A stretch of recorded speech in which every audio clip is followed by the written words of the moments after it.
Recorded Books and RB Digital present A Perilous Undertaking by Deanna Raybourn. Narrated by Angèle Masters.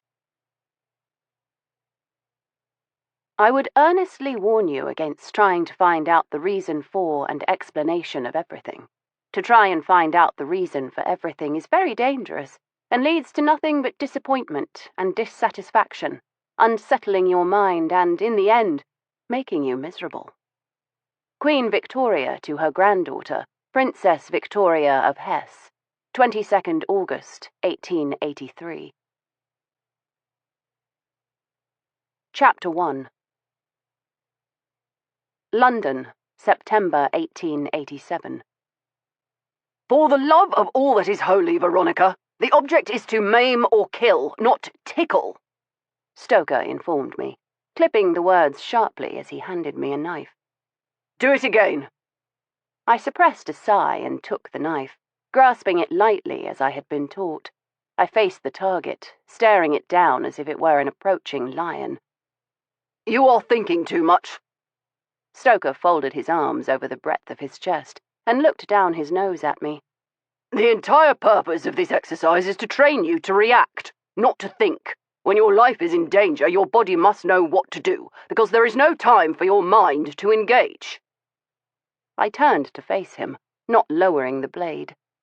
Might I remind you that I have, upon many and various occasions, been in mortal danger, and I am still here? Anyone can get lucky, he said coldly, and I suspect your continued survival owes itself to a combination of good fortune and sheer bloody-mindedness. You are too stubborn to die. You are a fine one to talk, I retorted. It is not as if that scar upon your face were a love bite from a kitten. His lips tightened. I found it entertaining that such a hardened man of the world could have gained so much experience as scientist, explorer, natural historian, naval surgeon, and taxidermist, and still let himself be nettled by a woman half his size. The thin, silvered scar that trailed from brow to jaw on one side of his face was not at all disfiguring, quite the opposite, in fact. But it was a constant reminder of the failed Amazonian expedition that had destroyed his career and his marriage, and nearly ended his life. It was not entirely sporting of me to mention it, but we had begun to pluck one another's nerves in recent days, and it had been his idea to train me in the combative arts as a way to exorcise our bad tempers. It almost worked, not least because I pretended to be entirely inexperienced in the matter. Men, I had often observed, were never happier than when they believed they were imparting wisdom. Stoker had set up a target in the gardens of our friend and benefactor, Lord Rosemoran, and we had taken the afternoon off from our various duties in the Belvedere. Situated on the grounds of his lordship's Marylebone estate, Bishop's Folly, the Belvedere was a singularly extraordinary structure. It had been built as a sort of freestanding ballroom and storehouse for an eccentric Rosemoran ancestor, and it served our purposes beautifully.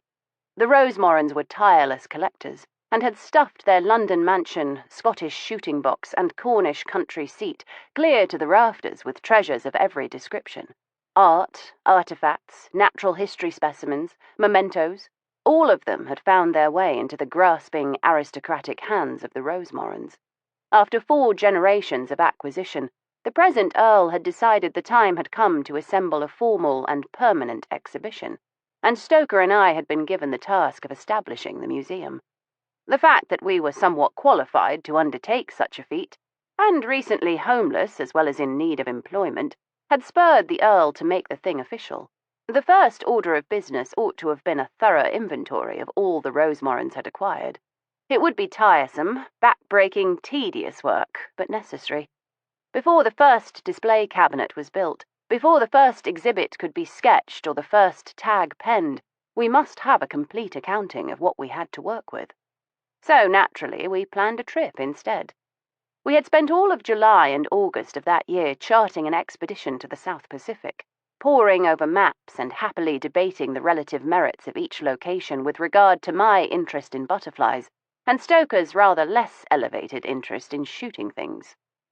I do not shoot things for my own pleasure, he had argued indignantly. I only collect specimens for the purposes of scientific study. That must be some consolation to the corpses, I returned sweetly. You do not hold the moral high ground there, my little assassin. I have watched you kill butterflies by the hundreds with just a pinch of your fingers. Well, I could pin them first, but I am not an enthusiast of torture. You might have fooled me, he muttered. I passed off that bit of ill humour for what it was, sulking over the fact that our patron had sided with me in choosing the Fijian Islands for our expedition. The location was a veritable paradise for a lepidopterist, but offered little excitement for a student of mammalia. Don't grumble. The Fijian Islands are rich with specimens for you to study, I told Stoker with more kindness than veracity. He fixed me with a cold look. I have been to Fiji, he informed me. There are bats and whales. Do you know who is interested in bats and whales? Precisely no one. I waved a hand. Feathers. The Fijians boast a very nice little fruit bat you might enjoy. What he said next does not bear repeating in a polite memoir, but I replied casually that Lord Rosemoran had mentioned calling in at Sarawak, as long as we were in that part of the world. Unlike Fiji, this destination would afford Stoker everything from panthers to pangolins for study. He brightened considerably at this, and by the time our preparations were concluded, any casual observer might have been forgiven for thinking the destination had been his idea from the first. He threw himself into the planning with enthusiasm, arranging everything to his satisfaction. Arrangements I quietly reworked to my satisfaction. The travel documents were in order, the trunks were packed, and a fever of anticipation settled over Bishop's Folly. All that remained was to depart, and Lord Rosemoran made a protracted leave-taking of his home, his children, his sister, his staff, and his beloved pets. It was the last that was to prove our downfall. Returning from one last walk in the gardens where he housed his snail collection, his lordship managed to trip over his giant tortoise. Patricia, a tremendous creature who shambled about the grounds so slowly she was often mistaken for dead. How Lord Rosemoran managed to trip over an animal whose nearest relation was a boulder mystified me entirely, but the cause was not the concern. It was the effect which proved devastating.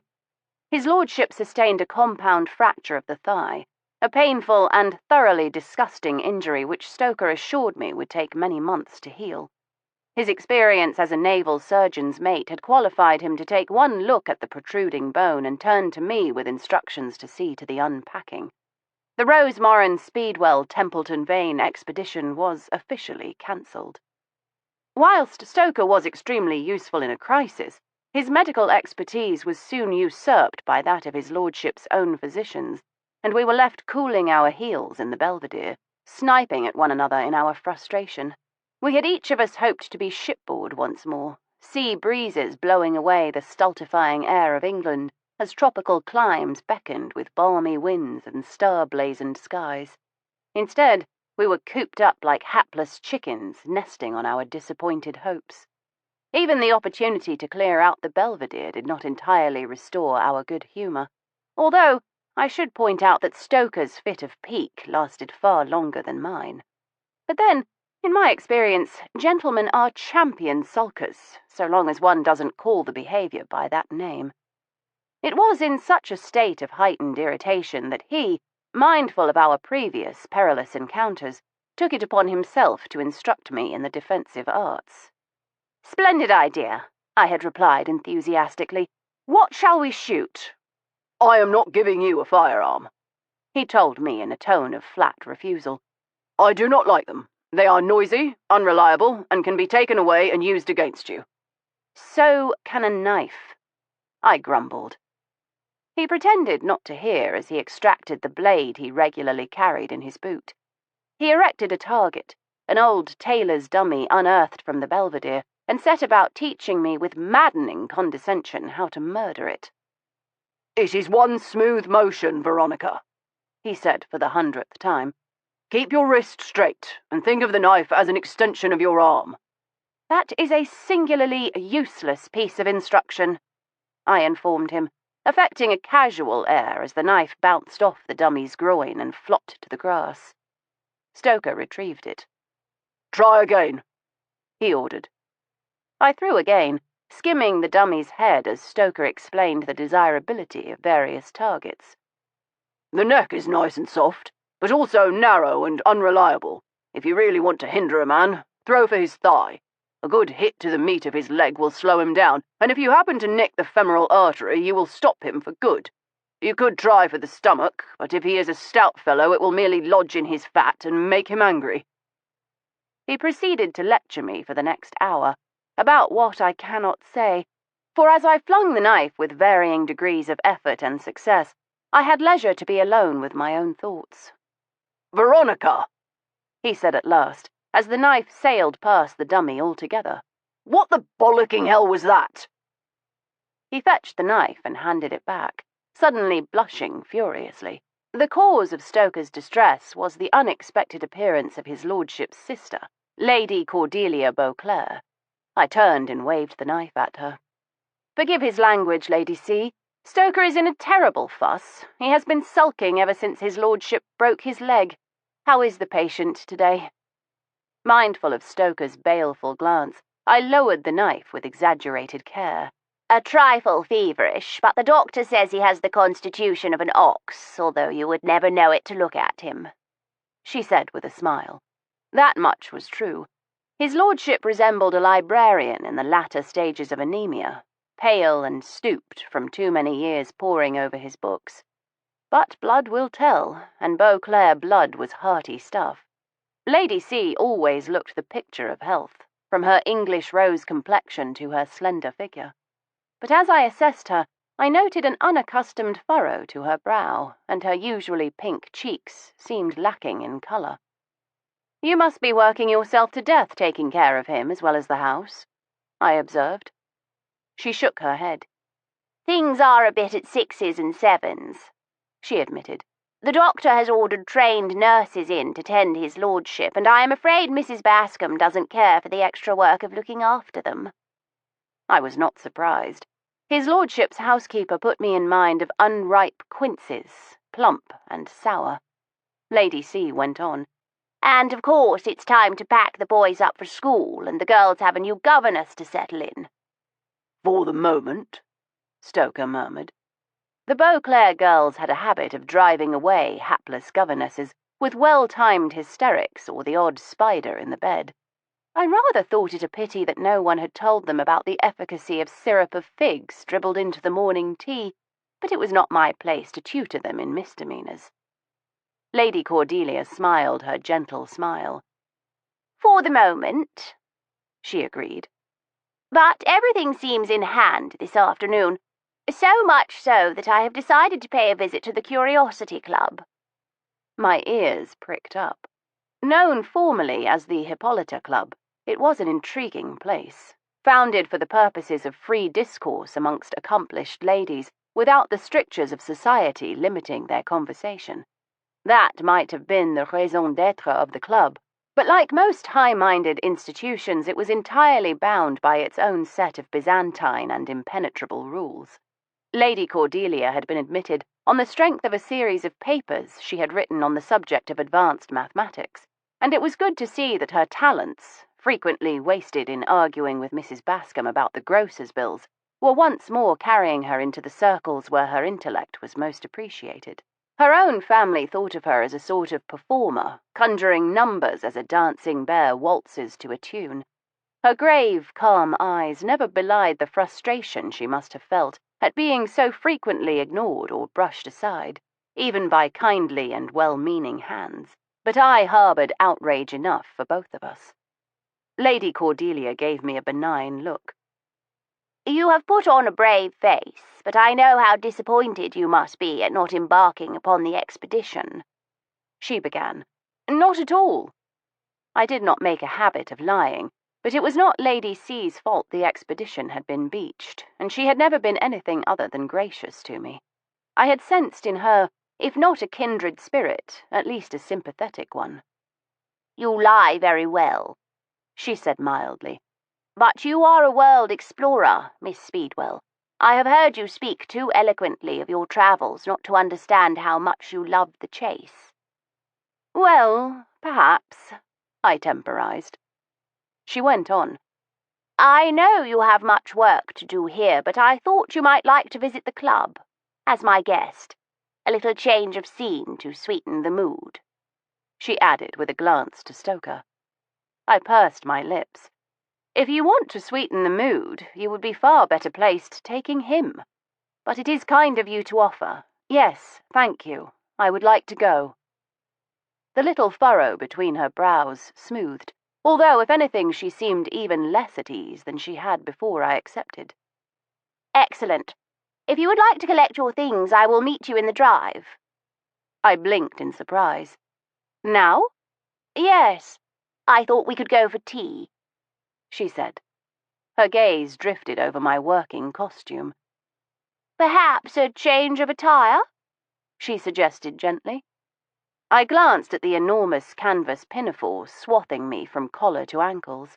It was an unflattering garment, to be sure, and streaked with paint, blood, dust, and the remains of a profiterole Stoker had flung at me earlier. I whisked off the offending pinafore to reveal a simple gown of red foulard. It was not a fashionable creation by any standards, but I eschewed fashion, preferring to have my working clothes tailored to my specifications rather than the latest whims of the rich and idle. Narrow skirts and an unobtrusive bustle were my only concessions to modernity. Lady Cordelia gave a vague smile.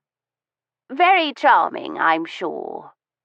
She paused and looked to my hair, her lips parted as if to say more, but she left us then, as swiftly as she had come. I turned to Stoker, shoving a few errant locks into the heavy psyche knot at my neck. With a smile of deliberate malice, I turned and, in a single liquid motion, flung the blade, lodging it firmly between the target's eyes. "I am off to take tea at the Curiosity Club. Mind you take good care of that dummy." Chapter 2. I settled myself comfortably opposite Lady Cordelia in one of the Beauclair town carriages, mindful of her maid, Sidonie, who watched balefully from an upstairs window of Bishop's Folly. "I thought Sidonie accompanied you on all your outings," I remarked. Lady Cordelia smoothed her black silk skirts, her expression carefully neutral. "I do not require Sidonie's company today. She is inclined to be indiscreet at times." I raised a brow in interest. "The Curiosity Club requires discretion." Almost against her will, it seemed, Lady C smiled. "Frequently." She seemed disinclined to conversation, but I felt obliged to speak. "I do not know if you have considered the ramifications of being seen with me in public," I began. "Why should there be ramifications?" I suppressed a snort. "We both know that my life is an unconventional one. I might look and speak like a lady, but my choices have placed me beyond the pale of propriety. I have travelled alone. I am unmarried. I live without a chaperone, and I work for a living. These are not the actions of a lady," I reminded her. I did not mention my more colourful peccadilloes. I had made a point of choosing my lovers carefully, no Englishman need apply, and of entertaining them only when abroad. Thus far, mere whispers of my misconduct had reached England, but one never knew when one of the dear fellows would succumb to indiscretion and reveal all. "Society is wilfully obtuse," she returned, setting her jaw. I recognized the gesture. We had known each other only a matter of months, but I had already learnt that Lady Cordelia possessed an unbendable will when she chose.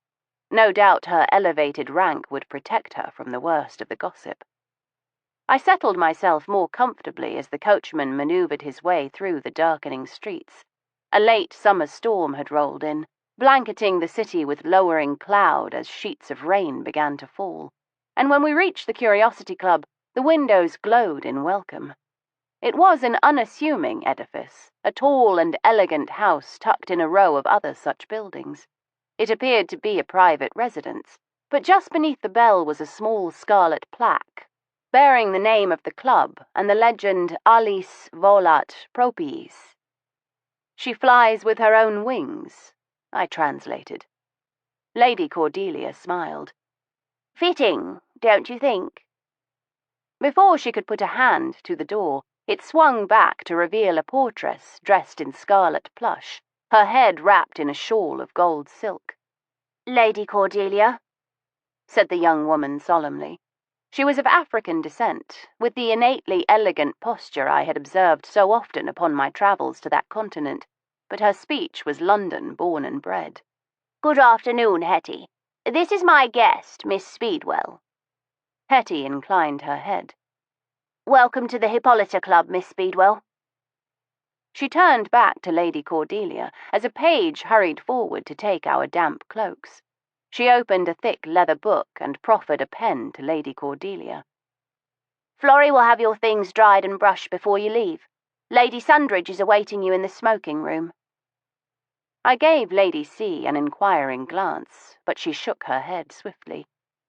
Later, she murmured. So, our visit to the club had a purpose after all, I mused. Suddenly the promise of cakes and tea took on an additional spice.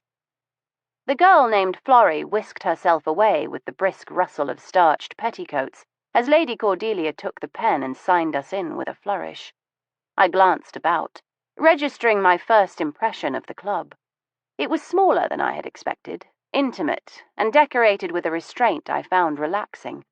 The windows were draped in scarlet velvet, almost identical in hue to Hetty's crimson plush, and the carpets were quietly patterned, tasteful things from Turkey, heavy and thick enough to muffle our footsteps.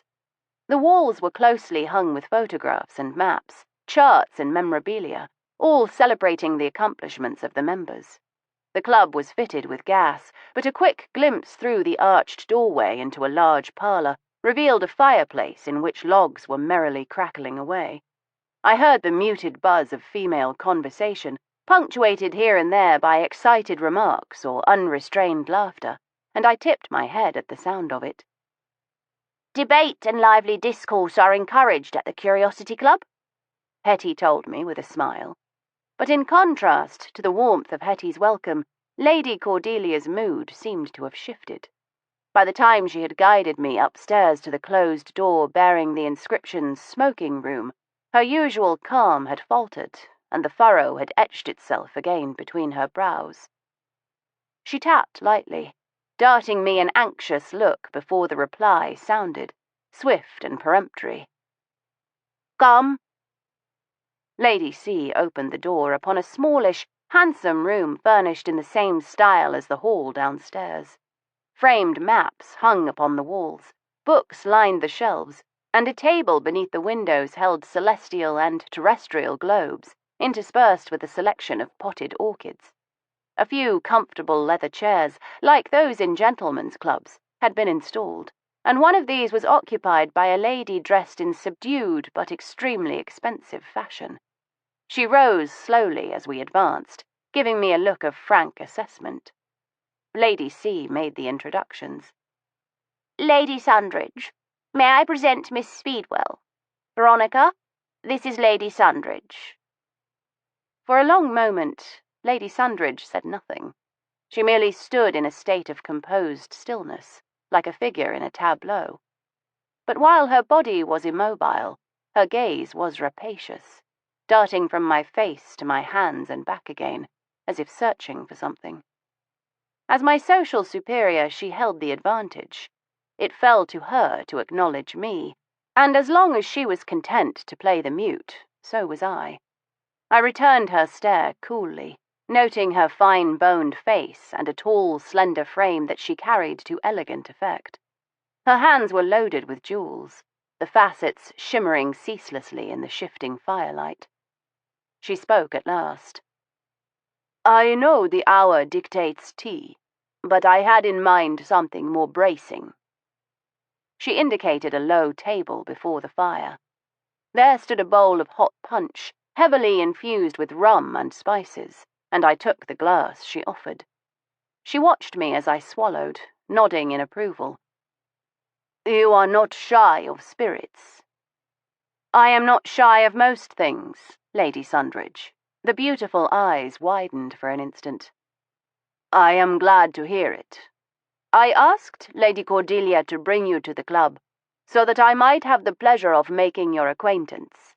You are, in some circles, quite legendary." "And what circles might those be, my lady?"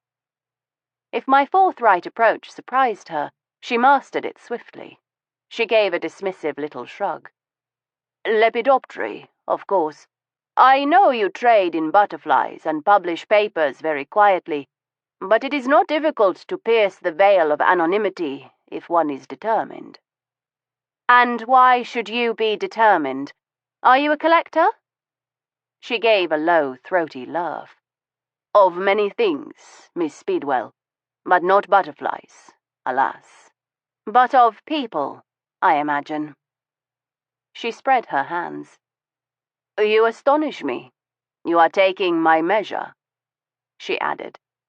But over the course of our conversation I noticed her movements, graceful and studied, and her voice, smooth as honeyed whiskey with the barest trace of a German accent. It occurred to me that she would be violently attractive to men, and that she was entirely aware of it. "Why should I not? You are taking mine," I returned pleasantly. We were sparring, after a fashion, as swordsmen will do, prodding one's opponent delicately to assess the vulnerabilities in the other's defences, but I was at a loss to understand why. Unless she suffered from some sort of professional jealousy, there was no reason for us to be at odds. And yet, Lady Sundridge was quite obviously sizing me up. That she was doing so in front of Lady Cordelia was even more curious, and Lady C, clearly expecting this, sat quietly sipping at her punch as her ladyship and I circled one another like cats. "You are direct," Lady Sundridge said at length. "That can be a liability." "Only to those who require artifice." I heard a smothered gasp, and realized Lady Cordelia was choking delicately on her punch, although from my forthrightness or the strength of the rum I could not determine. Lady Sundridge fixed me with a stare I found difficult to characterize. Was it assessment? Disapproval? Grudging respect? I sipped at my punch. "I must congratulate you, my lady. I am enjoying this rather more than I expected. Generally, I avoid the company of ladies whenever possible." "You find your own sex tedious?" "Invariably. We are educated out of common sense, curiosity, and any real merit. We are made to be decorative and worthy of display, with occasional forays into procreation and good works, but nothing more." "You are hard upon us," Lady Sundridge remarked. "I am a scientist," I reminded her. "My hypotheses are drawn from observation." She nodded slowly. "Yes, you are hard upon us, but you are not wrong. Women are frequently tiresome, but not in this place. Here you will find your own kind." "I am only a guest here," I said. "Indeed," was her sole reply. I finished the glass of punch and placed it carefully upon the table before I spoke. "And as much as I have enjoyed this exchange, do you not think it is time that you came to the purpose of this meeting?" Lady Sundridge's eyes narrowed. "What purpose?" I inclined my head graciously. "I believe you have some questions for me, Your Royal Highness." Chapter 3. The silence in the room was palpable. Then Lady Cordelia began to choke again and surged from her chair. Lady Sundridge waved her back again with an imperious gesture. "That is quite all right, Cordelia. We ought not to have taken Miss Speedwell for a fool. I was warned not to underestimate her. Now, I am certain you would like a glass of water to settle that cough, and I think it is time Miss Speedwell and I had a tete-a-tete." Instantly, Lady C curtsied deeply and withdrew, but not before throwing me a thoughtful glance. I sat mutely, using silence against Lady Sundridge as she had so adroitly used it against me at the start of our meeting. "You know who I am?" Lady Sundridge began. I know you are a daughter of Queen Victoria. I am not entirely certain which. The family resemblance amongst you and your sisters is strong." The fact that the lady thought she could preserve her incognita was disingenuous, if not absolutely naive. They were the most photographed family in the Empire, and scarcely a day passed without one of them turning up in the newspapers. That they bore a strong likeness to one another made it all the easier to spot one in the wild. Unexpectedly, she smiled. "Yes." I considered, studying the graceful bones of her face, the fineness of her tailoring, the strong hands folded prayerfully in her lap. "Louise." "Full marks. How did you know?" I shrugged. "The eldest is Crown Princess of Prussia, and not likely to be in London at present. Princess Alice is dead, some 10 years past. Princess Helena is frequently in ill health, while you seem perfectly robust, and Princess Beatrice is expecting a child next month. You are slim as a willow. Besides, there is the matter of your hands." "My hands?" She spread the long, tapering fingers so that the jewels upon them caught the light once more. "I have heard that your Royal Highness is a sculptress. Your hands, while lovely, show the marks of the chisel." She sat back in her chair, steepling the fingers in question under her chin. "I am impressed with you." "You oughtn't be," I told her. "It's little more than a parlour trick for someone in my profession. Tell me, do you know why lepidopterists make a point of following birds?" I inquired. She blinked a little at the non sequitur. "Birds?" "Birds are the lepidopterist's natural enemy. They feed upon caterpillars before the metamorphosis that we so desperately require in order to collect our specimens. But we have learnt to play their own game better than they. Some species of birds have been observed in the act of tracking caterpillars by looking for chewed vegetation. The lepidopterist's motto is, follow the bird, find the caterpillar. Subtlety and detail are all in our pursuit." "And are you always successful in your pursuits?" There was challenge in the princess's voice.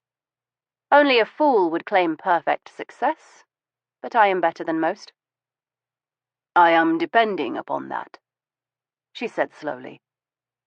She sat forward. "You and I have a mutual friend in Sir Hugo Montgomery, I am told. I trust you remember making the gentleman's acquaintance?" I inclined my head. Sir Hugo, head of Scotland Yard's special branch, had featured rather prominently in a previous adventure in detection that Stoker and I had enjoyed. "I do." "He remembers you as well. Acutely, in fact. I believe your last interview with him established that you might be willing to lend aid to the royal family should we have need of you." "My recollection is slightly different," I replied with some asperity. Sir Hugo had attempted, in the common parlance, to buy me off. He had offered a substantial sum of money to me in return for my silence upon a subject which could bring the royal family considerable pain and scandal, should I ever choose to reveal it publicly. The fact that my word had not been good enough for him had enraged me, and naturally I rejected the money categorically. But Sir Hugo warned me that the family might seek certain proofs of my loyalty in future, and it appeared that time was nigh. Her Royal Highness waved a hand, diamonds glittering. "Regardless of the exact terms, I have made a study of you, Miss Speedwell. I believe I understand your character very well. In fact, I would go so far as to say that we have much in common." "Indeed? Well, they do say blood will tell." She flinched. My allusion to the secret I carried did not please her. Her lips went thin, but she smiled. Princesses were trained to be forbearing and polite, and she had learnt her lessons well. "Miss Speedwell, if you know that I am the Princess Louise, then you will also know that I am married to John Campbell, the Marquess of Lorne, heir to the Duke of Argyll. Then why the pseudonym of Lady Sundridge?" She shrugged. "As you have discovered in your own work, anonymity has its uses. I wanted to meet you without the burden of my position coming between us. At least, not at first." I held her gaze with my own. Your position as princess or as my aunt? I saw no reason to beat about the bush. I had kept my promise to Sir Hugo not to reveal my complicated parentage, but the princess clearly knew who I was, the unrecognized daughter of her eldest brother, the Prince of Wales. That alone would have been an embarrassment to the royal family. The fact that I could be considered legitimate in some circles made me dangerous. How dangerous remained to be seen. Since I discovered the secret of my birth, we had remained in a state of armed neutrality, neither party acting against the other, but making no overtures either. The fact that one of them had made the first move gave me an advantage, and I intended to use it. Louise's lips thinned again. The situation is complicated, and it is not of my making. I hope you will remember that. The princess clasped her hands tightly as she fell to silence, and a sudden realization struck me. You want my help. She nodded slowly. One hand crept up to play with the jewel at her wrist, a slender gold bangle set with a black enamel heart, the ebony surface marked heavily with golden initials surmounted by a coronet. She noticed the direction of my gaze and held up her wrist. I saw then that the black heart was edged in white, and the initials entwined upon the surface were L's. A gift from Her Majesty upon the death of my brother, Prince Leopold. He died 3 years ago. He was a lovely boy, my junior by 5 years. Unfortunately, he was sickly, even from childhood. You never saw such suffering. That poor, frail little body. But he bore it all with such sweetness. It seemed he would never be able to live as other men, but he had found real happiness. He married a German princess, you know, and they had children. It was the greatest joy of his life to become a father. He had such high hopes that he would outlive his illness. Fate, however, can be cruel. It was a terrible thing to lose him so young, only 30. Not so many years older than you are now, Miss Speedwell. Oh, it was masterfully done. Without ever acknowledging my true birth, she had drawn me into the family, appealing to my pity at the loss of an uncle I would never know. I admired and resented her for it. Suddenly, I had no stomach for the games she wanted to play. What do you want of me, Your Royal Highness? As if sensing my mood, she leaned forward, clasping her hands together. I am desperate, Miss Speedwell, and I have no one else to whom I can turn. What is the trouble? She spread her hands. I hardly know where to begin. I said nothing. I might have encouraged her, coaxed the story from her, at least at the beginning. But I was conscious of a curious resentment, and I held my tongue, forcing her to tell the story of her own accord. One of my dearest friends is dead. She managed finally. I am sorry for your loss, I began. She fluttered her hands impatiently. I am reconciled to her death. It is not on her behalf that I have come. She paused, fixing me with a steady gaze. Are you familiar with the Ramsforth case? Whatever I had expected of her, it was not this. The Ramsforth case had dominated the news for some months. The facts were simple, but the salacious details had ensured that the affair was splashed across the newspapers. I know a little, I told her. Then let me fill in the gaps. Miles Ramsforth was accused of murdering his mistress, an artist by the name of Artemisia. Your friend? I hazarded. Her lips trembled, but she brought the show of emotion under control immediately. Yes. She was a brilliant painter, and Mr. Ramsforth engaged her to create a mural at his home, Littledown, in Surrey. They were already acquainted before the commission, but during the time she spent at his home, they became lovers, and in due course, Artemisia conceived his child. She was 4 or 5 months gone when she finished the mural. She paused a moment, as if to gather her courage to finish the story. To unveil the piece, Mr. Ramsforth hosted an entertainment at Littledown, to which many people in the artistic community, including me, were invited. During the party, Artemisia was murdered. Mr. Ramsforth discovered her, and, unfortunately for him, he was found in his bedchamber with her dead body in his arms, his clothes soaked in her blood. She had been dead a very little time, perhaps half an hour. He could provide no alibi, and that fact, coupled with Artemisia's pregnancy, suggested to the police that he must have taken her life. For what reason? I asked, curious in spite of myself. Mr. Ramsforth is married, she returned coldly.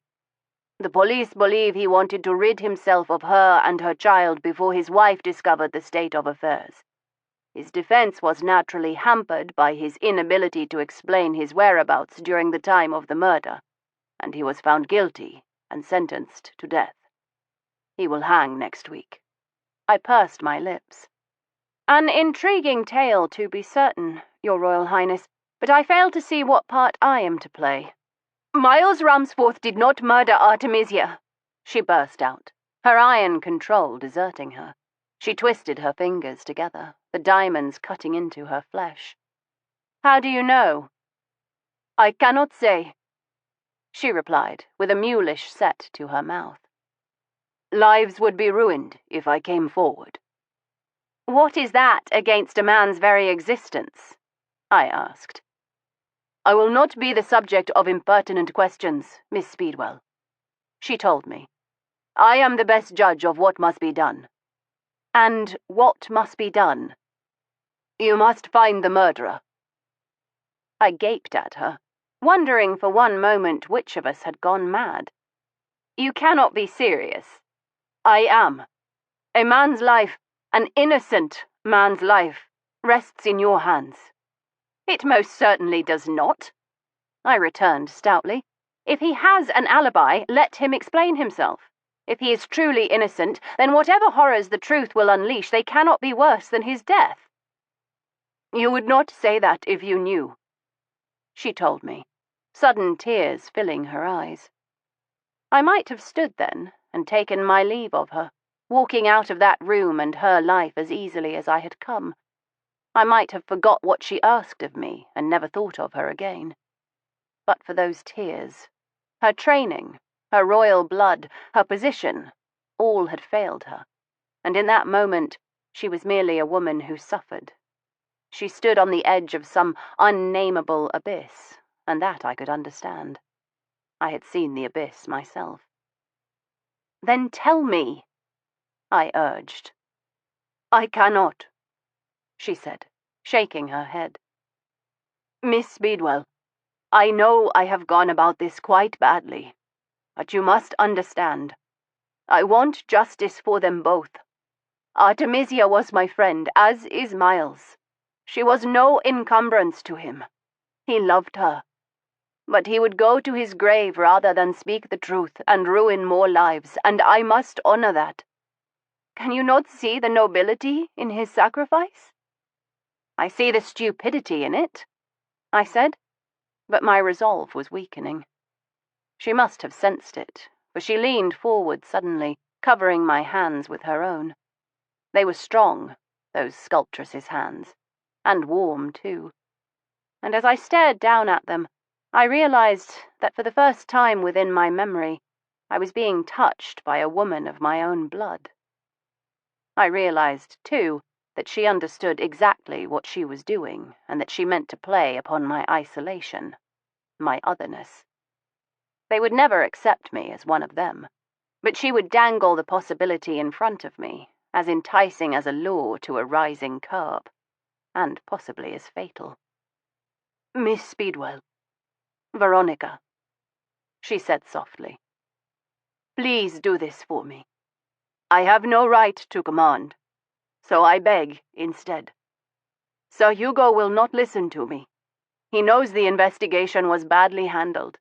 It would be an embarrassment for the Metropolitan Police to admit they were wrong. He is satisfied that Miles should hang for this. But if he does, an injustice will happen. A terrible injustice that you have the power to mend. Could you live with yourself, if you did not even try?" I hesitated, and with the unerring instinct of a hunter, she went for the kill. "I will not insult you by speaking of money. Sir Hugo told me of your pride, and I understand it. But I do have something to offer you for your services." "What?" I demanded. The grip on my hands tightened. "Your father." I pulled my hands away sharply. "I require nothing from the Prince of Wales." "I know," she said, her voice gentle, coaxing, insidious even. "But are you not curious? Would you not like to meet him face to face? I can arrange it. He will do it for me. Think of it, a chance to sit and talk to him, the father you have never known, and for nothing more than asking a few questions. It is a fair bargain, I think." I gave her a long, searching look. I would do as she asked. We both knew that. She thought she persuaded me with her talk of family feeling and my father, but that was not why I helped her. Hatred, as it happens, can be as strong an inducement as the gentler emotions. So I gave her a smile that hid 1,000 things and settled back in my chair. "Very well. Tell me more." Princess Louise paused a moment, her relief a palpable thing between us. Now that I had indicated I would act as her puppet, she dropped much of her pretense, speaking candidly. "I have always endeavored to do my duty to my family and to my country," she began slowly. "But as you have observed, I am an artist. As such, I have insisted upon the freedom to make friends amongst like-minded people. The cage in which I have lived my life may be gilt, but it is nonetheless a cage," she said, her lips twisting into a thin, humorless smile. "And I have beat myself bloody against the bars. Over time, I have won certain concessions, my work and my friends among them. Artemisia was one of the dearest of these friends." "It is a curious name." Her expression was touched with nostalgia. "An affectation. Her real name was Maud Earsby. She thought it too prosaic for an artist, so she chose another. Are you familiar with the work of Artemisia Gentileschi?" "I am not." She shrugged. "Few people are, and more is the pity. She was a painter of the Italian Baroque school, and she counted Michelangelo among her admirers. She often chose women for the subjects of her paintings: Judith, Bathsheba, Delilah. Her paintings are unflinching and powerful. My Artemisia aspired to the same, so she took the name." "How did you meet her?" "I presume you know the name Sir Frederick Havelock?" There was hardly a soul in England who didn't. He was the most accomplished artist of the age, lionized for his exquisite compositions and lavish and unexpected use of colour. He had founded a new school of art, one that was decidedly English and distinctly modern, with influences of aestheticism and neoclassicism. He was notoriously bad-tempered and reclusive, preferring the company of a handful of chosen acolytes who lived with him in the Holland Park mansion of his own design. Seldom seen in public, he had matured from the enfant terrible who once tried to drown Dante Gabriel Rossetti to an eccentric legend bent on creating his own utopia.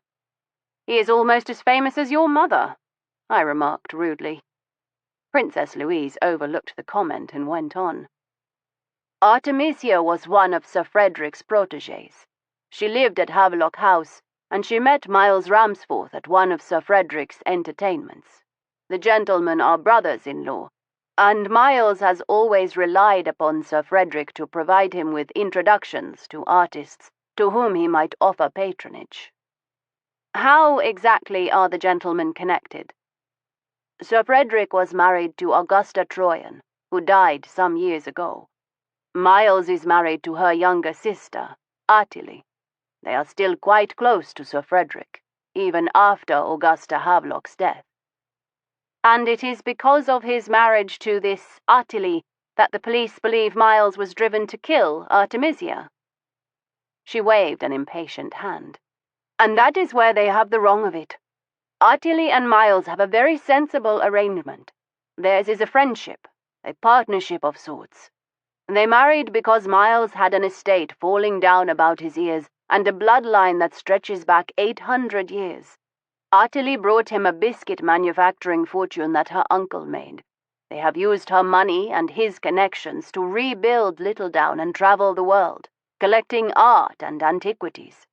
They have had a very pleasant life together, and Attilie Ramsforth is far too reasonable a person to care about the occasional peccadillo in her husband's private life. Occasional peccadillo? I lifted my brows in inquiry. So there have been others? A fleeting smile touched her lips. Have you seen a photograph of Miles? No? Just as well. The newspapers do not do him justice. He is a very charming fellow. Not precisely handsome, you understand. His features are not nearly regular enough for that. I should never dream of sculpting him, she added with a frown. There is something elusive about his expressions. They are so changeable. But he is a good friend. He listens, you see. And so few men know how. Her gaze slid from mine, and her expression took on a faraway, slightly disgruntled look. I wondered if she were thinking of her husband. By all accounts, the Marquess of Lorne was not the most attentive of husbands. And Attilie Ramsforth didn't mind, I prodded. Princess Louise roused herself, turning her attention back to me. Of course not. She did what all of us do. She redecorated her house, or bought a new hat, or took a trip to Baden. She knew better than to take it seriously. But of course you cannot explain these things to the authorities. The investigators of the Metropolitan Police suffer from a want of imagination. They assume a man like Miles Ramsforth would wish to hide Artemisia and her pregnancy from his wife. And it made a tidy story for them. They did not trouble to look further. The verdict was precisely the one they expected. She paused, and when she spoke again it was with real bitterness. I spoke to Sir Hugo. At least I tried. But he believes artists are all vagabonds and wastrels. He could not say as much, not to me, but his attitude was plain. He had no wish to expend his resources upon searching for the murderer of one insignificant girl when he has the whole of the Empire under his care and a viable suspect ready to hang. That was stretching the truth a bit, I reflected. Sir Hugo was merely the head of the special department within the Metropolitan Police that handled matters touching the royal family. But it required little imagination to believe he saw his own role as much larger. Did he suggest you bring your problem to me? I asked. She shook her head slowly. Not at first. He tried to dissuade me. But I knew of your efforts this past summer to uncover the truth in the matter of your own identity, and I knew that Sir Hugo considered you beholden to us. Beholden? I bridled. Obliged, she said, gentling her tone. He told me if I insisted upon pursuing this matter, I could not retain a private inquiry agent. It was too dangerous. But he agreed that you would understand the need for discretion, perhaps better than anyone. Sir Hugo has a more refined sense of humor than I would have guessed, I replied. I considered all she had told me for a long moment, and the silence stretched between us, punctuated only by the snapping of the fire and the low ticking of the mantel clock. I thought of my mother, the beautiful actress who had married in secret and borne a love child, only to have her sweet prince marry another. a woman of his own class, who would fill his royal nursery with pedigreed babies while his firstborn grew up motherless. And I thought of the desperation my mother must have felt when she realized she had been left all alone with me, of the black despair that must have driven her final, fatal act. "Very well," I said as I rose. "I will be in touch when I have discovered what I can." Her expression was one of stunned surprise. "But we have not discussed terms," she protested. "Terms? My terms are these. I will work with my associate, Stoker. You may find him in Debrett's under the heading The Honourable Revelstoke Templeton Vane, third son of the 6th Viscount Templeton Vane. We will bring no one else into our confidence. We will do everything in our power to bring these matters to resolution." "I do not like it," she said. "But I suppose I have little choice in the matter." "None whatsoever," I agreed. She lifted her head and looked coolly down her nose at me. I returned the stare, and it pleased me when she looked away first. When she spoke, her voice was marginally warmer. "You must not think me ungrateful. I realize I am asking something quite unorthodox and possibly dangerous of you." I shrugged. I am no stranger to either. In fact, some would say I actively seek the dangerous and unorthodox. The princess looked me over slowly. "I cannot make you out, Miss Speedwell." "Do not try, Your Royal Highness," I advised. Chapter 4. The princess ended our interview by scribbling instructions on how to contact her when we had learnt anything of interest. "I think it best if we do not meet more than we can possibly help," she told me. "My thoughts exactly. I will dine tonight with Sir Frederick and Attilie. I shall explain to them that I have asked you to make inquiries." "You did not ask them prior to speaking with me?" I was a little surprised at her temerity, but I ought not to have been. She eyed me with hauteur. "I am not accustomed to asking permission before I take action," she informed me. "A few times each month, Sir Frederick hosts entertainments at Havelock House to introduce the public to his pets. The next is tomorrow evening. I suggest you begin your investigations there. He and Attilie will be expecting you, and I have no doubt you will enjoy their full cooperation." "You will not attend?" She flinched, but hid it well. "I think it best if I keep my distance publicly." I went to the door, but her voice, imperious as an empress's, called. "Miss Speedwell." I turned. "Yes, Your Royal Highness." "If you are not successful, Miles Ramsforth will hang in 1 week. Do not forget that." I did not curtsy, and I think she had learned in our short acquaintance not to expect it of me. I merely inclined my head and took my leave. I found Lady Cordelia perched on an armchair outside the room, her expression one of faint chagrin. She rose at the sight of me. "Should I apologize? That was rather an ambush." "But an intriguing one." I grinned to show her I bore her no ill will. We descended the stairs, and I heard the pleasant hum of conversation from the large parlour. There was the rattle of crockery, punctuated with laughter. 2 women were arguing fiercely over the best fixatives for photographs, but apart from that it was a decidedly cosy environment. The portress brought our things, and when we had settled ourselves into the Beauclair carriage, I turned to Lady Cordelia. "Do you know why she wanted to speak to me?" She shrugged. "Royalty are eccentric, and Princess Louise is more eccentric than most. She is not an easy woman to understand. I suppose she was interested in you after our conversation." "You spoke to her about me?" "Yesterday. She told me she had heard of my brother's plans to organize his collections and asked me about the experts we had engaged. I told her about you and about Stoker." Little wonder Her Royal Highness had not balked at the mention of his name. Lady Cordelia would have been fulsome in her praise of him, for they were friends of long standing. Lady C went on. She asked many questions about you, and my replies only seemed to kindle her interest further. She pressed me to bring you along today for an introduction, but was quite adamant that I not disclose to you her identity. She wanted to meet you incognita. Did she tell you why? Lady C waved a dismissive hand.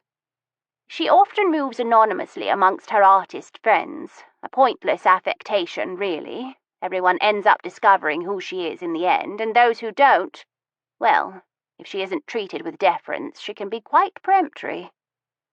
I can well imagine, I told her. Lady Cordelia lapsed into silence then, making no further inquiries, and I was grateful. I was an accomplished liar when the occasion demanded, but as a rule I preferred honesty. As we neared Bishop's Folly, Lady Cordelia roused herself. I must bid you farewell for a few weeks, Miss Speedwell. I am leaving to take the boys to school for the Michaelmas term, and then I am off to Cornwall to establish the girls and their new governess at Rosemorton House. His lordship has decided London offers too many diversions, and thinks the girls may settle better to their lessons in the country, she told me. I was not surprised at Lord Rosemoran's decision, only that he had troubled himself to think of his children in the first place. As a rule, his lordship, a vague and gentle fellow, was far more interested in his latest scholarly project than his own progeny. He left the practical management of his children to his sister, expecting that his whims would be carried out with little fuss or bother to himself. Only Lady Cordelia's life was continually upended by his demands. It would never have occurred to him that she might have interests of her own to pursue. "When will you return?" I asked. She gave a tired shrug. That depends entirely upon the children. If Rose will behave herself and stop putting frogs into the soup tureen, I might manage October sometime. Otherwise I will have to remain until it is time to collect the boys for Christmas. I do not like leaving his lordship alone during his recovery, so I am glad to say that a relation of ours is coming to stay. Oh? Yes, our great-aunt, Lady Wellingtonia Beauclerk. I lifted a brow. Wellingtonia? She was born on the day Waterloo was fought. Her father was an aide-de-camp to the Duke of Wellington. She's a very interesting old lady, rather eccentric. In what way? I asked. I hardly like to say, she hedged. Far better for you to make up your own mind, she added briskly. The carriage rocked to a stop, and Lady Cordelia put out her hand. Until we meet again, Miss Speedwell. I ran Stoker to ground in the Belvedere, where he was busy cataloguing the contents of a bookshelf. He gave a low, ardent groan, like that of a lover on the precipice of fulfilment. "His lordship has Pliny's Natural History, all 37 volumes, he said, caressing Book 9, one of the volumes on zoology. He looked up and must have seen something in my expression, for he put the book aside at once. "I was going to offer tea, but I think something stronger," he said. We made our way up to the little snuggery on the first floor. Once a bolt hole of the 3rd Earl of Rosemoran, who had built the Belvedere to escape the demands of his wife and 13 children, it was now our private retreat. Surrounded by shelves and case furniture, it held a comfortable sofa, an armchair, a tiled Swedish stove, and a writing table, as well as a campaign bed that had once belonged to the Duke of Wellington. With the little water closet concealed behind the wall, it had provided us with a safe haven during our previous adventure, and it had become our custom to withdraw to it when we wished for seclusion. The elder Beauclerks were mindful of our privacy, but Lord Rosemoran's children were an inquisitive lot, and I was forever falling over one or another of them in the Belvedere. The snuggery was the only spot free of sticky fingerprints and prying ears. Trotting obediently at Stoker's heels came his bulldog, Huxley, and the Earl's Caucasian sheepdog, Bettany. She ought to have been lying at her master's feet, offering him companionship during his recuperation, but since Stoker had come to live at Bishop's Folly, she had transferred her affections to him, and to Huxley, who seemed a little bewildered by her devotion. Huxley settled with a wet snort into his usual bed, an overturned elephant's foot, while Bet arranged her mammoth proportions into a suitably enormous basket. The fact that the basket had once served as the gondola to a balloon piloted over Versailles by the Montgolfier brothers troubled her not at all. Stoker poured out a stiff measure of whiskey and handed me a glass. I waited until he had stirred up the fire in the stove and taken his own chair before launching into my tale. He listened, his expression carefully neutral until I finished. His first words were cordial in tone, if not in content. Have you lost your bloody mind? If you mean to abuse me, let me finish my whiskey first. He gave an exasperated sigh. Veronica, you have obligated us to a member of the royal family, and not for some trifling favour. You have promised that we will solve a murder. Yes, that is rather the idea. We are not investigators, he pointed out, his tone decidedly more acid. We are natural historians. I waved a hand. Precisely. We are trained to observe life in the closest detail, to pursue facts, to hypothesize, to conclude, all necessary skills for a detective. We didn't do so badly this past summer, I reminded him. We were very nearly killed for our pains, he retorted. Oh, don't fuss, Stoker. The most significant injury sustained in the course of that investigation was when you stabbed me, an action for which I have entirely forgiven you. That was an accident, he returned, clipping the words off sharply. Of course it was. You would never stab me deliberately, at least not without excellent provocation. Such as this? He asked. Don't be peevish, Stoker. It makes your lips go thin, and you have such a beautiful mouth. He hid the feature in question by taking a swift drink of his whiskey while I continued on. Think of it, I urged. The two of us out there in the vast city, sleuthing down a murderer in a hunt of our own making. You cannot say we did not enjoy our last adventure, nor can you deny that we have both of us seen enough Excelsior and packing crates to last until the new year. Take me through it again, he ordered, and I did, aware that he was scrutinizing the tale this time with all the fervor of his training as a scientist.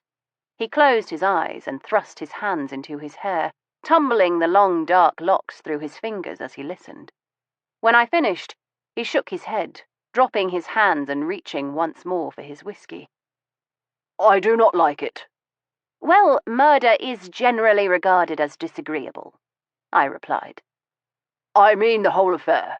It's none of my business if half of London wants to garrot the other half and serve them up on parsley. Feathers, I said succinctly. You have the most keenly developed sense of justice of any man I have ever known. You would never let an innocent fellow like Miles Ramsforth swing for a crime he did not commit. Stoker leaned forward, his bright blue eyes glittering. But we have only the princess's word that he didn't. You think she is lying? An uncomfortable snake of doubt curled itself coldly around the base of my spine. I think it is possible. Veronica, you must look at this rationally. If she has information that can save his life, why does she not come forward? I asked her, I reminded him. She said she could not say, that lives would be ruined. What is that against the death of an innocent man? He demanded. Rather than agree to do this for her, you ought to have called her bluff, insisted she go back to Sir Hugo and tell the truth, whatever the cost. I said nothing. I merely stared into the depths of my whiskey glass, surprised to find it empty. I know why you didn't, he told me, his voice suddenly gentle. You think that by doing this for her, for them, that they will acknowledge you somehow, that it will make up for all the years of neglect. Of all the absurd! I burst out, but he carried on, as implacable and unstoppable as an incoming tide.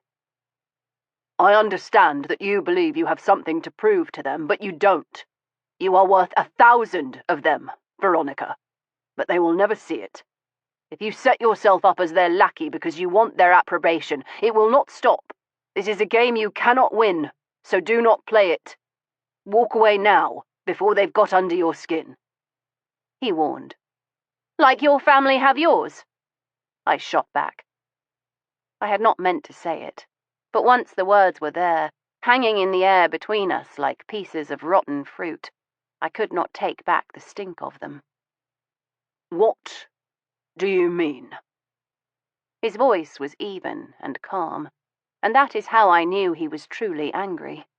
A thundering, barking, pillaging Stoker was a happy Stoker, but stillness was the thing that betrayed his deepest rage. I rose and went to the chinoiserie cabinet in the corner. It took only a moment to lay my hand upon the letter. "This, from your brother 2 weeks ago. Your father is dead, and you said not a word to me. You have not been absent, so I know you did not attend his funeral. Your brother alludes to other letters written by assorted members of your family. I have searched the Belvedere and found 11. Tell me, were there more?" I wanted him to swear at me, something vicious and suitable for a former sailor, but he merely sat, a muscle working furiously in his jaw as he listened. "If you truly did not care for your family, you would not have kept the letters, but you did, and they all bear the same message. Your family want to see you. They implore you to name a time and place, but you have ignored them all, driving them to distraction, it seems. You have no high ground here, Revelstoke," I said coldly, "not when you are playing a game of your own." He passed a hand over his face, and with the gesture, the coiled anger seemed to ebb a little. "God, you have a brutal tongue when you put a mind to it. Sharp as a blade and twice as lethal." He poured out a second measure of whiskey for us both and drank his off swiftly. "Very well. My father is dead, and my family beg my presence, which I will not grant them. You're quite right. I have withheld myself because it gives me pleasure to think of them gnashing their teeth over it. It is a satisfaction you ought to permit yourself," he advised. "Tell the Saxe-Coburg Gothers to go hang themselves." "After," I said. And with that single word he suddenly understood. Comprehension broke over his features like morning across a landscape, and he shook his head slowly. "Poor child," he murmured. "Don't you dare. I will brook no pity from you," I warned. "You don't want to solve this puzzle of theirs so they will like you," he said, giving voice to the feelings I could not acknowledge even to myself. "You want to do it so you can throw it in their faces."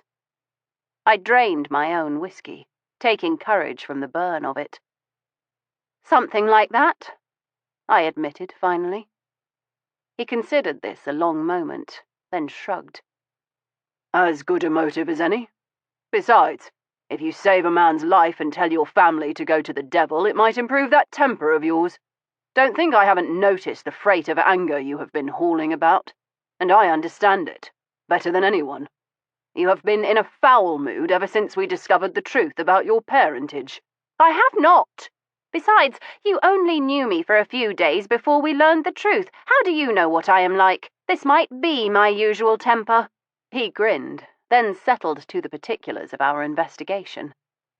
"We cannot neglect our obligations here," he warned. "Naturally," I conceded. "We shall simply have to work more quickly and finish our cataloguing for the day before luncheon. That will give us the rest of each day and the evening to investigate." He shook his head. "You are mad, and I am madder still for letting you talk me into this." I gave him a wry smile.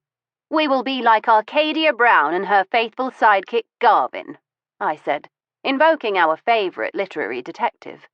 Stoker claimed not to enjoy popular fiction, but ever since I had introduced him to the lady investigator's adventures, he had devoured them while still pretending to be above such diversions. He narrowed his gaze. "If you are expecting me to brandish a pistol and go herring off with you crying, 'Excelsior!' you will be waiting until the crack of doom," he warned.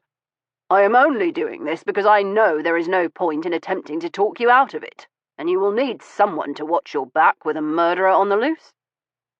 I grinned at him and lifted my glass in salute. "It begins." Chapter 5. As natural scientists, Stoker and I approached the investigation in a suitably academic manner. First, we decided to gather as much information as possible. Stoker was finishing the mount of a particularly nasty Nile crocodile, so after speeding through my usual duties in the Belvedere, I took the opportunity to dig through Lord Rosemoran's collection of periodicals, collecting every scrap of detail regarding the Ramsforth case. It was our good fortune that Lord Rosemoran was a newspaper enthusiast, subscribing to the respectable broadsheet publications, as well as the most lurid tabloids, and from every corner of the kingdom, Gravesend to John O'Groats. The cheaper publications were predictably morbid with their endless carping upon the gore-stained blood in which the victim had been found, while the broadsheets took a loftier tone of condemnation of the Bohemian lifestyle and its related immoralities. Hampered as we were by not examining the scene when the crime was fresh, we at least had the advantage of getting the story from every possible angle. I pored over the newspapers until my eyes ached and my fingers were black with ink, reading aloud pertinent details and taking copious notes. I discovered Louise had been quite effective at relating the irrefutable facts of the situation. Artemisia was dead, and Miles Ramsforth, after refusing categorically to speak at all upon the subject, was about to hang for her murder. Everything else seemed open to interpretation. One scandal sheet called him a child of Lucifer, while the quality press seemed to think him a rakishly charming fellow who had nobly chosen to go mutely to the gallows rather than excite further scandal by breaking his silence. The fact of Artemisia's pregnancy was seized like a mouldy bone by the rabid journalists of the gutter press and neatly glossed over by their more elevated brethren. The only thing they all agreed upon was that the sooner he was hanged, the better for everyone. The most detailed descriptions were to be found in a nasty little rag called the Daily Harbinger.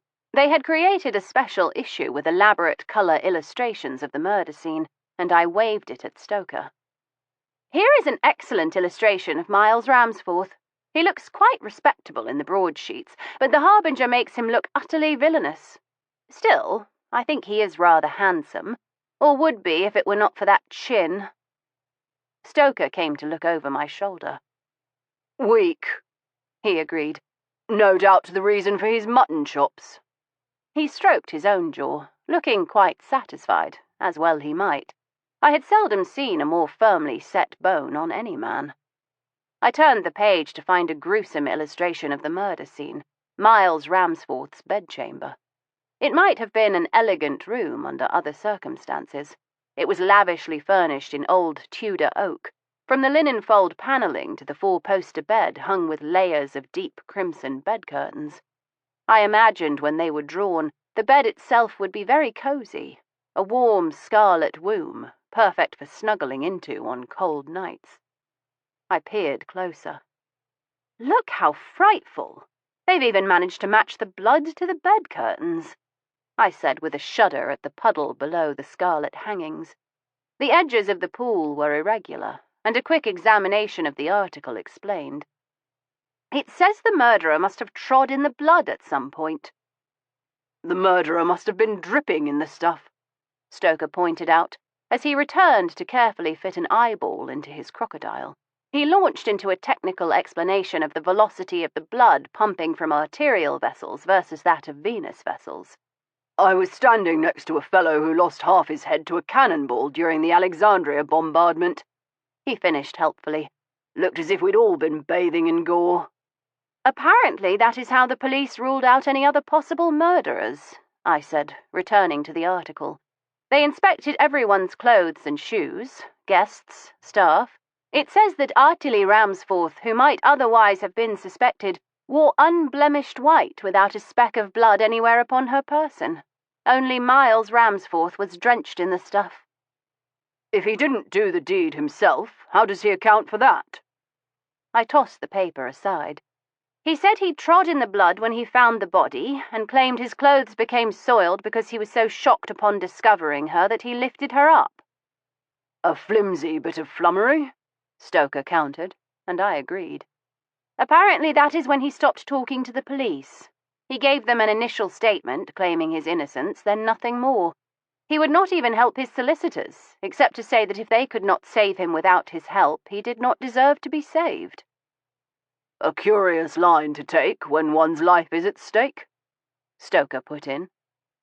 We had just decided to send out for packets of fish and chips and eat à deux in the Belvedere when a note arrived from the main house.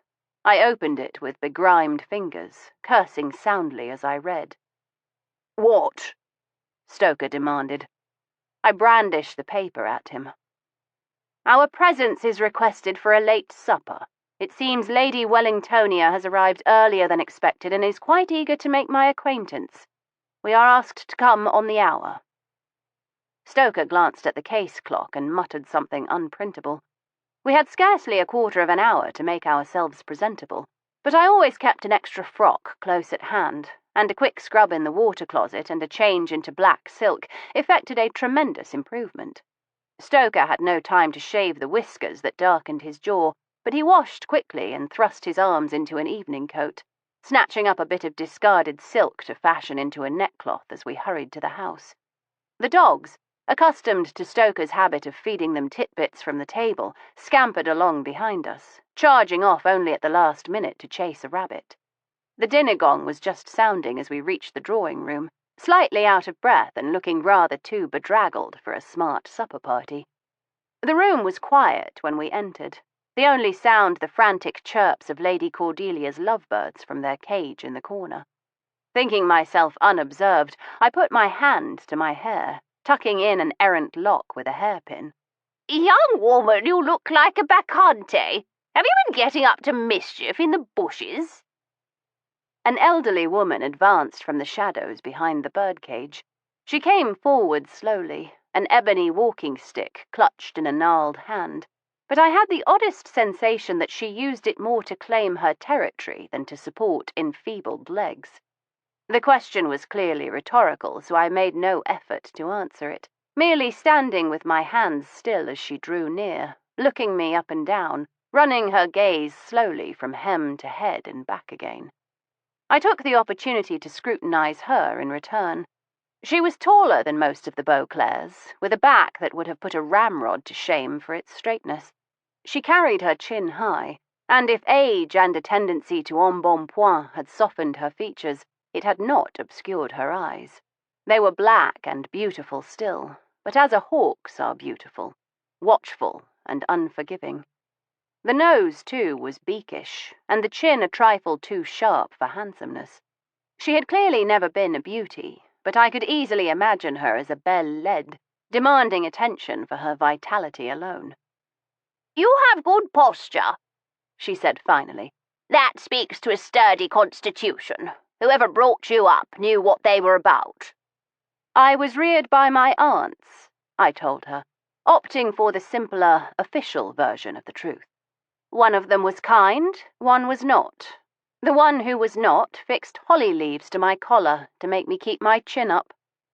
She nodded. I was strapped to a board for my lessons every day. My father believed letting girls study would lead to a crooked back, so a brace was the only way he would permit me to have lessons. That's how I learned Horace, she said grimly. You're the Speedwell child, I take it? I am Lady Wellingtonia Beauclair. You may address me as Lady Welly. I do not care for ceremony, as you have no doubt observed. You were admiring the birds, I said, by way of a conversational gambit. I nodded towards the cage where the lovebirds, Crates and Hipparchia, were whittering darkly as they looked at her. Pretty creatures, Lady Wellingtonia said. But they never stop that infernal noise. I was just about to open the cage to let the cat in. Or is that cruel? Ought I to drown them straight off and have done with it? Before I could form a reply, Stoker came forward. Good evening, Lady Welly, he said, bending over her hand in a courtly gesture. He brushed his lips across the back of it, and she simpered a little. She offered him a powdered cheek. Hello, dear boy. Give us a kiss. Now the other cheek and squeeze my hand like you mean it. Stoker did as he was bade and stood back, grinning. It is good to see you again, Lady Welly. You're a rogue, she told him, rapping his knuckles lightly with a fan. "I have not seen you in more than 6 months. I like your new pet," she added, with a nod towards me. Stoker snorted, and I poked him sharply in the ribs. "That will do," I said. I turned to Lady Wellingtonia. "Stoker and I are partners in his lordship's scheme to open the Belvedere as a public museum," I told her. She rolled her eyes heavenwards.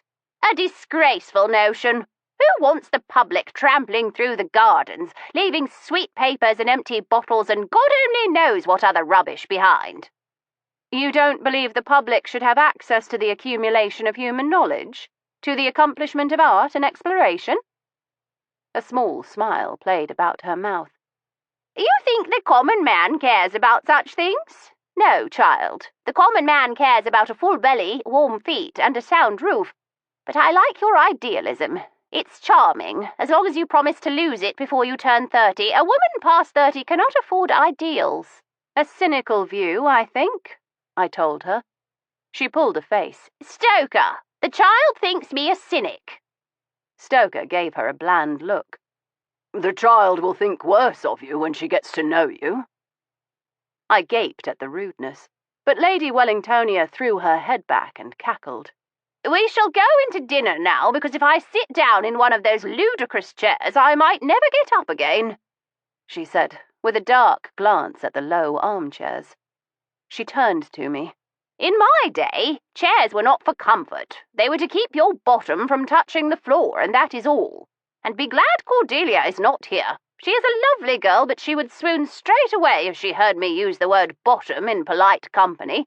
It is the greatest advantage of getting old, you know. I can say precisely what I like, and everyone excuses it because I knew Moses from his bulrush days." She took Stoker by the arm. "Take me into dinner, boy. Miss Speedwell, you will have to walk alone, I am afraid." Stoker obediently escorted her to the small Rosemoran supper room instead of the grand dining room. The table had been laid for 4, and I raised a brow as we settled ourselves. "Is his lordship coming down? Or Lady Cordelia?" Lady Wellingtonia paused to inspect the cold salmon mayonnaise that had been laid on the sideboard before replying. "No, child. Rosemoran is feeling feverish this evening, and I've told cook to send him up some calf's foot jelly and a nice blancmange. Cordelia and the children have already left." She nodded towards the extra place setting. "That is for my shadow, should he ever bestir himself to appear. He is always late." I had just begun to wonder if the old woman's wits were wandering, when the door opened and a clergyman entered, clucking apologies and tugging at his dog collar as he took his chair. He nodded to Lady Welly as he lifted an ear trumpet into place. "I am sorry, Welly, but his lordship's library will keep me so diverted I quite lose track of the time." Lady Welly sighed and spoke to him, raising her voice and speaking distinctly.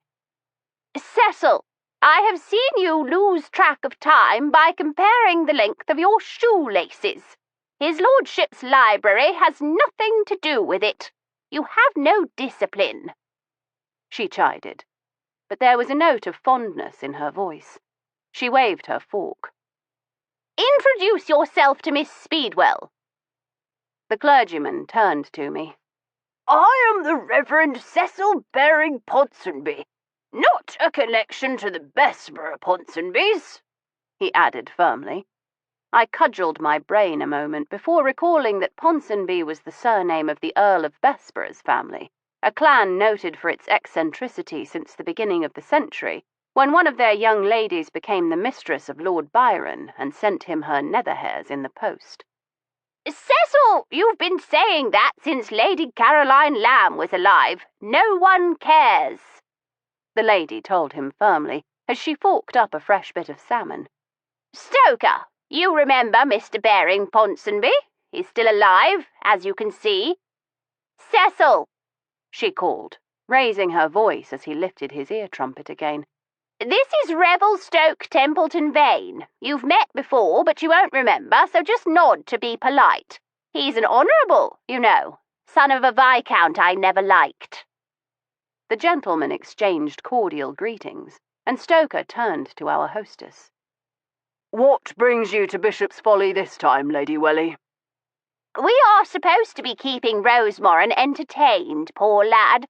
Although between us it takes an uncommonly stupid man to trip over his own tortoise. Bizarre creature, so ponderous and such a curious face. The tortoise, not Raybourn. I say, Cecil, it's only just occurred to me you look rather like Patricia." "What's that?" he asked, cupping his ear. "I said you look like Patricia, his lordship's tortoise," she shouted back. Now that she had said it, I could not stop seeing the resemblance. I half expected Mr. Baring Ponsonby to take offence, but he merely shrugged and applied himself to his salmon mayonnaise. Lady Wellingtonia turned to me. "I must make a point of visiting the Belvedere whilst I am here. I haven't seen this place in 40 years. Still full of rubbish, I expect." The collection also boasts some extremely fine examples of art and natural history, I said stoutly. The collection might have been a combination of rubbish heap and treasure trove, but I would permit no one else to think poorly of it. "What ho! Did you hear that, Cecil? I am reproached. Never mind, my dear, you mustn't pay attention to my whims. I am glad you were free to dine with me tonight. I so wanted to meet you and put a face with a name." She gave me a long, measured look. "Miss Veronica Speedwell, indeed." "You are too kind," I replied.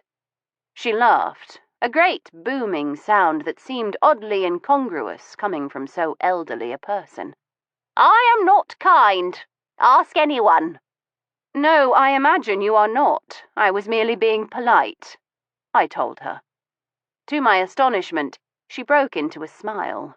A rather hideous smile, for it revealed a number of bad teeth. She raised a glass to me. "I have decided we are going to be very great friends, Miss Speedwell." I lifted my glass in return and drank deeply, not certain if I was more gratified or alarmed by the prospect. Whatever peculiar fencing game she had been playing at before, she dropped it then, and we spoke of many things. Mr. Baring Ponsonby made the occasional pithy remark, and Stoker was always good for a tale, but I was most intrigued when Lady Welly held the floor. She was a fascinating woman, and the little glimpses I had of her past, the places she had been, the people she had known, made me all the more desirous to dig deeper. "You have led a very interesting life," I remarked, after one particularly intriguing anecdote involving an Austrian archduke. "Have I shocked you? Remember, I was born in a different time, Miss Speedwell. Virginity is Queen Victoria's legacy. The rest of us are not quite so blinkered," she told me. "Take my advice and get rid of yours as fast as you can." I briefly toyed with the notion of telling her I had discarded mine on a hillside in Switzerland during a very pleasant interlude some 7 years past. "And if you've any sense, you will hand it to him," she added with a meaningful glance down the table towards Stoker, who was shouting remarks into Mr. Baring Ponsonby's ear trumpet. Just at that moment, Stoker turned, his gaze curious. "What are you two talking about? You look quite flushed." "We were discussing horse flesh," Lady Wellingtonia said, "and how difficult it can be to find a good mount." His response was sweetly naive. "If you need a recommendation, I know a fellow or two." I suppressed a laugh as Lady Wellingtonia gave him a smile that was purely feral. "I imagine you do, dear boy. I imagine you do." She turned back to me as he resumed his conversation with the little clergyman. We chatted aimlessly until the pudding was brought in, and Lady Welly gave a frisking little shiver of delight. "Apple snowball," she exclaimed. "My favourite." She glanced at Mr. Baring Ponsonby, who had apparently drifted off to sleep sometime during the cheese course. Stoker was attacking his pudding with gusto, and an expression of pure affection gentled Lady Welly's harsh features. "I am fond of Stoker. If I had a son, I would have wanted one like that. But it is a wretched business, this birthing of children," she added darkly. "Avoid it, if you can." "I mean to," I replied. "That's a smart girl." She gave me a nod and a wink as I spooned up a bit of apple snowball. I did not generally care for sweets, but cook had outdone herself with the crème anglaise accompaniment. Stoker, whose sweet tooth was legendary, had scraped his bowl clean, and, I noticed with amusement, exchanged it for the slumbering Mr. Baring Ponsonby's full one. I turned back to Lady Welly. "You ought to write a memoir," I told her. She made a dismissive gesture with her hand. "Live long enough and interesting things are bound to happen. I am older than the Nile, child. Speaking of which—" She paused and gave a quick order to Lumley, the butler. His expression faltered for an instant. "Don't be tiresome, Lumley," she said. "I am ready for my tea, and I've no interest in hauling myself and Miss Speedwell back to the drawing-room and waiting for it there. We will have it here whilst the gentlemen have their port. I dare say Mr. Baring Ponsonby will rouse himself for that." Lumley's colour had drained, but he bowed from the waist. "Of course, my lady."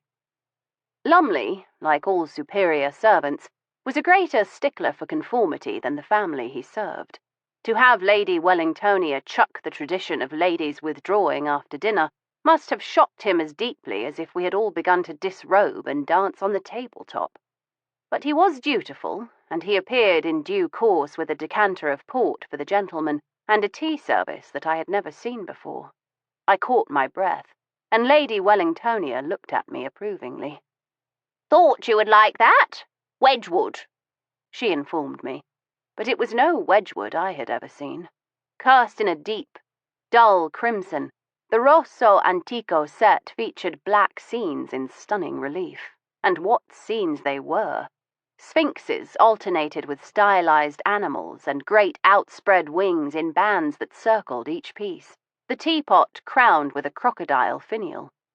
"It was created to celebrate Nelson's victory over Napoleon's navy in Egypt. Rather fun, isn't it?"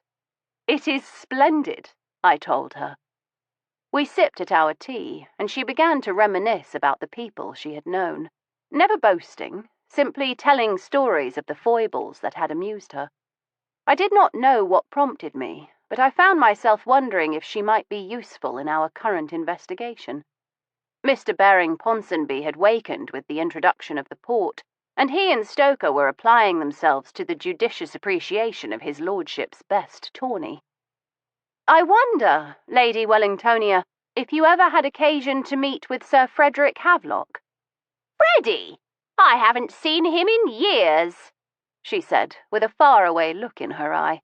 "He painted me twice, you know. The first was a lovely portrait for the Royal Academy before he got his Irish up and was thrown out for striking the President at the opening.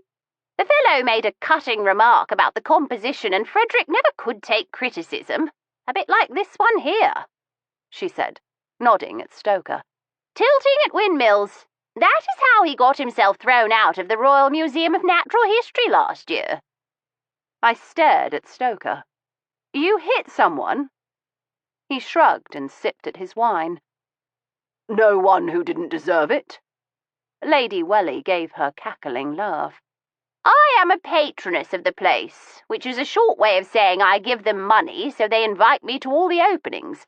Stoker was already in disgrace, but I brought him with me as my escort, and no one could say boo about it. And no one would have, had Stoker not taken exception to one of the displays." "What was so objectionable?" I inquired. Stoker's mouth thinned with recollected fury. "The director had mounted a display of apes and fossils to demonstrate Darwinian evolution." "That sounds reasonable," I said. "He put a live African man in a loincloth at the end of it, in chains," he said, fairly spitting the words. "And for the director's pains, he got a tooth knocked out," Lady Welly reminded him. She turned to me. "It took 4 men to pull Stoker off of him and throw him out. In the meantime, I discovered the African fellow was a qualified pastry cook without a place, so I took him off to my favourite hotel and found him employment. If you ever dine at the Sudbury, my dear, make very certain to order the croquembouche à la Beauclair for dessert. It is his specialty," she advised me. I thought of Stoker thrashing the director and suppressed a smile. "You said Sir Frederick painted you twice," I prompted Lady Welly. "Did you enjoy sitting for him?" "Enjoy? Not a moment of it. He modelled himself after Caravaggio, you know. Nothing but wine breath and grasping hands. I spent more time fending him off than actually posing. But the second was a damned fine portrait," she said, her expression dreamy. "I was quite nude. He painted me masked, of course, so no one would know, but it was a splendid portrait. Hangs over the bar at the Helican Club." Stoker choked lavishly then, taking some moments to recover himself. "I've seen that," he finally wheezed out. "Rather good, isn't it?" she asked, a twinkle in her eye. "Spectacular," he said, with feeling, as he raised his glass to her. She sighed. "I was past 40 when Frederick painted that, the last gasp of beauty." She turned her gaze upon me. "You should have him paint you, child. You've a face like a minor Greek goddess now, but someday it will start to slide down into your décolletage and you'll find your breasts at your waist." Mr. Baring Ponsonby lifted his ear trumpet. "Eh? What's that?" Lady Welly raised her voice. "We were talking about breasts, Cecil." "Lovely things, breasts," he said, promptly nodding off into his port with a muffled snore. She gave him a fond look. "He's rather like a lapdog, the dear old thing. A sweet companion in my dotage. Appendage like a donkey's, you know." Stoker choked again on his port while I groped for a response. Lady Welly went on in a blithe tone. "I am older than Father Thames, children, and I have made my peace with it. But I have a few years left before death asks me to dance, and I mean to enjoy them as I have the rest. Now, tell me why you are interested in Freddie Havelock." Before I could think of a good lie, Stoker spoke. "Building upon the work of Charles Wilson Peel, I have in mind a thoroughly new means of organising the displays of the natural history specimens his lordship has in the Belvedere. I want to place them each in a setting reminiscent of their habitat in the wild. If we were to position paintings in the background of each display, very detailed and specific paintings, we could conjure an atmosphere of reality unlike anything that has been seen before." I gaped at him. "Stoker, that is brilliant." Too late, I realised we were supposed to be partners, and as such, I ought to have known about such a scheme. But Lady Welly was sharp as a talon. "You are unfamiliar with this plan, Miss Speedwell?" "It is the first I have heard of it," I told her truthfully. "Then why were you so keen to make the acquaintance of Sir Frederick?" she asked, her dark gaze inquisitive. A tiny smile curved the corners of her mouth, as if she sensed my discomfiture, and it amused her a little. "I wanted to surprise Miss Speedwell with the endeavour," Stoker lied smoothly. "It was my suggestion that we make his acquaintance with an eye to viewing his art." She gave a slow nod, reluctantly, I fancied, accepting his explanation. "Well, Freddie is unique, and he might have done justice to your project at one time, but not now." "Why not now?" I asked. Lady Welly spread her hands. "Freddie is very nearly a cripple," she said flatly. "A few years ago he began to experience episodes of tremors in the limbs. He had enough strength to do the ordinary things, shave himself, write a letter, but he hadn't the ability to hold a paintbrush for more than a few hours. He made his reputation on the size of his canvases, great hulking things, larger than life they are. You ought to see the portrait of me in the Helican Club, bosoms the size of an infant. she said, with a raucous laugh. But with his diminished capacity for work, a canvas of that sort would have taken him years to finish. He tried miniatures, but they demanded a finesse of which he was no longer capable. He turned his hand to designing furniture instead and decorating his house. Frightful pile of a place. Looked like Brighton Pavilion inside. Havelock House? That's the one, she said with a nod. He inherited a tidy sum from his father. You've heard of Septimus Havelock? She looked from me to Stoker, and both of us made noises of assent. Most famous artist of his generation, Septimus was. His portrait of Queen Victoria upon her accession secured his admission to the Royal Academy at the unprecedented age of 17. There was not a crowned head in Europe he didn't paint, and he finished his career at the court of the Tsars as the Russian Emperor's pet artist. Quite a legacy for Freddie to live up to. She paused to reach for a bowl of nuts and a nutcracker, applying herself diligently to picking out nut meats whilst we waited for her to resume her tale. Freddie had very little interest in his inheritance when he was young, wanted to make his own way, and I say good for him. A fellow ought not to rest upon his family name, she added with a meaningful glance at Stoker. If he has skills, he ought to use them in service of Queen and country.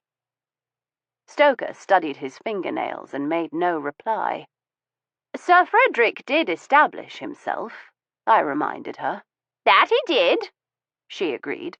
He was a very talented painter in his own right, but he has never measured up to his father's genius, and it has always been a rather sensitive point, she told me with a knowing nod. When Frederick's body began to fail him, he built that magnificent monstrosity on the edge of Holland Park, a sort of combination of house and studio and gallery. He meant to create a salon for aficionados to gather and discuss art, but he also intended to use the space as a nursery for budding artists. A generous scheme, I remarked. Lady Welly snorted. Generous, yes. Freddie is generous, but usually only when it benefits him. And how does this establishment benefit him? He gets to play God. He advises them on what commissions to take, what manner of art to pursue, with whom they should sleep. With his little protégés gathered about him, he is still important. Still a kind of pater familias to the up-and-coming. Provides them with introductions to wealthy benefactors, too. The sort of men who have more money than taste and can afford to pay handsomely to be taught what to like. My heart thrummed with excitement.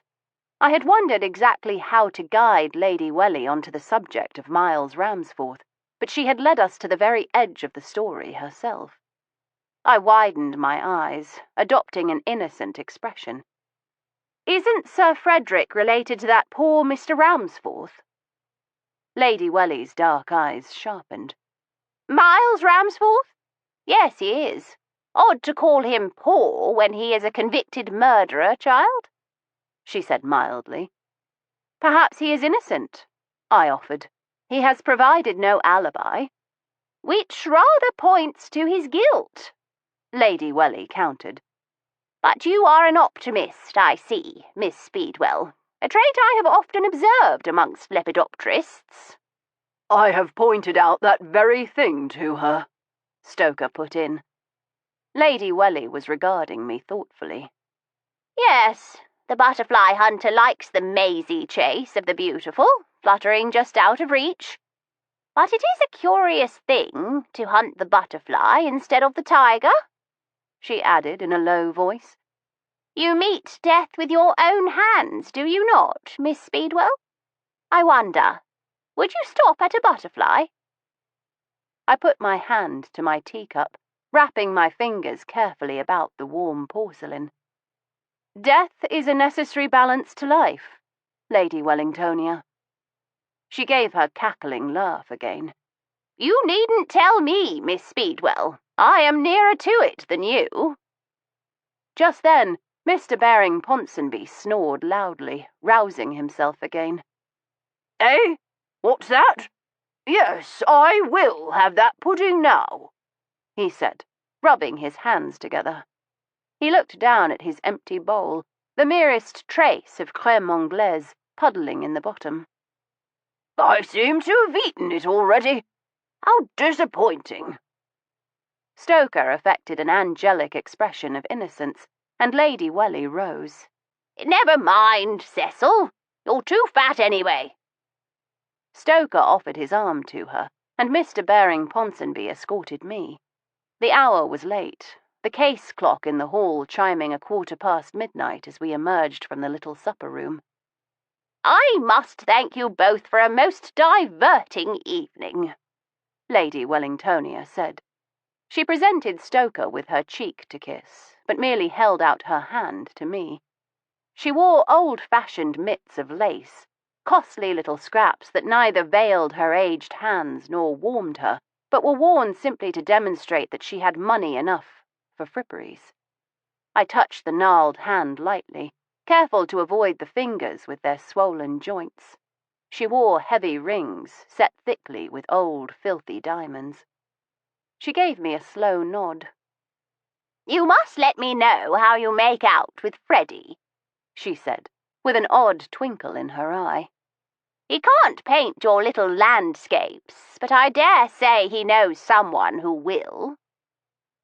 With that, she bade us good night, and we left the warmth and light of the main house for the gardens, dark and heavy with rising fog. A lantern had been left for us, and Stoker carried it, guiding us both along the path to the Belvedere, the dogs racing up to trot dutifully at our heels. Without discussion, we chose to settle in for a nightcap in our place of work, rather than repair to the separate, tiny dwellings where we slept. Lord Rosemoran had generously provided us with living accommodations on his estate, permitting us to choose from a collection of small follies scattered about the grounds, each decorated in some outlandish style and fitted with many of the modern amenities. While most young Englishmen bent on the grand tour spent their time collecting art and social diseases, the Beauclair men had acquired an assortment of outbuildings, shipping them home at great trouble and hideous expense. They had variously been used as playhouses, bathhouses, summer houses, guest houses, and in one notable case, an hermitage. But there were no hermits in evidence when Stoker and I took up residence. He in a Chinese temple in the pagoda style, and I in a Gothic chapel complete with tiny gargoyles and a vaulted ceiling painted with stars. Mercifully, the rudiments of plumbing had been installed, and gas laid on, so accommodation in our tiny abodes had proven quite satisfactory. If only the rest of the estate fared so well, I thought, as we made our way down to the Belvedere. The property was a vast one by London standards, although rather mean for a man who owned more than 30,000 acres of Cornwall. But the grounds that availed the various earls plenty of scope for their acquisitive passions also required a great deal of upkeep that was not always forthcoming. Between the little follies and the Belvedere lay the glass house, a cast iron pavilion built in the style of the Crystal Palace. In fact, it was a model, built by Sir Joseph Paxton himself when he was tinkering with the design for the eventual site of the Great Exhibition. Once a splendid repository for the various plants and birds collected by the present Earl's father, it was now an eyesore, with more windows broken than whole, fragments of glass powdering the weedy grass that had grown up around it. It was hid from the main house by a maze of hornbeam, and I doubted our patron had thought of it from one year to the next. That was a pity. The design was a miracle of modern invention, for it wedded iron and glass into a lacy, delicate structure that defied gravity, soaring like a cathedral of crystal, capturing light and multiplying it. Or it had, I imagined, before weather and neglect had had their cruel way with it. Now it stood, hunched and silent, a bedraggled figure in the fog, as if embarrassed by its wrecked splendor like a raddled courtesan seen in the unkind light of day. Lord Rosemoran ought to do something with that, I grumbled. He might pull it down and put the space to better use. Like a tennis court? Stoker suggested derisively. We were united in our scorn for organised athletics. Like a shooting gallery, I countered. I should like some place to practice. When hell freezes solid, Stoker told me. Suddenly he stopped, rearing back so suddenly that I collided against his back, a wall of solid muscle as impassable as stone. The dogs, alerted to his mood, began to dance about, sniffing intently and whimpering. Stoker, what the devil is the trouble? He had stopped just short of the belvedere. He said nothing, but raised the lantern high and jerked his head towards the door. It was closed, as we had left it, but now a piece of paper hung there, affixed by a drawing pin. Stoker wrenched the note loose, holding the lantern aloft so we both could see. It was a single sheet of foolscap, the writing scrawled in harsh capitals that nearly pierced the page, the ink thick and blotted as if from a badly mended nib.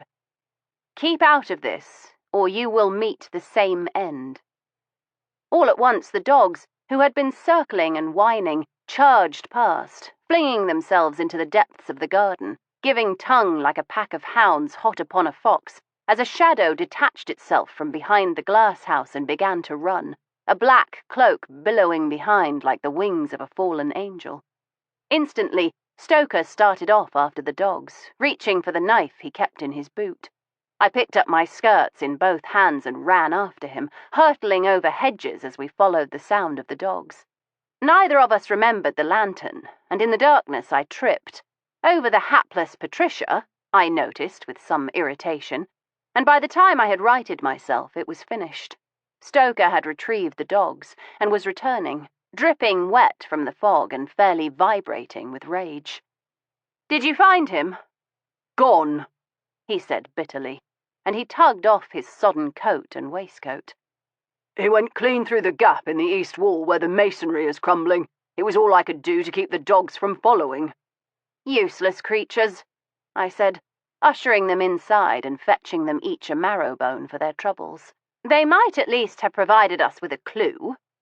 Stoker stripped off his shirt to wipe his face and sodden hair, then tugged it back on. "Oh, but they did," he told me, grinning in triumph. He tossed me a piece of fabric, no bigger than 1 inch by 2. "What is this?" I turned over the scrap, noticing the plain wool fabric and tiny stitches. "Whoever he was, he wore a cloak. Huxley managed to get his teeth into the hem of it and tear that bit off, as the fellow dodged through the gap." "Well, at least you earned your marrow-bone," I told Huxley, throwing Bet a reproachful glance. She panted happily as she gnawed at her undeserved prize. "Can you tell anything from the fabric?" I asked, passing it back to Stoker. He shrugged. "Nothing of note, but at least it is a clue of sorts. I wonder what sort of malefactor has been scampering about in the fog." "We are agreed that this refers to the business Princess Louise has set us upon?" I asked. Stoker rolled his eyes. "Are you in the habit of receiving threatening missives from strangers?" "I wouldn't call it a habit," I hedged. He narrowed his gaze. "Veronica." "Well, some butterfly collectors can be quite dogged in their pursuit. There are specimens worth more than this estate, you know." "And have you any in your possession?" "Not at present," I replied smoothly. He considered that a moment. "I think I may have pursued the wrong field of natural science." "Undoubtedly. I had £5 off of Lord Bowen for the pretty little specimen of Euplea mulciber I found him last week." Stoker raised his brows. "Striped blue crow," I explained. "A little brushfoot indigenous to India. I put him in touch with a dealer out of Madras who happened to have a male with the most curious mutation." "Veronica." His voice was low and tight, with the sort of control which meant I had very few seconds before he lost his temper entirely. I was halfway tempted to goad him into it. Few things were more arousing to me than the sight of Stoker in full froth, but I had made a vow to myself never to bed an Englishman, and although Stoker frequently tested my resolve, I had not yet abandoned it. No, Stoker. I know of no one who currently has reason to threaten us. Us? He queried. It is not addressed to me, I pointed out, and it was placed where both of us work. It might just as easily have been meant for you. He reared back, affronted. I haven't given anyone reason to want to kill me. Are you quite certain? Think carefully. I am convinced we could compile a list, I said sweetly. He sighed.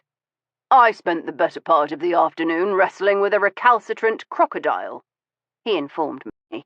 I have no interest in crossing swords with you for the rest of the night. Come on. He whistled up the dogs and grabbed the lantern as he seized my wrist with his other hand. Where are we going? I demanded. To bed. Chapter 6. To my mingled annoyance and relief, Stoker's invitation to bed was issued in the strictest sense of the word. He locked us into my little Gothic chapel and then proceeded to spend the night sleeping next to me, his head bumping the footboard and his feet resting on the pillow beside me. It was not the first time we had slept in such a fashion, and I doubted it would be the last. 1,000 questions chased and tangled in my mind, but I thrust them aside, counting backwards from 100 in Tagalog until I drifted off to sleep. I awakened to the pleasant sight of Stoker stretching himself and pulling on his shirt. No attacks by villains bent upon writing at us, I teased. He favoured me with a glower. Whoever left that note was bold enough to trespass onto the private property of an earl, and he was quick enough to elude apprehension. You needn't favour your sex so highly, I pointed out. Our miscreant might have been a woman. He snorted. Do you really think a woman could elude me?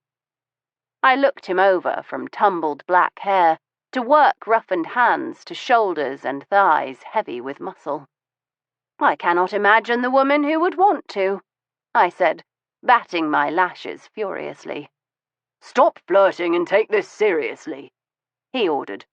You agreed to do this ridiculous thing for a princess, and within hours we are threatened.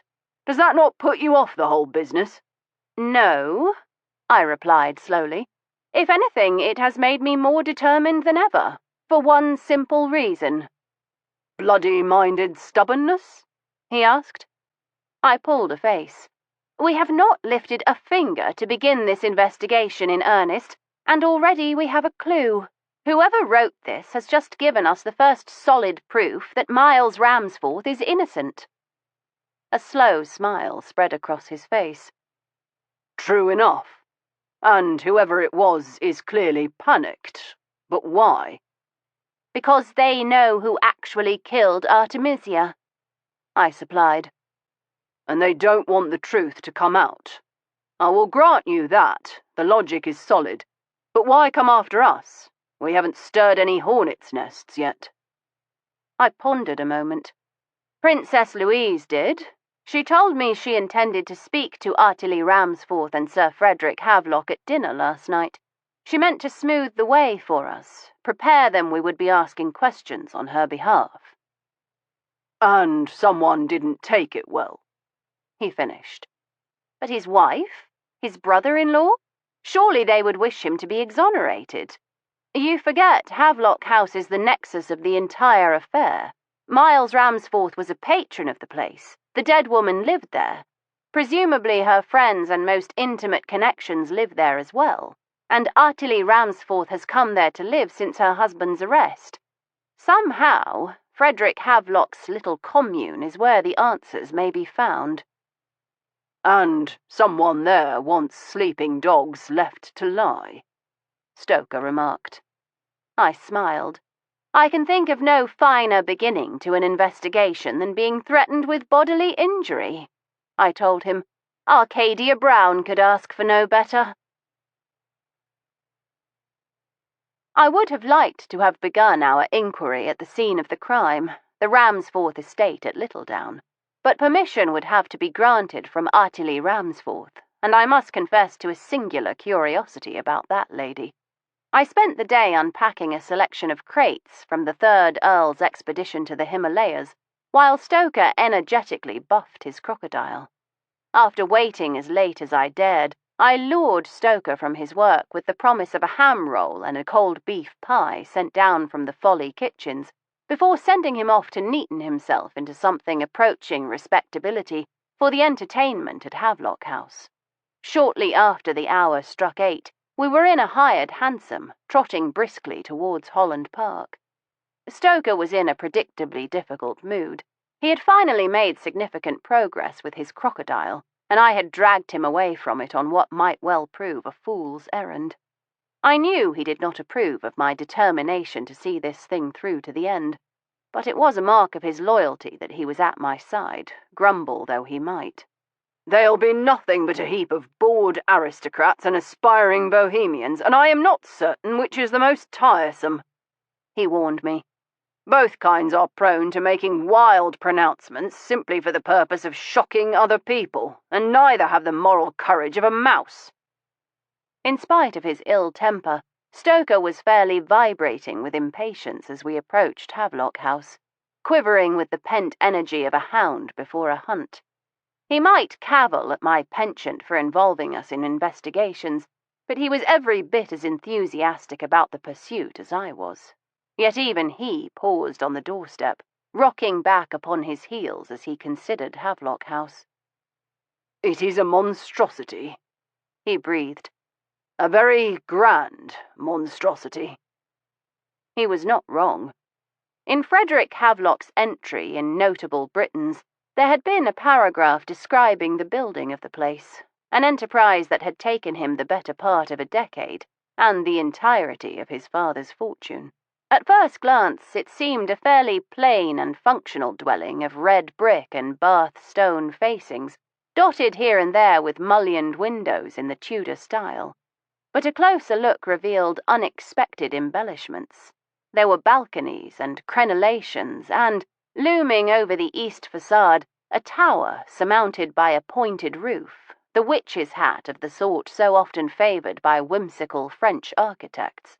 A tiny lagoon in front of the house boasted a miniature gondola, and the portico housing the front door was hung with a series of Chinese lanterns. Stoker's expression was rapt. "Forget what I said," he murmured. "There's genius at work here. Wild dogs couldn't drag me out of this investigation." I grinned, and we approached the open door, not surprised to find the entertainment underway. There was no servant at the door, for it was obvious Frederick Havelock did not dwell upon ceremony, and all were welcome. The mood inside the house was nothing to what I had expected. Although the trappings of mourning were in evidence, a sort of carnival atmosphere prevailed. Interior doors had been thrown open, and people drifted from room to room, conversing in low tones, punctuated by the odd bit of muffled laughter. The house had been built around a central hall fitted with tiles from the east, and a fountain tinkled under a gilded dome that soared overhead. A series of galleries ran the circumference of the hall, leading off in various directions to separate wings, each with a different colour scheme.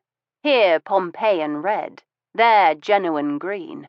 Only the reception hall bowed its head to the east, conjuring images of 1,001 nights beneath an Arabian sky, for the dome was painted with a celestial scene, complete with silvery constellations. In the centre of the fountain, a little incongruously perhaps, stood a marble statue in the Greek style of a maiden with her hands cupped around her mouth as she gazed backwards over her shoulder. A bronze plaque at her feet was inscribed simply, Echo, and I was struck by the pathos of the nymph, for she was a masterpiece of emotion. Apparently as welcome as anyone else, we took our time wandering about the reception hall and poking into the various workshops and studios that lined the back of Havelock House, each fitted with floor-to-ceiling windows that had been flung open to the air of the gardens, drawing in the scent of late roses and the unexpected narcotic heaviness of tuberose. Enormous bouquets of lilies had been gathered into vases that stood like fragrant sentinels at each door, and in the main drawing room a buffet of cold meats had been laid. There was a ready supply of intoxicants of every variety, and Stoker poured us both a glass of surprisingly elegant red wine as we surveyed the crowd. And quite a crowd it was. I could not decide if the event was meant to be a sort of wake or an exhibition. A juggler vied for attention against the strains of a group of musicians playing exceedingly mournful dirges, and a contortionist twisted herself into fantastical shapes in front of a veiled and silent professional mourner, draped from crown to hem in deepest, impenetrable black. I was just admiring the contortionist's flexibility when I felt the hairs upon the back of my neck prickle. A woman dressed entirely and expensively in black glided up to us. She had a face that would never have been beautiful. The irregularity of her features would not permit it. Her nose was a trifle long, her eyes set slightly too far apart in a face so pale it reminded me of new milk. But her hands were lovely, the fingers long and tapering like a violinist's. Her hair, a dark chestnut hue shot through with grey, had been plaited and pinned into a heavy coil at her neck, and her only jewels were a slim gold wedding ring and a pair of shimmering jet earrings that trembled when she turned her head. She approached, her slender mouth parted into a modest smile of welcome. "I think, pardon me if I am mistaken, but you must be Miss Speedwell, are you not?" Her voice, I realized, was her true beauty. It was low and soft, with an attractive musicality. "I am." The smile hesitated, then deepened. "I am Artemisia Ramsforth. Her Royal Highness said we might expect you. And your friend," she added quickly, with a tentatively welcoming glance at Stoker. He inclined his head. "Revelstoke Templeton Vane, Mrs. Ramsforth." "I know. The Princess discussed you at length." I suppressed a smile. Only the assurances of a princess could have persuaded anyone who was anything other than a buccaneer. Claiming that his eye, once the site of a grievous injury, was fatigued, Stoker had put on the eye patch that was his occasional habit, but I suspected it a gesture born of mischief. Stoker was the dedicated black sheep of the Templeton Vane family, and kept himself aloof from society whenever possible. Being thrust into the very heart of it would no doubt bring out his worse instincts for waywardness. In this case, it meant flaunting his rather alarming resemblance to a prosperous pirate, complete with overlong locks and golden earrings glinting in his lobes. The fact that the numerous tattoos acquired on his travels were hidden by his clothing was no doubt a source of great irritation to him, but the knowledge that his physique was shown to excellent effect by his tailoring must have been a consolation. It seemed to unnerve Mrs. Ramsforth, for she darted him a number of hesitant looks during our conversation. "This is a far grander entertainment than I was anticipating," I told her. "I hope we are not intruding." "Oh, no," she said earnestly. "Sir Frederick likes to host these gatherings a few times each month. It is an opportunity for the artists to show their work informally, to meet new patrons and models. Anyone is welcome. The affair will last far into the night, growing rather more riotous with the late hours, I am afraid," she added with a touch of asperity. "You do not care for the exhibitions?" I asked. She shook her head, the little jet beads at her ears clicking as they danced. "It isn't that," she protested. "These events are quite necessary for the sort of work my brother-in-law does. He has been very generous in finding his protégés suitable commissions. It is only the timing and the theme one finds difficult." I looked from the crepe-draped looking glasses to the ornamental professional mourner and was forced to agree. It was in questionable taste, with Miles Ramsforth scheduled to hang in a week. As I watched, the professional mourner edged a little closer, clearly bent upon listening to our conversation. "Perhaps there is somewhere more private we could talk," I suggested. An expression of relief passed over her face. "Yes, that would be best. Won't you come up to my rooms?" We followed Mrs. Ramsforth as she led the way through the press of people. She paused part-way up the stairs, gesturing towards the statue of Echo. "If you stop at any point upon the stairs, you can hear whatever is said in the hall below," she told us. "It is a peculiar feature of this place, a whim of Sir Frederick's." I glanced down at the press of people, wondering if any of them might have been our nocturnal visitor. "Tell me, Mrs. Ramsforth," I said casually, "did you have a quiet supper with Princess Louise last night?" One elegant hand rested upon the banister. "Why, no. Sir Frederick gave a supper party almost as crowded as this one." She turned and began to climb again, while I exchanged meaningful glances with Stoker. If Louise's conversation had been overheard, as seemed entirely possible in the chaos of Havelock House, any one of the guests present the night before might have slipped away to deliver the threat. Mrs. Ramsforth led us into the wing painted genuine green, and through a small door set within an ogival arch. "Another of my brother-in-law's inspirations," she said, ushering us inside and closing the door softly behind us. We were in a small sitting room, unremarkable in its size, but unlike any room I had ever seen before. It might have been Titania's bower, for the walls were painted in shifting shades of green, with the ceiling dappled blue and festooned with drifting clouds. The furnishings were crafted of gilded wood in fanciful shapes, with Gothic arches a repeating motif, and every cushion had been sewn of green velvet embellished by golden thread. "How extraordinary," I breathed. Mrs. Ramsforth smiled. "Sir Frederick is eccentric, but a genius, and he is very generous to me." Without asking, she poured us each a thimbleful of clear liquid into tiny crystal glasses. "Drink carefully," she warned. Stoker took a sip, and a broad smile spread across his face. "Tsiporo," he pronounced. The placid face was lit with pleasure. "You know it?" "I served in Her Majesty's Navy for some years," he told her. "I travelled through Greece on my way home from an engagement in Egypt."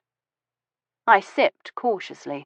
It was the same sort of liquid fire I had come to appreciate in the aguardiente from South America that I drank, nearly tasteless and lethally potent. "How did you come to find such a libation?" I asked her. She had taken no glass for herself, and she folded her hands calmly in her lap, resting the marble-white flesh on the black bombazine of her gown. "My husband and I have often travelled there, as a result of his interest in Hellenic art. We purchased a villa during our last visit, and I mean to go there to live when... She broke off suddenly, her voice tight with emotion. After a moment, she collected herself. "Forgive me. This has been a difficult time." "I cannot imagine," I told her truthfully. "But we would like to help." She clasped her hands together. "That is what the princess said. Forgive me, Miss Speedwell, but I do not see how that is possible." Her voice was still tight, and something in her manner made her seem brittle, near to breaking. I glanced at Stoker, and he gave a single, quick jerk of the chin to indicate I should try a different tack.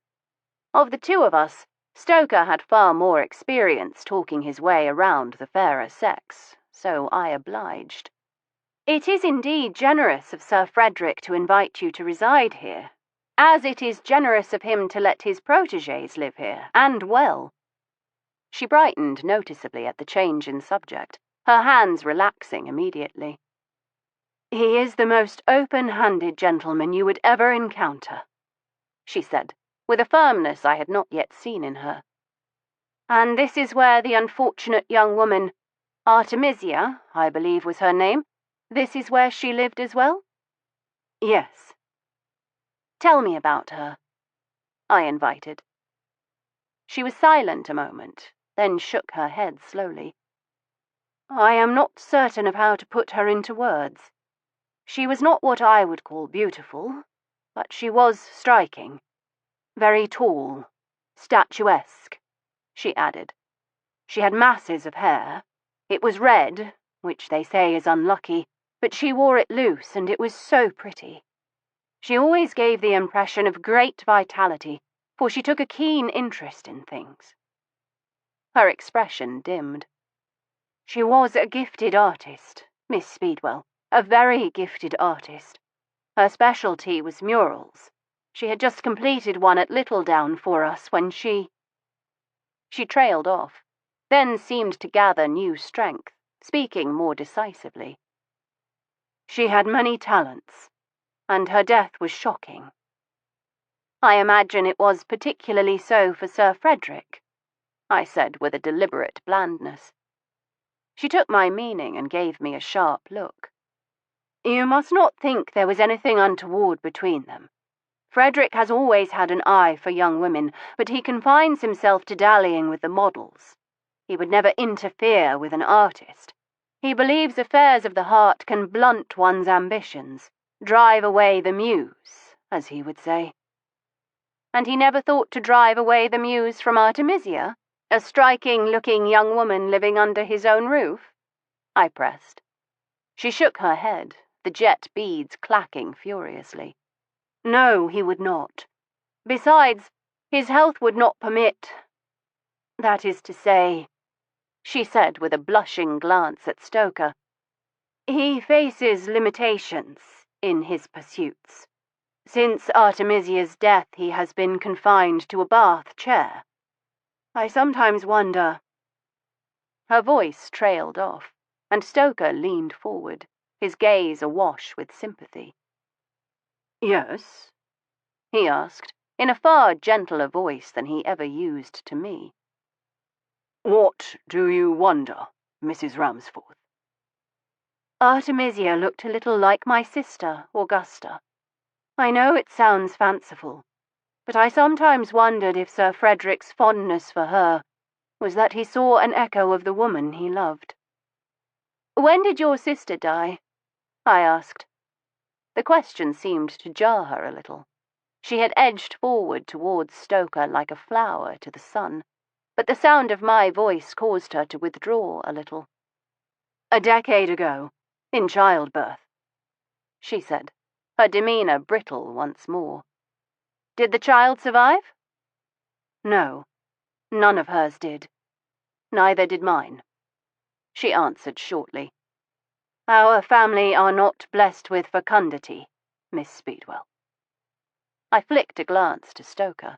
My intrusive questions had nettled her. I relied upon him to soothe her back down again. He rose to the occasion like a hero. Tell me about Lady Havelock, he coaxed. I imagine she was very special. She was, Mrs. Ramsforth said, her eyes burning with sudden devotion. She was my elder by only 11 months, and we were raised almost as twins. Our nanny dressed us alike. Our governess taught us the same lessons. Never was there a treat for Augusta that I did not share, she added, her voice drifting into nostalgia. She was my dearest companion.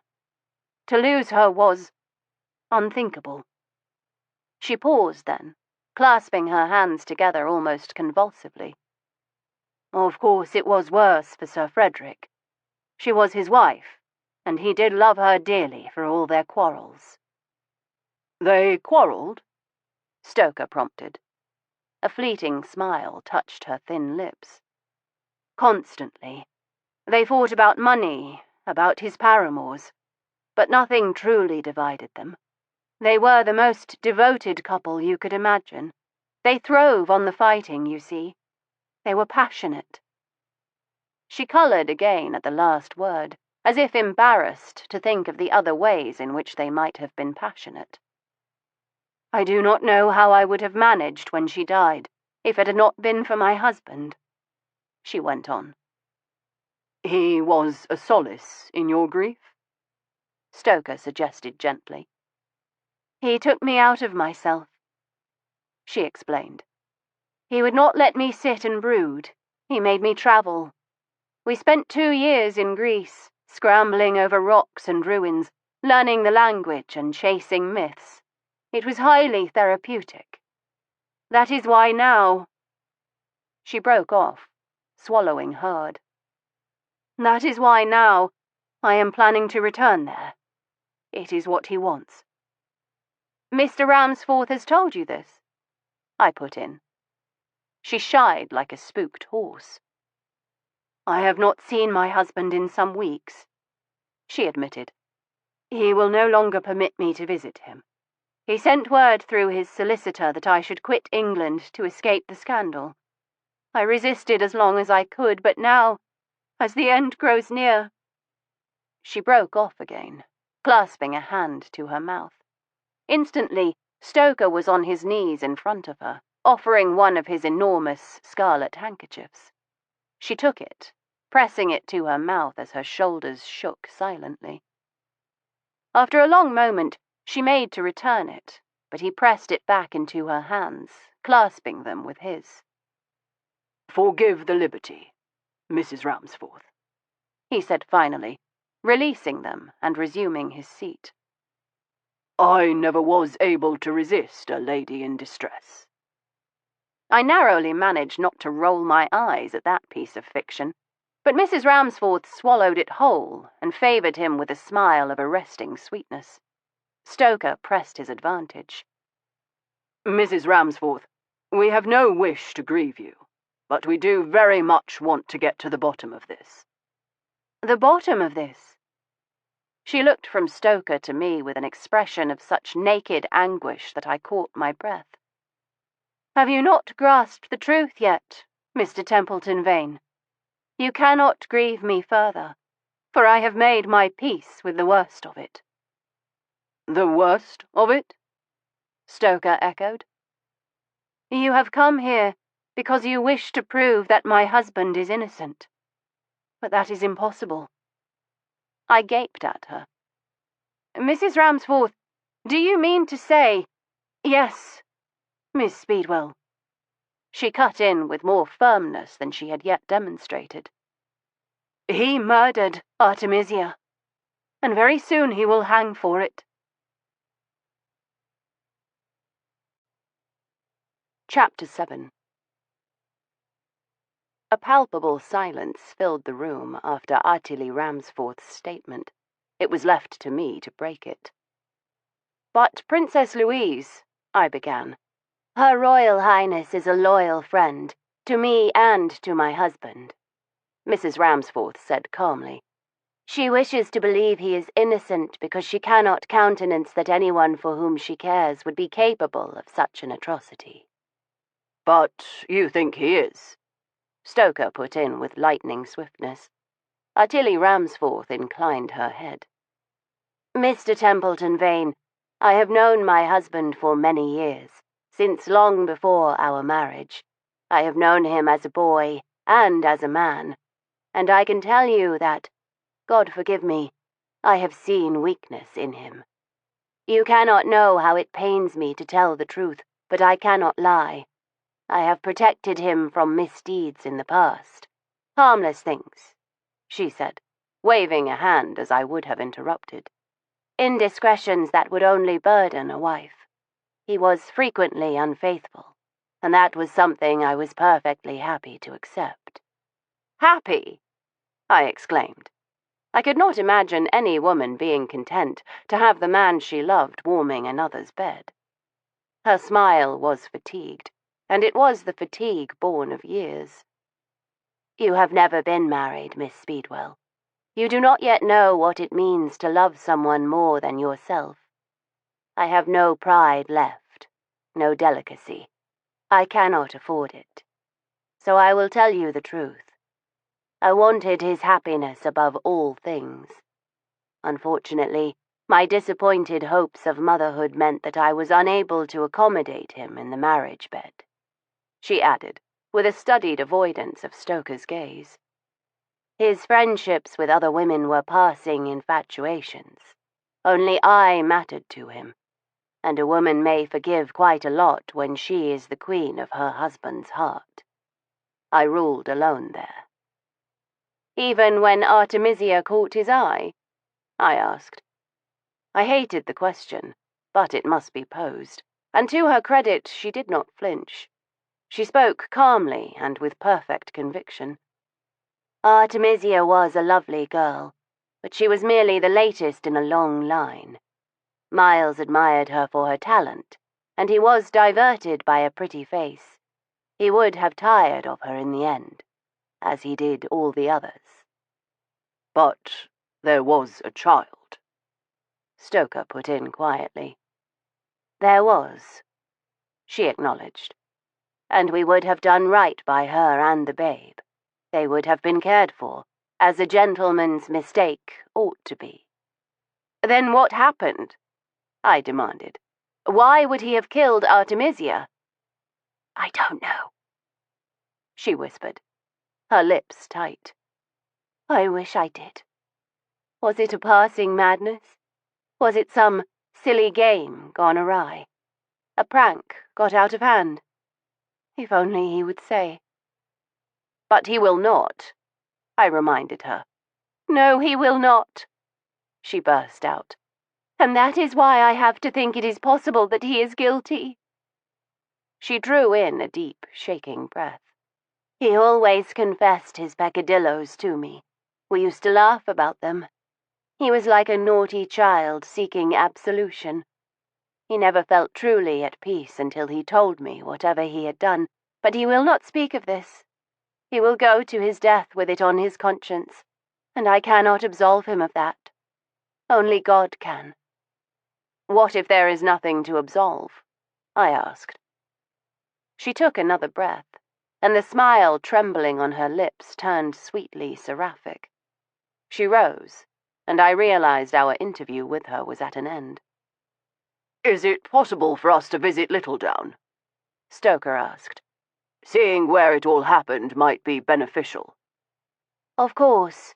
It may take a few days," she said in an apologetic tone. "I came away quite suddenly.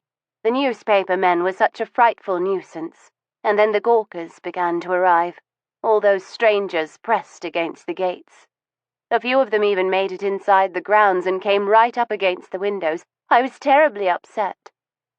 "I can imagine," Stoker said by way of consolation. "When I came here, I closed up the house, had it shuttered and bolted, and sent the key to my husband's solicitors.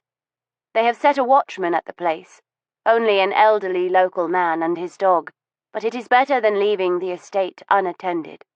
I will have to write to the solicitors to request they return the key. They may not attach much importance to such a request, what with Miles having only a few days left." She broke off, then gathered her composure once more. "I will do my best." She walked us to the door and shook each of our hands in turn. "This is all so strange. I pray you will understand. I wish you the very best of luck in your inquiries, but I cannot believe you will establish his innocence. Indeed, I dare not think it possible. You see, it hurts too much to hope. I must think of him as already dead, for that is what he will be, and I fear even you cannot save him." "We will try," I promised her. Sudden tears sprang to her eyes. "God help you, Miss Speedwell. God help you." "A very interesting lady, Mrs. Ramsforth," I remarked, as Stoker and I wended our way slowly down the stairs. He grunted by way of agreement, and without discussion we turned our steps to the drawing-room where the food had been laid out. We each filled a plate as an excuse to linger, and as we nibbled at lobster patties and cold turkey, we wandered the periphery of the room, studying the art. There was a statue of Achilles as a boy that I found quite arresting, but it was an enormous canvas, stretching the length of the far wall that demanded attention. A painting of no little skill, and signed with a swirl of gilt paint with the name Artemisia. The subject was the death of Holofernes at the hands of Judith, and the execution of it was utterly mesmerizing. The arms of the victim were thrown out in sleep, the head fallen back so that the long, sensual column of the throat was vulnerable. In contrast, the arms of his assassin were taut with intent, her expression purposeful, from the narrowed eyes to the tip of the little pink tongue caught between her teeth as she advanced upon him. Artemisia Gentileschi had painted the same scene, but unlike her predecessor, our Artemisia had chosen the moment just before the act. No violent spray of blood, no arms corded with homicidal effort, no rictus of pain and fear from the victim. This was a moment in which nothing had yet happened, the last instant before crossing the Rubicon. Artemisia had captured her when she might yet turn back, when she had not made a murderess of herself. That choice rendered the painting all the more powerful and poignant. It was as if the viewer, seeing it clearly, could pry the knife from her hand and guide her out of the tent, back to safety, back to innocence. The eyes were not yet those of a killer. I scrutinized it from edge to edge and back again, from the lavish tent folds on the right-hand side of the painting, through the figures, and down to the tips of Holofernes' fingers, relaxed in sleep, the curving forefinger pointing to her signature, a flourish of golden paint against the white of his bedsheet. It was a clever trick. It forced the viewer to notice the signature, but in a way that was a natural extension of the work itself. Artemisia was subtly reminding everyone who saw the painting that she was as much a part of it as Judith and Holofernes, that this moment had been conjured by her and no one else. "Stupendous," Stoker breathed, and I realized suddenly we were not alone. Standing at my elbow was a diminutive sprite of a young woman who scarcely reached my chin. She had a firm, square jaw and the most strongly marked brows I had ever seen, combining to give her a look of almost pugnacious self-confidence. "We do not stand on ceremony here," she informed me as she thrust out her hand. "I am Emma Talbot." "Veronica Speedwell," I replied, shaking hands. "Do you live here, Miss Talbot?" "I do. I am a sculptress under the tutelage of Sir Frederick." She turned to greet Stoker, and from that moment on I might as well have been invisible. She had eyes only for him, and I was not surprised. His piratical appearance had been carefully cultivated, both as a tribute to his time served in Her Majesty's Navy and as a means of putting off unwelcome female attentions. The poor fellow never understood that it had precisely the opposite effect. When a gentleman of excellent breeding and perfect vowels assumes the guise of a ruffian, women are frequently reduced to a state of helpless infatuation. I had seen it numerous times, that glazed look of bewilderment in a female's eyes as her interest was kindled, almost against her will. Stoker himself never took notice unless I pointed it out, at which he invariably blushed an enchanting shade of rose that only highlighted his allure. To his credit, he never abused his talent. He might have bedded half the aristocracy with his irresistible combination of good looks and brooding bad temper, but he restricted himself with the asceticism of a monk. I sighed at the inevitable and performed the introductions. "Mr. Templeton Vane," Miss Talbot said, clasping his fingers in hers, the tiny hand closing carefully around his. "How enchanting to make your acquaintance." "The enchantment is entirely mine," came the gallant reply. I rolled my eyes heavenwards, but neither of them paid me the slightest attention. I fancied I heard a slight titter of amusement from the veiled professional mourner standing against the wall, but when I shot a glance her way, she had assumed a posture of dejected sorrow. "What brings you into our little group this evening?" she asked. "Were you a friend of Artemisia's?" He adopted a pained expression. "Alas, I never had the pleasure. But I understand she was an artist of considerable gifts, and we are the poorer for our loss, whilst heaven must rejoice at the prospect of so glorious an angel." My God, I muttered. I had wondered if it might be a bit too much, and to my delight, Miss Talbot snorted. Artemisia was as original an artist as the lowest hack sketching Christmas cards for twopence a dozen, she replied crisply. She had talents, but her greatest by far was persuading powerful men to make much of her. I decided I liked Miss Talbot then, but before we could question her further, she circled Stoker, eyeing him as closely as any coper at Tattersall's looking over a stallion. You will do quite nicely, she pronounced finally. I should like to see your thighs before I make a final decision, but I think you would do quite nicely indeed. My thighs? I beg your pardon, Stoker managed, goggling at her. Don't be obtuse, Stoker, I prodded. Miss Talbot obviously wishes you to pose for her in what one can only assume will be a state of semi-nudity. Semi? My dear Miss Speedwell, I have in mind to sculpt him as Perseus at the moment of the Gorgon's defeat. He would be entirely nude, she corrected, her expression quite serious. Entirely nude? Stoker repeated dumbly. Except for the sandals, Miss Talbot amended. Perseus did wear the most adorable winged talaria. I am familiar, he told her in a clipped tone. I suffered a classical education. I think it is a marvellous notion, I said quickly. I gave him a meaningful look over Miss Talbot's head. If ever I craved the gift of telepathy, it was in that moment.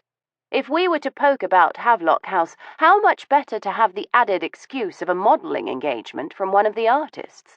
We had no way of knowing which of them had been informed of our true purpose in being there, but the more innocuous we seemed, the better.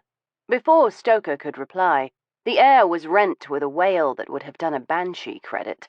We turned as one to see a man standing in the doorway, and I felt a rush of blood straight to my sit-upon parts. He wore a jacket of peacock blue, no doubt to draw attention to his remarkable eyes that were filled with crystalline tears. His hair was not blonde but gilded, as if by the hand of a Renaissance master. The cheekbones were as sweetly moulded as a seraph's, giving way to a perfect jaw and a pair of rosebud lips that simply begged to be kissed, while his ears, delicately pointed at the tips, lent him the air of a young satyr waiting impatiently for his first debauchery. Clasped loosely in his hand was a bottle, of gin, it seemed, and the greater part of it had already been drunk. As we watched, the beautiful lips parted, and another wail sounded, more piteous than the last. Stoker poked me pointedly in the ribs. For God's sake, you're staring at him as if it were the 4th year of a famine and a loin of beef just walked in the door, he muttered. He is very noticeable, I replied faintly. He is a coxcomb, Emma Talbot said sourly. No doubt he means to indulge in a performance. As Miss Talbot suggested, the wailing continued until he had gathered the attention of everyone in the room. There was a hushed thrill of expectation as the assembled crowd watched him. Content at last that he had drawn every eye, he moved slowly towards the table, swaying only a little as he did. Drunk again, Miss Talbot remarked. Who is he? I inquired. Julian Gilchrist, portraitist and ass, she answered. Without great deliberation, Julian Gilchrist made his way to the buffet table and proceeded to climb onto it. He walked down to the middle, stepping over cruet sets and candelabra until he stood astride the punch bowl, surveying the room. His shoes had left muddy prints upon the white damask of the tablecloth, like the dirty fingerprints of an unkempt giant. Here we are, he began, lifting the gin bottle like a torch. Stoker snorted. What the devil is happening? All he wants is a nice pair of breasts and he would look like Liberty leading the people. Emma Talbot gave a sharp bark of laughter, like the quick sound of a fox, but I pursed my lips. Hush, I said softly. No doubt you will hurt his feelings if he hears you. He clearly thinks he is being dramatic. Dramatic people give me a pain in my backside, he retorted. Without further ado, Mr. Gilchrist launched into a sort of eulogy for Artemisia. At least, that is how it began. Only a few sentences in, it became a diatribe against the girl. He berated her talent, her eye, her morals, and would no doubt have gone further had not Emma Talbot stepped forward. "Oh, do shut up, Julian," she ordered. "God knows I was not her greatest admirer, but she was twice the artist and man you will ever be." "Viper!" he thundered, pointing a finger at her. "You are a viper in the bosom of this place, and I wish to God it had been you instead of her." "Perhaps it will be," he said, leaning forward and very nearly, but not quite, toppling off the table. The professional mourner against the wall gave an audible gasp of horror and started forward, but a glare from Emma Talbot halted her in her tracks. A lesser woman might have paled under the implied threat of Julian Gilchrist's words, but Miss Talbot merely curled a scornful lip. "You are only raging at me because it is true. You will never be half the artist she was, and you know it, you little pustule." Gilchrist would have launched himself, but he tripped over an epergne, sending water and lilies cascading over the edge of the table. "You bloody bitch!" he began, waving a finger again at Emma Talbot. I looked meaningfully at Stoker, and he gave a sigh, stripping off his coat in one fluid motion. He strode to the table, grasped the tablecloth in his fists, and jerked hard. Punch bowl and platters and candelabra went flying, as did Mr. Gilchrist. He landed with a sharp thud of his beautiful head against the table, slumping instantly to unconsciousness. Stoker reached out and easily flipped the fellow onto his shoulder. He turned to Miss Talbot, who was staring at him in open-mouthed astonishment. "Where shall I put him?" Stoker inquired casually. She shook herself as if to collect her wits. "He has rooms upstairs. I will show you."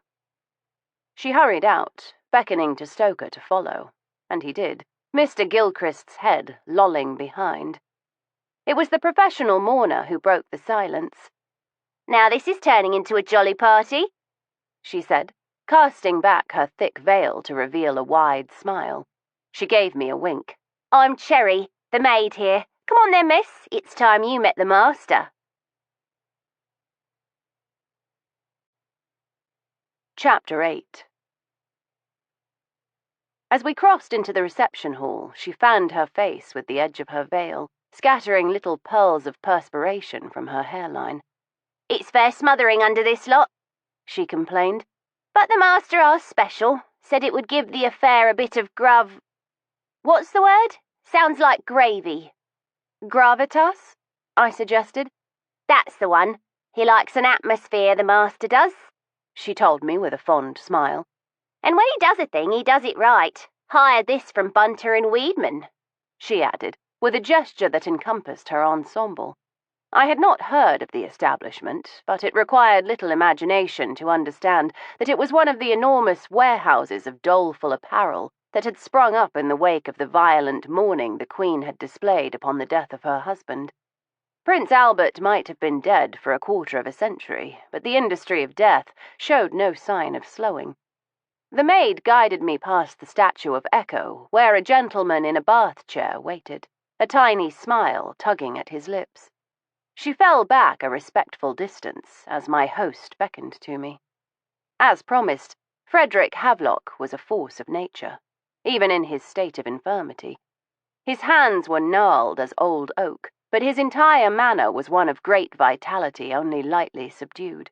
His hair and beard had grown together, touches of black still threading through the silvery white locks, and under his beetling dark brows the bright eyes missed nothing. There was power in him yet, and I realized with a start that he was looking me over with the practiced eye of an artist and seducer. My expression must have betrayed me, for he gave another laugh and waved one of his knotted hands. "You are in no danger from me, child.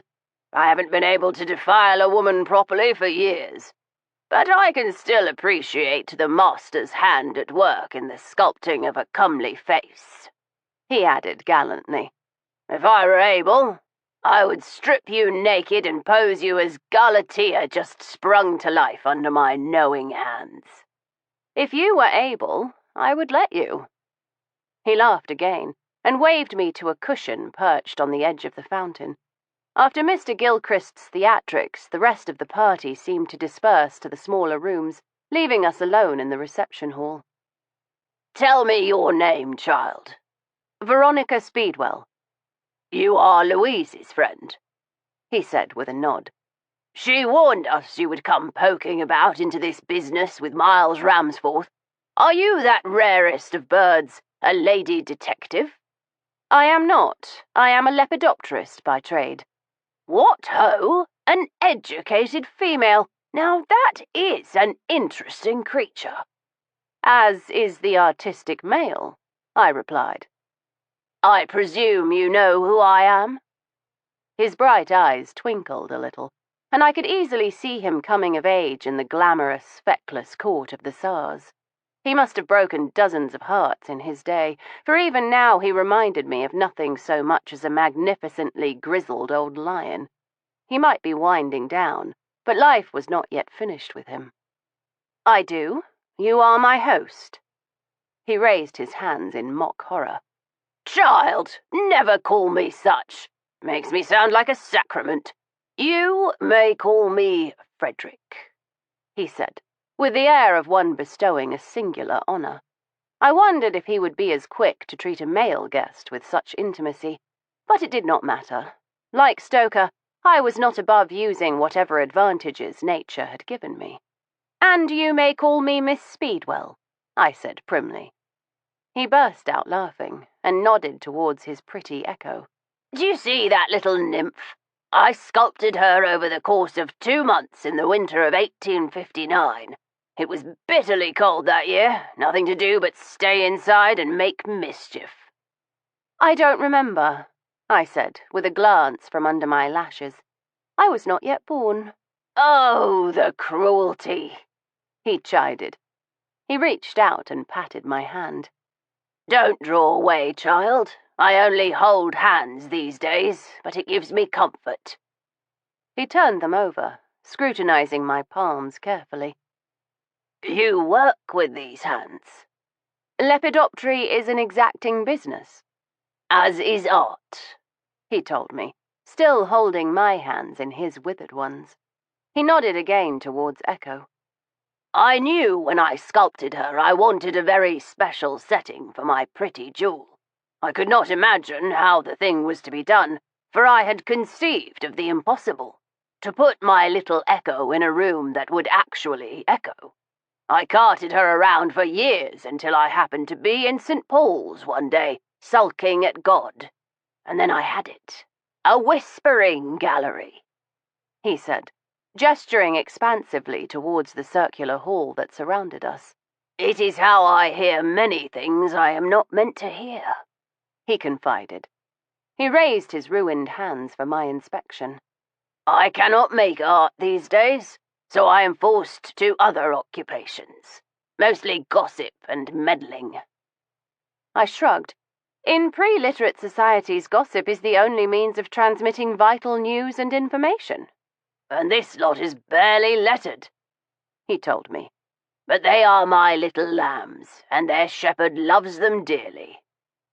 I had the pleasure of meeting your sister-in-law earlier, I told him. He gave me an enigmatic look. And was it a pleasure? No, do not answer that. Politeness might require you to lie. I liked her, I told him truthfully. Yes, you would. Utterly is easy to like. I think of women as elemental, Miss Speedwell. Their company is as necessary to me as air, and I have come to know them. Some women are fire, some are earth. Utterly is water, calm and omnipresent. He gestured with his ruined hands to a painting hanging just under the stairs. I painted her once. Go and see if you think it a good likeness. I rose and went to the little niche under the stairs. The painting there was poorly lit, and the shadows that played over it seemed to change the mood. One moment it glowed with a sort of unholy light, the next it was beset by gloom. But one thing did not change, the rapt expression of the subject. If Frederick Havelock had not told me it was Artemisia Ramsforth, I would never have known her. She was wearing a loose robe of some dark stuff, and her hair was unbound, rippling over her shoulders. Her head was thrown back, eyes wide with a vision only she could see, lips parted as if caught in a sigh. One graceful hand lay draped in her lap, while the other caressed a golden spear that pierced her just below the heart. The entire effect was one of arrested pleasure, the most exquisite bliss, a transient and beautiful thing, now fixed for eternity.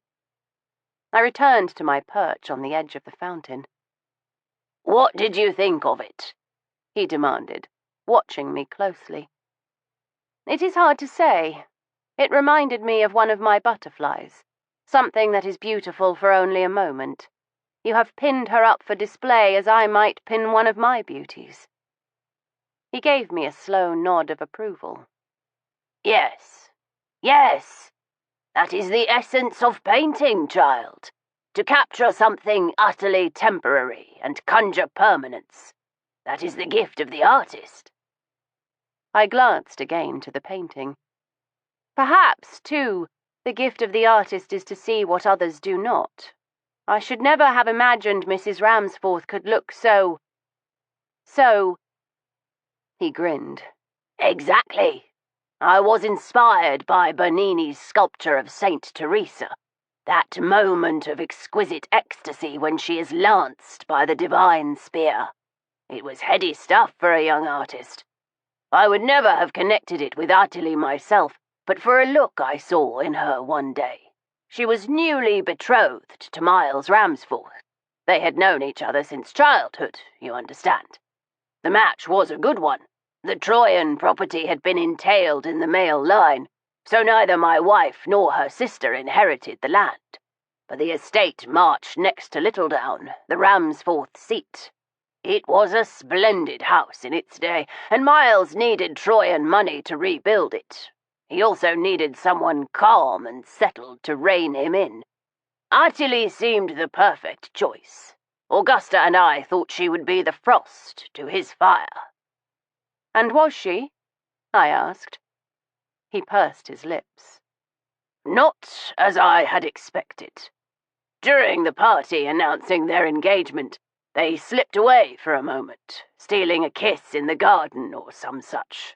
Miles was called for and he left us, but as he walked away I saw her watching him. It was then I saw the resemblance to Saint Teresa, a martyr who has just glimpsed her heaven, and I knew I had to paint her.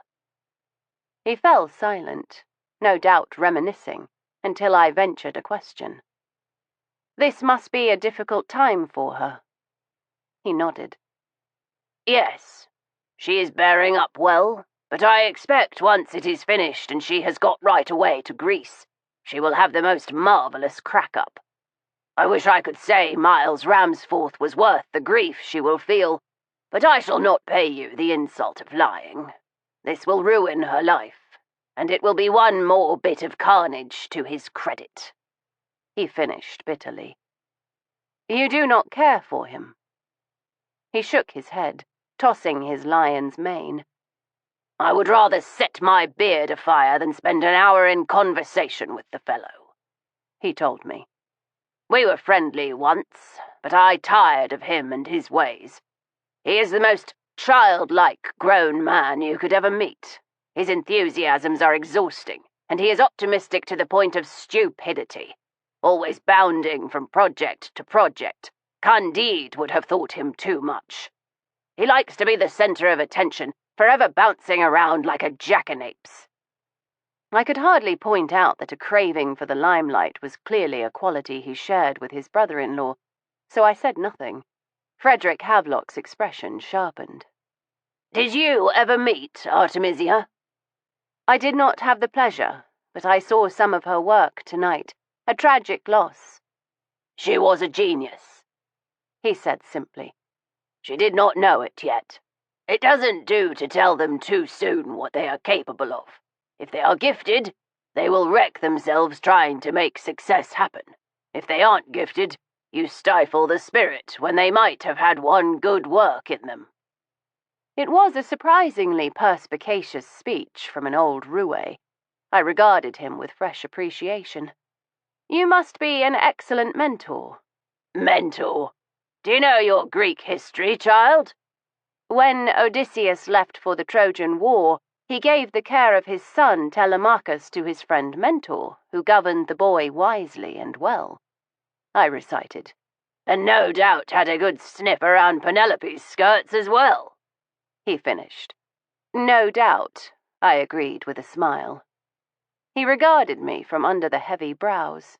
When one is as old as I am, it is amusing to shock people, but you do not seem perturbed by anything. I shall call you the unflappable Miss Speedwell.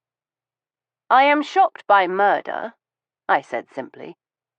Decency must always be shocked by the indecent, he replied. The vitality seemed to ebb a little, his colour turning ashen. Shall I call someone, Sir Frederick? I suggested. He waved a hand. Not yet. Artilly will be along shortly to fuss over me, but there's no call to weave my shroud just yet. You have suffered a tremendous loss, I said. Yes, quite, he replied, clipping off the words sharply. I was still walking when she was alive, he added, and I knew he meant Artemisia. I have been wasting away for years with this blasted affliction, he told me, raising his knotted hands. But the day after she died, I suffered a fit. The shock of it, the doctors said. I was comatose for some days, and when I recovered consciousness, I found I could no longer walk, and my hands were barely more than useless. There was no self-pity in his voice, and I liked him for that. He tipped his head as he studied me.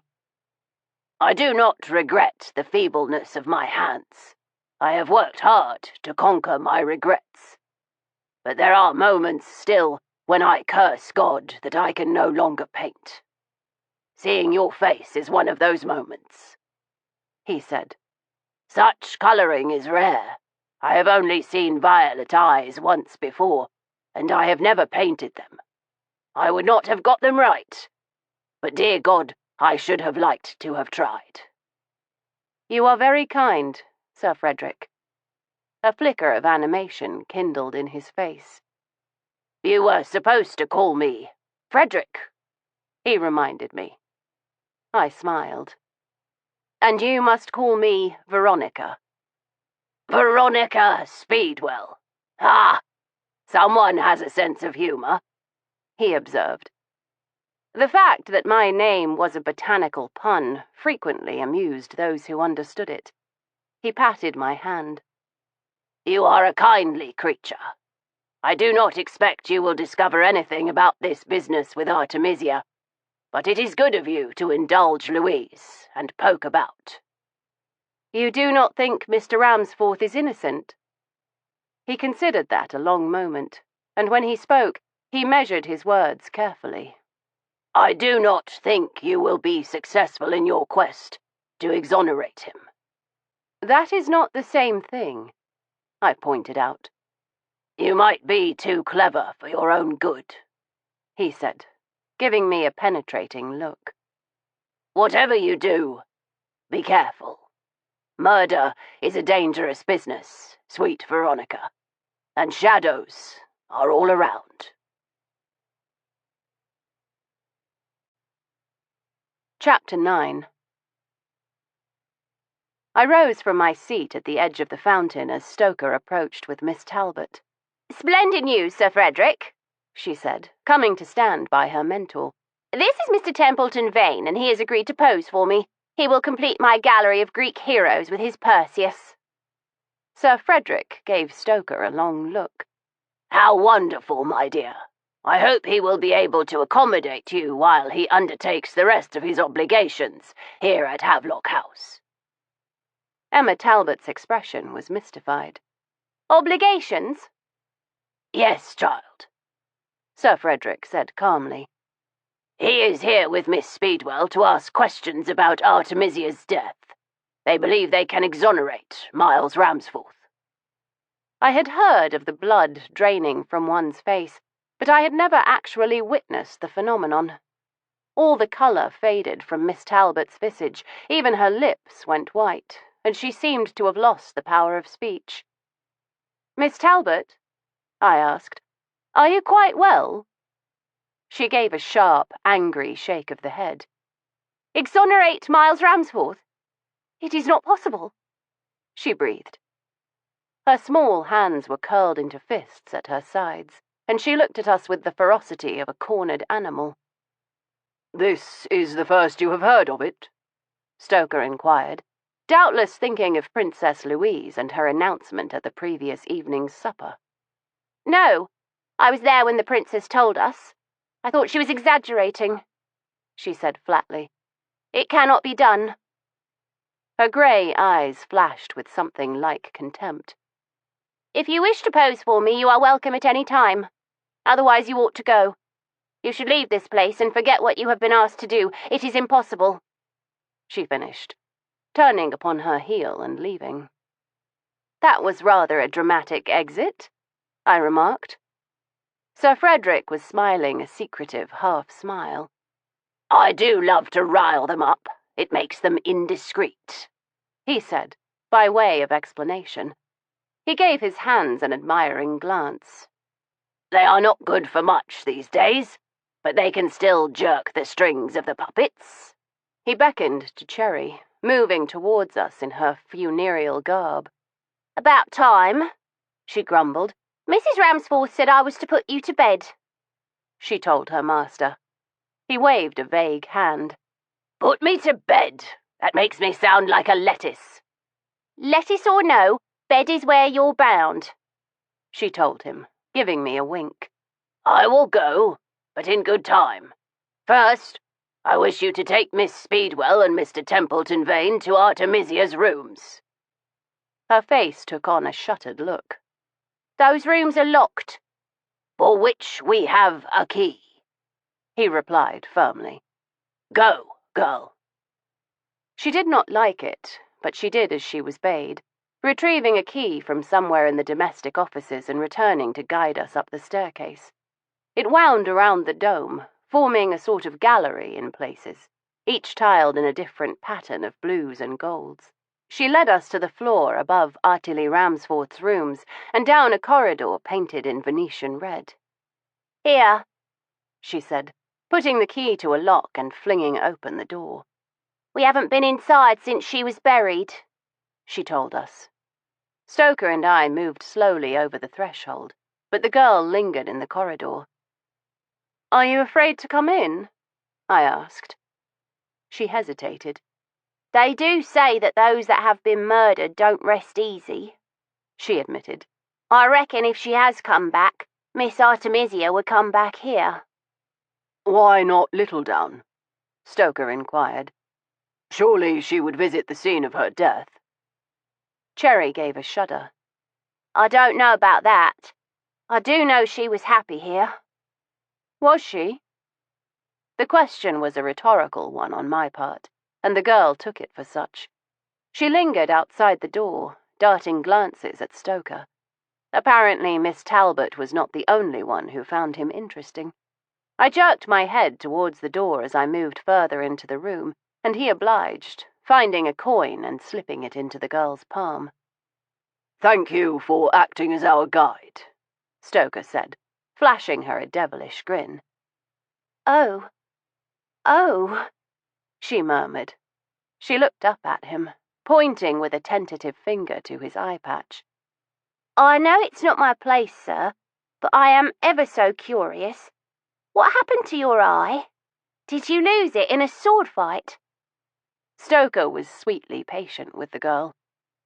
I haven't lost it at all, he said, flipping up the patch to show his eye, whole and undamaged, save for a thin, silvering scar that ran from his brow, across the lid, and down his cheek to the strong bone of his jaw.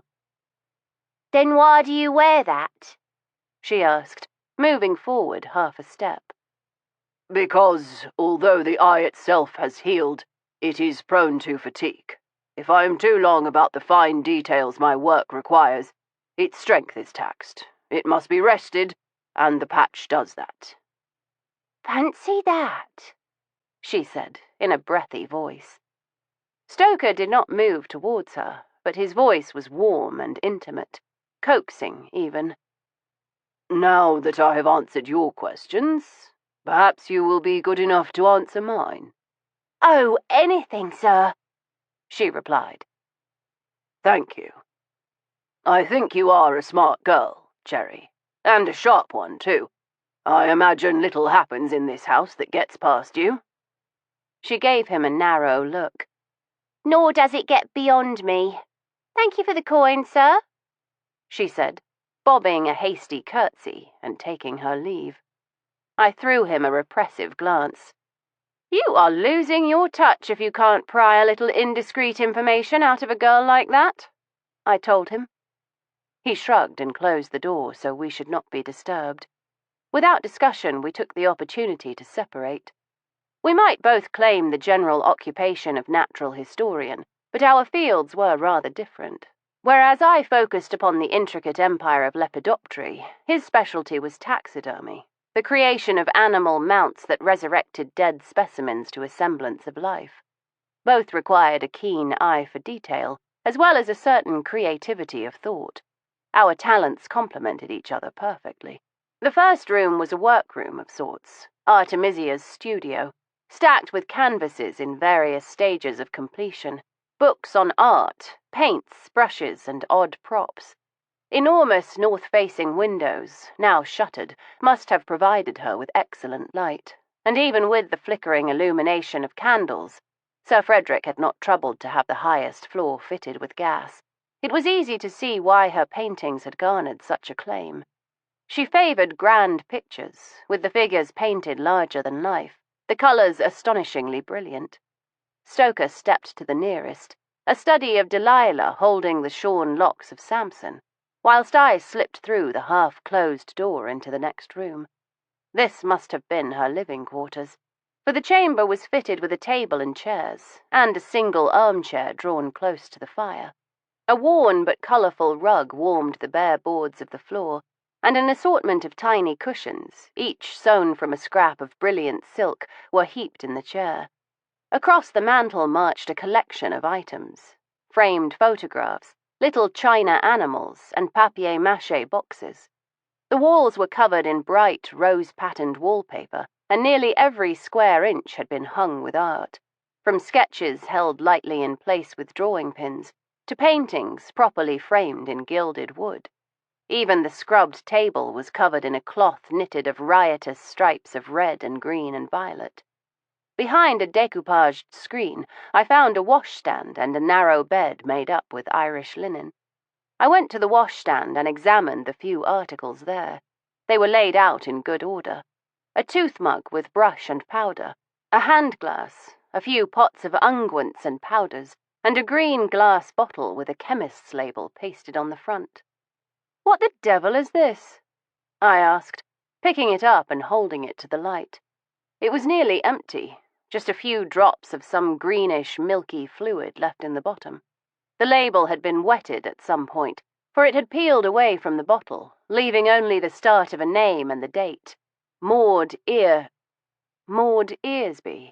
I finished, remembering Artemisia's real name. The date was 2 months before her death. "Stoker!" I called. "Come and see."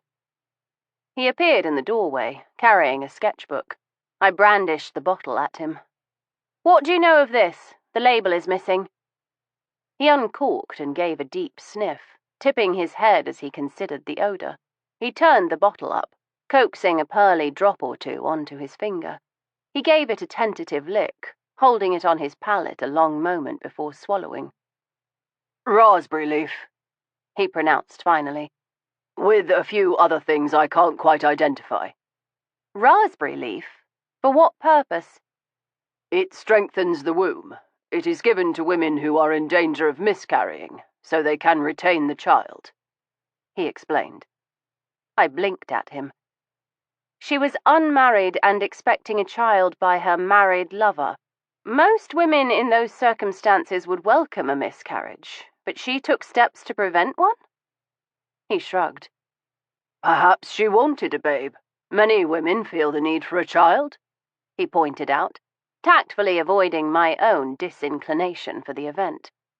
Or perhaps she did not want it, but could not bring herself to let it die if she had the means to prevent it. His brow furrowed suddenly. But if she were in danger of miscarrying the child, why was she in Miles Ramsforth's bed the night she died? I blinked again. Is it not possible to enjoy bed sport during one's pregnancy? You mean women have to go without for the duration? 9 months without sexual congress? That's monstrous. Stoker's complexion was tinged with pink. If the pregnancy is a healthy one and the child well established, it is generally believed to be safe to engage in such activities. But if there is the slightest danger to the child or mother, it would be strictly forbidden. And why take the chance of losing a child that way if she is dosing herself with this to keep it? I finished. An excellent question. I nodded towards the sketchbook. What have you there? A bit of explanation, he said, opening the sketchbook to a page near the back. Recognize the fellow? The work lacked a signature, but was clearly Artemisia's. Even in miniature, I saw the same bold lines and elegant composition as her other works. It was a sketch of an unclothed male figure, graceful and lithe, stretched out upon a little sofa, his legs spread invitingly, his head crowned with the tiny tips of a satyr's horns. The face was Julian Gilchrist's. The sofa is in the other room, Stoker supplied helpfully. She must have sketched it here. And she must have known him very well indeed, I added, noticing the state of excitation she had captured with regard to his male appendage. I leaned closer, taking a more appreciative look. And one might congratulate her if she did. Stoker snatched the sketchbook away, slamming it closed. Don't be vulgar, he ordered, as cold and imperious as a Roman emperor. I narrowed my eyes. For a gentleman of aristocratic birth, you sometimes demonstrate the overly precious morals of a tradesman, I told him. What a vile thing to say. His tone was genuinely aggrieved. He might abuse his kind lavishly, and even cast his vote as a radical, but he was still an aristocrat, blood and bone, and as such deplored the notion that he might have anything in common with the middle class and its affected morality. He was no snob. He moved between the lavish decadence of the highest orders and the lax bonhomie of the lowest with equal ease, taking no more notice of a duke than a dustman, but he had no patience for the priggishness of the merchant class. Oh, very well, I apologize. But you have brought us a rather interesting clue, I mused. Apparently, Artemisia was on very intimate terms with Julian Gilchrist. Mightn't that be the source of his ill humour? It would certainly fit, he agreed. Particularly if she threw him over for Miles Ramsforth. And that would give Gilchrist excellent motive for killing her and letting Ramsforth swing for it. Stoker rubbed his chin thoughtfully. He's the right height for the malefactor who left us the warning last night. Did he know we were going to investigate? I nodded. Remember what Artily Ramsforth told us about last night's dinner party? Apparently Her Royal Highness was not at all discreet about the matter. I glanced about the room. It was quiet, so far removed from the entertainment downstairs. There was only dust and stillness, and a sense of time having stopped. In a manner of speaking, it had. Sir Frederick had locked the door upon these rooms with Artemisia's death. She would never cross the threshold again, never lie upon that counterpane to sleep, never brew a cup of tea in the pot with the chipped handle.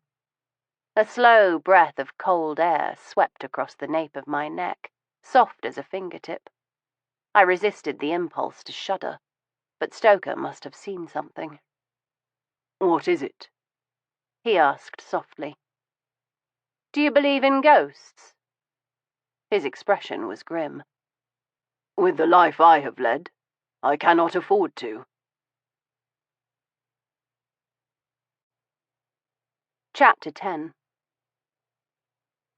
On our way out of Havelock House, we passed Cherry bearing a basket covered with a plain black cloth. She lifted the cloth to reveal a heap of funeral biscuits, wrapped together in pairs and sealed with a wafer of black wax. Each packet bore a label with a delicately scrawled dedication to Artemisia, her dates of birth and death, and a little bit of verse. "You must each take one," she instructed, "in memory of Miss Artemisia." We obediently accepted the packets. "Please convey our regards to Sir Frederick tomorrow," I told her. "Yes, miss. He's tucked up in bed where he ought to be. This is all a bit of a strain on him." Her chin was set with a rigid determination. "You are very fond of your master," I observed. "He is good to me," she said simply, "and I don't like to see him upset." "How fortunate for him to have such a loyal champion," I told her. She gave a start and coloured sharply. "I would never presume," she began. I touched a fingertip to her sleeve. "He is fortunate," I repeated. The angry colour in her cheeks softened to a flush of pleasure. "Thank you, miss."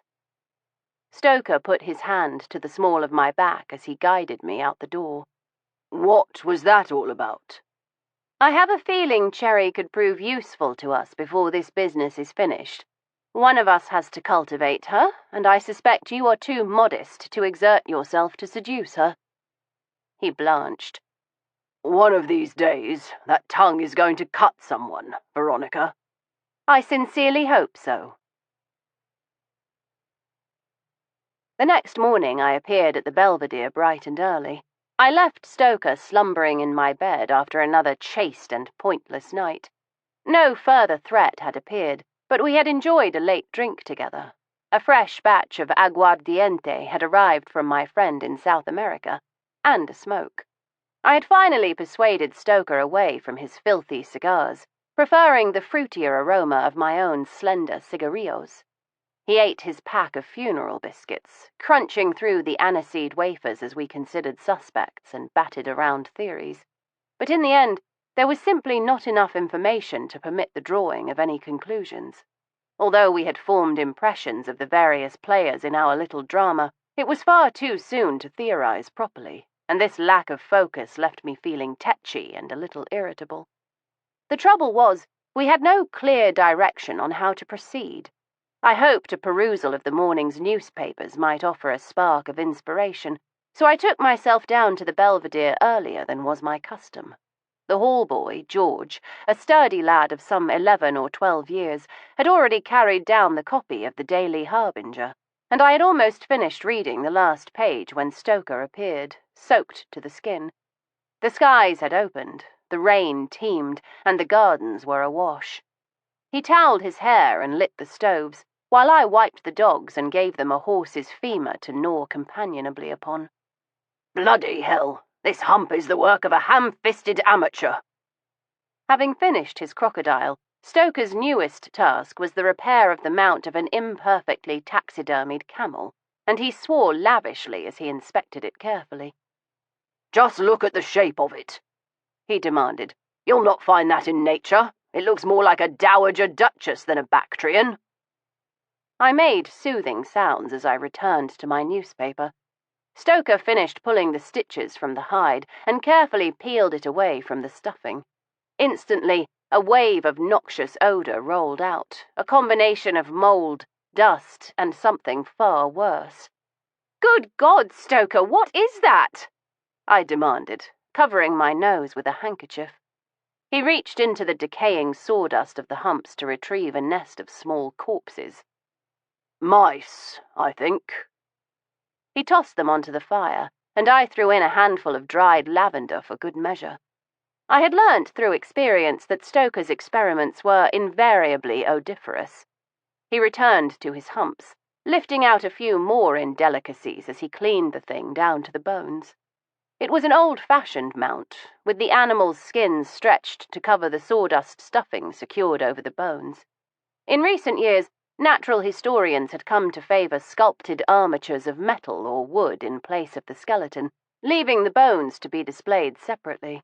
It was a sound practice, for it afforded study of both the skeletal structure and the hide at the same time. It was also considerably more hygienic, Stoker pointed out, but required the skills of a sculptor to recreate the animal in its new form. The thought of sculpture brought a question to mind. "When do you mean to pose for Miss Talbot?" I inquired. I leaned forward swiftly. "The Daily Harbinger is running a retrospective of Artemisia's murder, a different feature every day until the hanging. It is deliciously ghoulish." Sweating from his exertions wrestling with the camel hide, he had stripped off his shirt. So frequent an occurrence in our work that I had grown immune to the sight of his exposed and formidable musculature. Almost. He shrugged as he coaxed the skin from the beast's rump. "I do not see the purpose of posing." "We have discussed this, Stoker. The purpose is to spend time with the possible suspects in Artemisia's death," I reminded him as I read over the article. "Ah! A new description of the death scene, in lavish detail with a stern warning for the more delicate readers," I said, rattling the newspaper. He came to stand next to me, his skin slick with sweat and flecked with sawdust, and read the piece aloud over my shoulder. "Miss Maud Earsby was discovered in a state of exsanguination in the great bedchamber at Littledown. She was laid out peacefully upon the bed, but the composure of her situation only served to heighten the gruesomeness of the crime itself. Gore soaked the bedding through to the floor below, leaving behind a stain that cannot be removed." He quirked up a brow. "Ghoulish indeed." I sat back, giving him a thoughtful look. "Would she have really bled so much, or is that an exaggeration?" "The post-mortem report given at the inquest suggested a single slash to the throat with a very sharp instrument," he said coolly, befitting a former surgeon's mate in Her Majesty's Navy. "Once open, the sinister exterior jugular vein did its work, causing her to lose so much blood her heart had nothing left to pump." "And the very sharp instrument was found to be Miles Ramsforth's razor, taken from the washstand across the room," I supplied. "How much force would it take to accomplish such a deed with the single slash of a gentleman's razor?" He shrugged. "According to what we have read and heard, Artemisia was a young woman in the prime of health and statuesque in figure. A small person could not have done this. It was a man." "Not a woman?" He shook his head. "Not likely. For a woman to do this, she would have to be bigger and stronger than Artemisia, which certainly lets out the ladies we have met in connection with this crime. Artily Ramsforth is slightly below average height and slender, while Emma Talbot is smaller yet." Stoker returned to his repulsive camel while I continued to muse. "I have met one woman who is tall, and she is a sculptress with strong hands," I said slowly. "Who is that?" "My Aunt Louise." He paused, a cloud of sawdust haloing his head. "You cannot be serious." "It is a possibility," I insisted. "It is not. She is a princess." "And royalty are immune from homicidal tendencies? Study your history, Stoker. I think you will discover that is how most of them became royal in the first place." "That is not what I mean," he countered. "I am rather more familiar with the breed than you are. Believe me when I tell you, a royal would never soil their hands when there are minions who will gladly do the deed for them. They don't handle money. They don't knock on doors. For the love of Christ, Veronica, they scarcely even wipe their own—" I held up a quelling hand. "I take your meaning. Very well. But I still like the idea." "I am certain you do," he replied with a curl of his handsome lip. "You would enjoy nothing better than to show them up, and I do not blame you for it. but you give them far too much credit.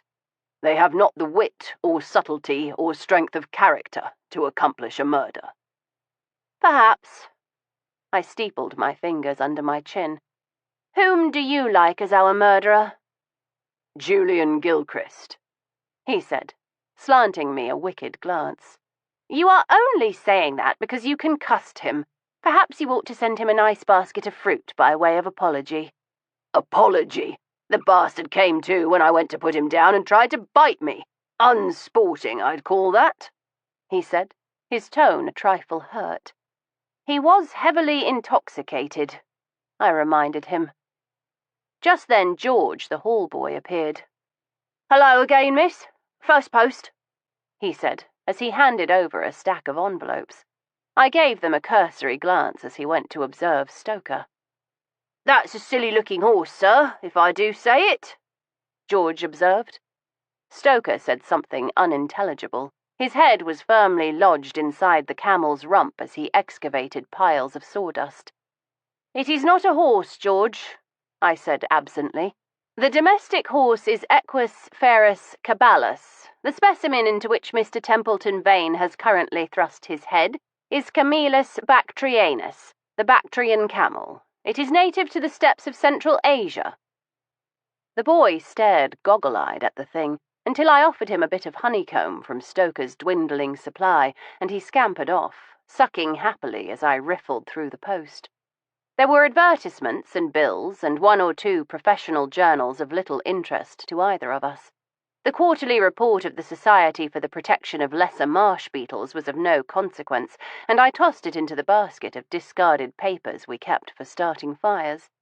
2 envelopes remained, and they were equally intriguing. The first was addressed to Stoker and bore a coat of arms topped with a coronet embellished with 9 silver balls. It required little effort to deduce the letter was from Stoker's brother, the new Viscount Templeton Vane. I dangled it from my fingertips. A letter, Stoker, from your eldest brother, I believe.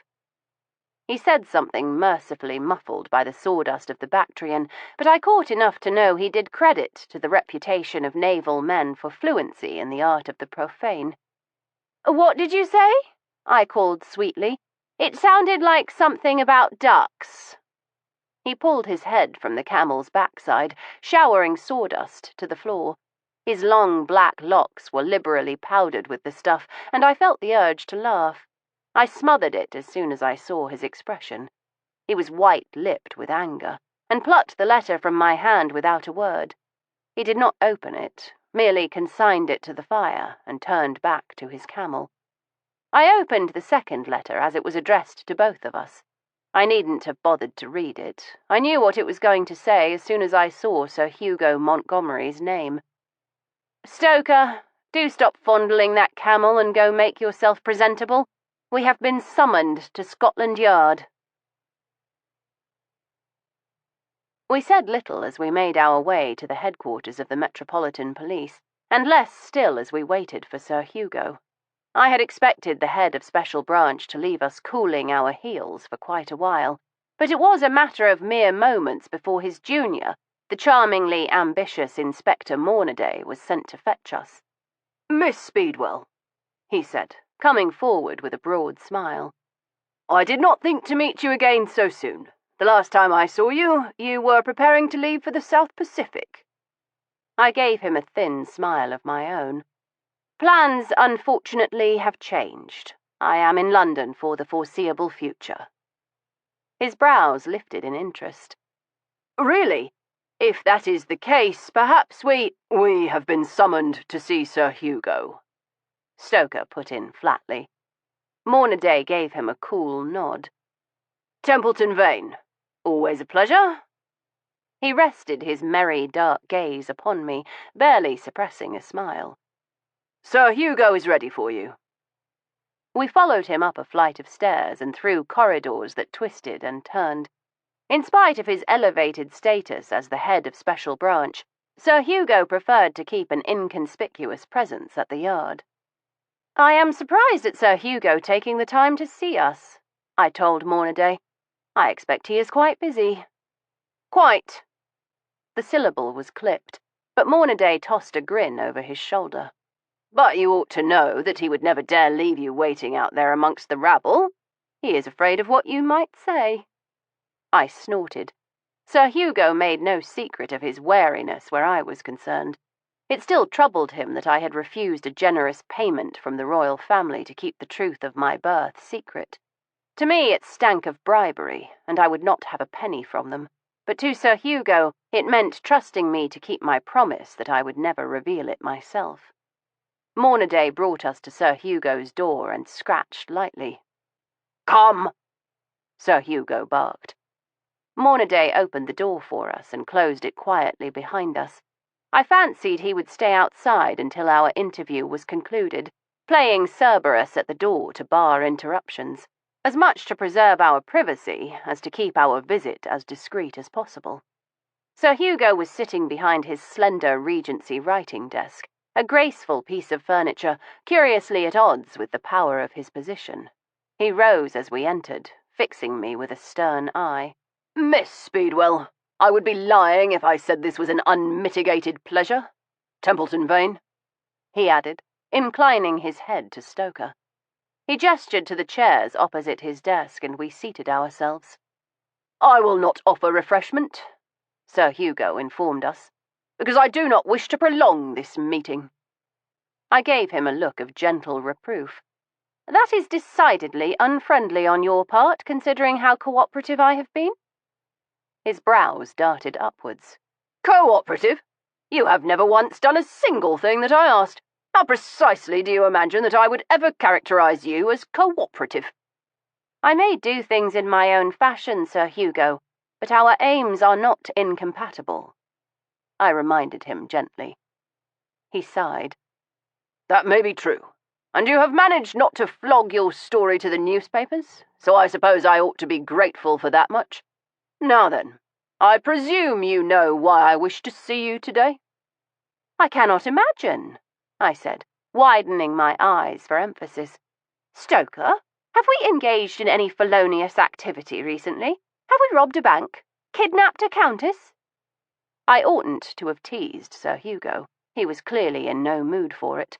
His expression immediately turned thunderous. "You are here because of the Ramsforth business. I am given to understand that Her Royal Highness saw fit to involve you." "You gave her my name," I pointed out. "She already knew your name," he told me, then instantly looked chagrined. I tipped my head thoughtfully. "Did she indeed?" He sighed again, and I began to worry for his digestion. "Very well. I should not have been so indiscreet, but yes, she did. She is close to him," he said, carefully refraining from naming my father. "Princess Louise is something of a confidant to her brother. He wanted to unburden himself after that nasty business during the Jubilee," he added, with a shudder of remembrance.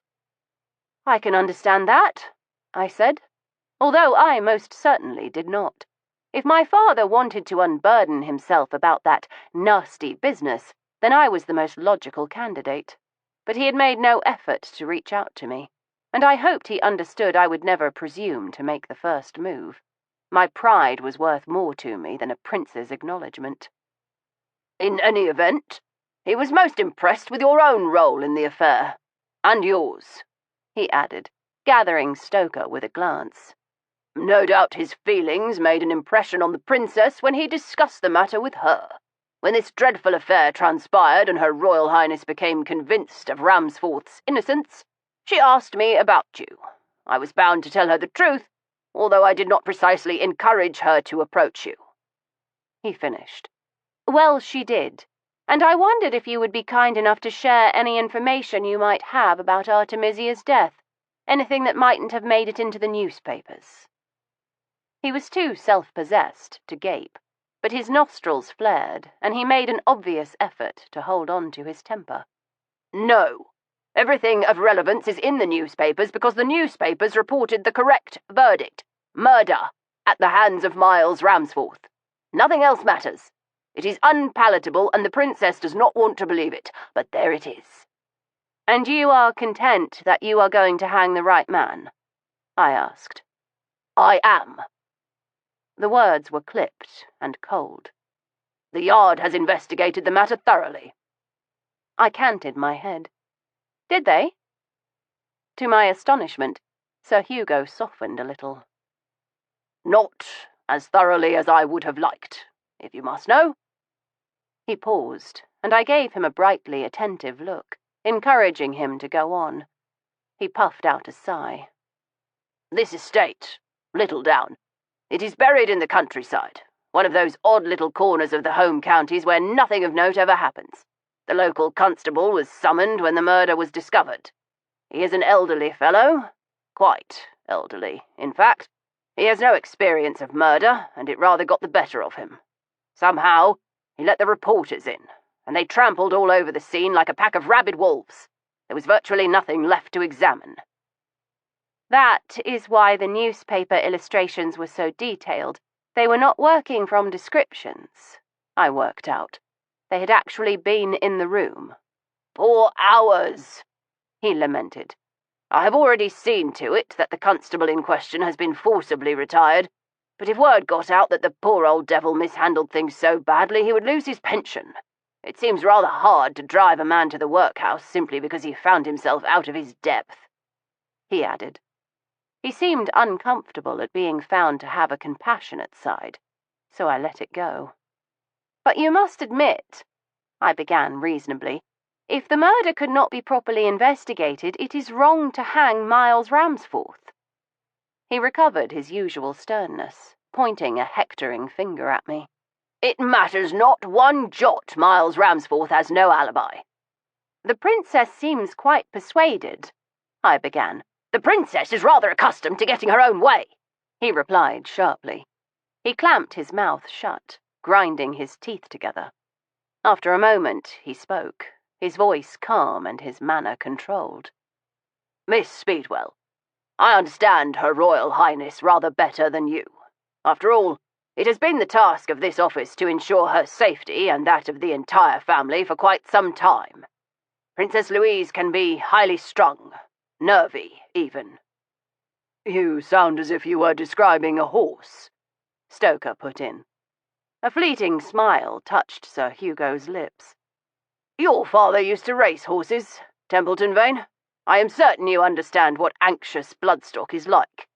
The princess's temperament is excitable, and she has been indulged, allowed to think of herself as an artist and associate with a certain raffish element, he added, pursing his lips. This has not always been in her best interests. She is headstrong, and at this moment she has the bit between her teeth and is running away from all common sense. She needs time to accept what Miles Ramsforth has done, and that her own judgment has been flawed. How so? I demanded. He shrugged. She considered him a friend, and he was not worthy of her friendship. To someone like the princess, accustomed to getting her own way, having obstacles smoothed before her, it rankles even worse than it does for the rest of us when things go awry. She has come to see me on several occasions on this matter, and each time she has seemed worse, more agitated. She wanted me to reopen the investigation, an eventuality which is entirely out of the question. But I wanted to help her, he said, and I saw a sudden kindly light kindle in his eyes. For all his bluster, he did care about the family he was sworn to protect. The princess asked about engaging a private inquiry agent, he went on, which I could not permit. But when she raised your name, I had already thwarted Her Royal Highness so often I could hardly discourage her. In the end, I told her how to find you, but I made it apparent that I had reservations, and now I will make them clear to you, he said, leaning forward and gathering us both with an imperious look. You will not meddle in this. You will not speak to the press, and you will not pervert the course of justice. Do you both understand me? I rose. As you wish, Sir Hugo. He leapt to his feet. Oh, no, you don't. I understand you well enough to know that meek acquiescence is never a good sign. I shrugged.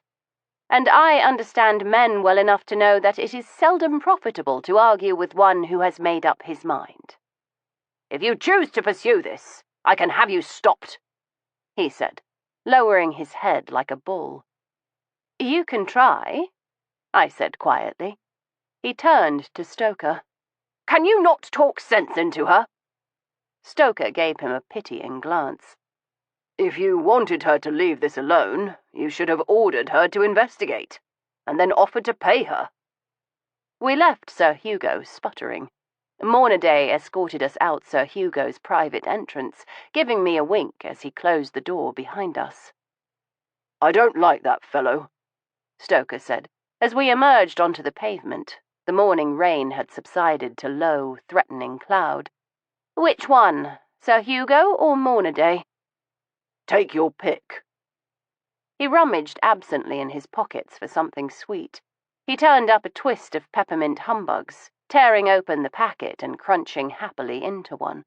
The sharp, cool scent blended with the aromas of sweating horse and rotting vegetables and unwashed Londoners. Over it all hung the dank green smell of the Thames, and I felt a sudden rush of affection for this city I had adopted as my own. "We did manage to upset him rather badly," I began. "If we had told him about someone leaving a threat for us, it might have persuaded him that they have the wrong man." He shrugged. "His pomposity needs pricking. I rather like the notion of solving this for him and presenting him with a neatly tied-up murderer." "So do I. The only question is how to proceed from here."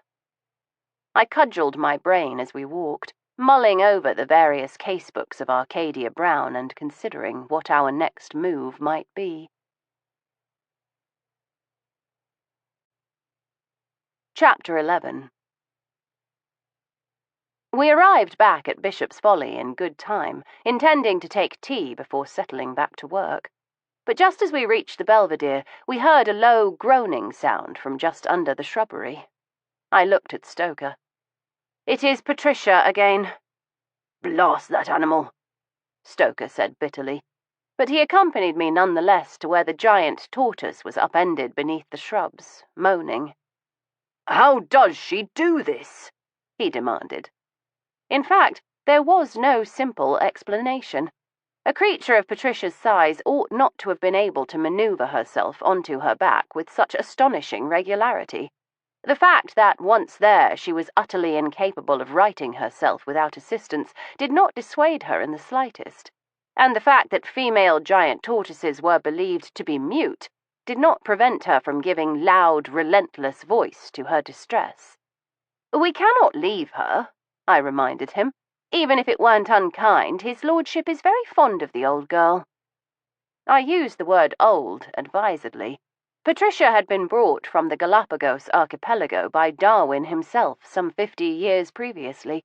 The eminent scholar had presented a juvenile Patricia as a gift to the present Lord Rosemoran's grandfather, and she had been slowly roaming the grounds of Bishop's Folly ever since. Flinging herself onto her back and moaning for help was a new hobby of hers, and one that invariably required many hands to put right.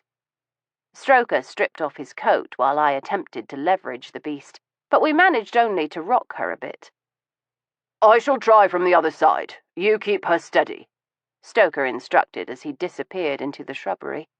The fact that I could hardly be expected to brace an animal of Patricia's dimensions with my slight frame seemed to have escaped him, but I did my best. I shoved with all my might against her as Stoker did the same from the other end, causing her to groan more piteously than before. "Oh, hush! No one is hurting you, you daft creature," I told her severely. "I say, miss, are you talking to a turtle?" inquired a polite voice from behind me. I straightened to find a young clergyman, hat in hand, wearing an expression of polite wariness. "No, I am not. I am, in fact, speaking to a tortoise," I corrected. "A Galapagos tortoise by the name of Patricia. A most trying creature, as you can see. She has only herself to blame for her current predicament and is resistant to our efforts to help. We require another pair of hands." I gave him a pointed look, and he hurried forward. "Of course. What can I do?" I directed him to remove his coat, and then gave instruction on where to place his grip for the best hope of shifting Patricia onto her enormous feet. The delay must have irritated Stoker, for he gave a low growl, What in the name of bearded Jesus is taking so long? He demanded from the other side of the shrub. Assistance has arrived in the form of a clergyman, I called. What clergyman? I don't know. I told him with an apologetic look at the young man in question. He hasn't given his name, but I rather think the formalities can wait until Patricia is righted. The creature issued a groan of agreement, and together the three of us gave one enormous push. Watching Patricia come onto her feet again was like seeing the earth heave up a boulder, a slow, agonizing, laborious process. When it was finished, Patricia threw us one last look of loathing and began to lumber away in search of some lettuces in the kitchen garden. I dusted off my hands and turned to the clergyman. Your help was both timely and appreciated, sir. He rubbed his hands frantically upon a handkerchief before taking mine. I am glad to have been of assistance, he said, darting a nervous glance at the rustling bushes where Stoker was still concealed.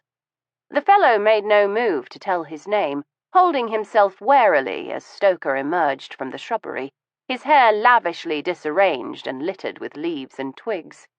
He took one look at the younger man and gave a sigh. Of resignation or disgust, I could not decide. What the devil are you doing here? Stoker challenged. I clucked my tongue. Stoker, this young man has just helped us quite handily with Patricia. The least we can do is be courteous. He gave me a dangerous look. You want courtesy? Very well. Veronica, this is Merriweather Templeton Vane, my youngest brother. Merry, I repeat, what the devil are you doing here? The younger man grinned broadly, but the smile was fleeting, and when he spoke, his voice cracked slightly. Is that any way to greet your brother? I have nothing whatever to say to you, Stoker told him flatly. To his credit, the fellow stood his ground, even if his Adam's apple bobbed a bit as he swallowed hard. Well, I have things to say to you. Then say them now, and say them quickly, Stoker instructed. My patience is at an end. The young man looked to me, and it seemed an appeal. I stepped forward to pour oil upon the troubled waters. Pay no mind to Stoker. He is in a frightful temper, but I am afraid that is often his mood, so there is little point in waiting for a better one. Won't you come in? As I had anticipated, the invitation, coupled with the action of throwing open the door of the belvedere and offering a welcoming smile, unsettled them both. The fellow looked doubtfully at Stoker, but he must have realized that following me into the belvedere would at least get him further than standing upon the doorstep. I showed him in, turning up the gaslights as I went. Stoker trailed behind, hands thrust in his pockets, a sullen expression on his face. I led the way to the upstairs snug so we might sit comfortably, but I did not offer refreshment. Stoker was clearly annoyed his brother had made an appearance, and I knew I should have to answer for inviting him in. No sense in compounding my sins. I gave the visitor a cordial look. He was dressed like a parson, but untidily so. His hair was a tumbled mass of ruddy waves, and his cuffs were impressively smeared with ink, and a substance that looked suspiciously like yellow custard. Spectacles perched low on his nose, and he peered over them with a charmingly owlish expression. The scattering of freckles across his cheeks spoke to time out of doors, and with a connoisseur's practised eye I detected a fine breadth of muscular shoulder and thigh under his unfortunate clothes. He was staring at me in open-mouthed scrutiny, and I waited him out, saying nothing, until he collected himself with a shake and a thoroughly enchanting blush. I say, that was terribly rude. You must... that is, I am speaking to Miss Veronica Speedwell, am I not? You are, I affirmed. My brother, Sir Rupert Templeton Vane, has described you, in exacting detail, he added in a strangled voice. Yes, I had the pleasure of meeting Sir Rupert a few months ago. He was very helpful in a professional capacity. Was he? He never said, the youngster replied, at which I felt a marginal sense of relief. Stoker and I had consulted with Sir Rupert on a matter of tremendous import and the greatest secrecy. It was comforting to know he regarded the incident as confidential. The younger Templeton Vane fell to silence again, staring at me, and I turned to Stoker. "Shall we ask what he wants?" Stoker shrugged. "You invited him in. That makes him your guest, not mine." I tipped my head as I regarded the fellow. Is he often prone to fugue states? He looks a little slow. Again, our caller gave himself a little shake and blushed. "I am sorry. It is only that I have never met a bad woman before." I could not suppress a snort of laughter, but Stoker surged forward, lifting his younger brother up by his dog collar. Merryweather's feet kicked out and he grasped Stoker's steely forearm, but to no avail. Stoker was not much his superior in inches, but his strength was prodigious. He lifted the boy as if the youngster were made of thistledown. "Apologize, you little carbuncle," Stoker instructed in a low voice. There was a strangled sound, and Stoker gave him a shake. "I can do this all day, Mary. You, I suspect, cannot." Another strangled sound, and the fellow nodded as well as he was able. Stoker merely opened his grip, dropping him to the chair where he gasped and wheezed for some minutes before he could speak. When he did, it was with considerable effort and an obvious terror of his brother. "I apologize," he managed. "Think nothing of it," I returned cordially, "but I am curious about the source of your information." "I'm not," Stoker put in. "No parson would dare be that sanctimonious. I can smell the stink of our eldest brother all over that particular remark." I turned to our guest. "Oh, does the new Viscount have a low opinion of me?" The parson straightened his dog collar, now unfortunately crushed beyond all repair.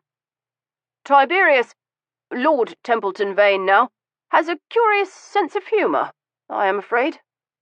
He eyed me curiously. "I must say, you are taking this all awfully well." I shrugged. Can his lordship reconcile the competing theories of evolution proposed by Darwin and Lamarck? The fellow shook his head in bewilderment. "No, I am certain he could not." "Then he is by far the least interesting of the Templeton Vane brothers to me. His opinion therefore matters not at all," I assured him as I tossed Stoker a quick smile. Stoker had written a paper upon that very subject that was still the finest I had read. He might have spent the better part of the past 4 years burying himself in drink and the taxidermic arts, but I had hopes of resurrecting his career as a promising natural historian, with or without his cooperation. Stoker did not return the smile.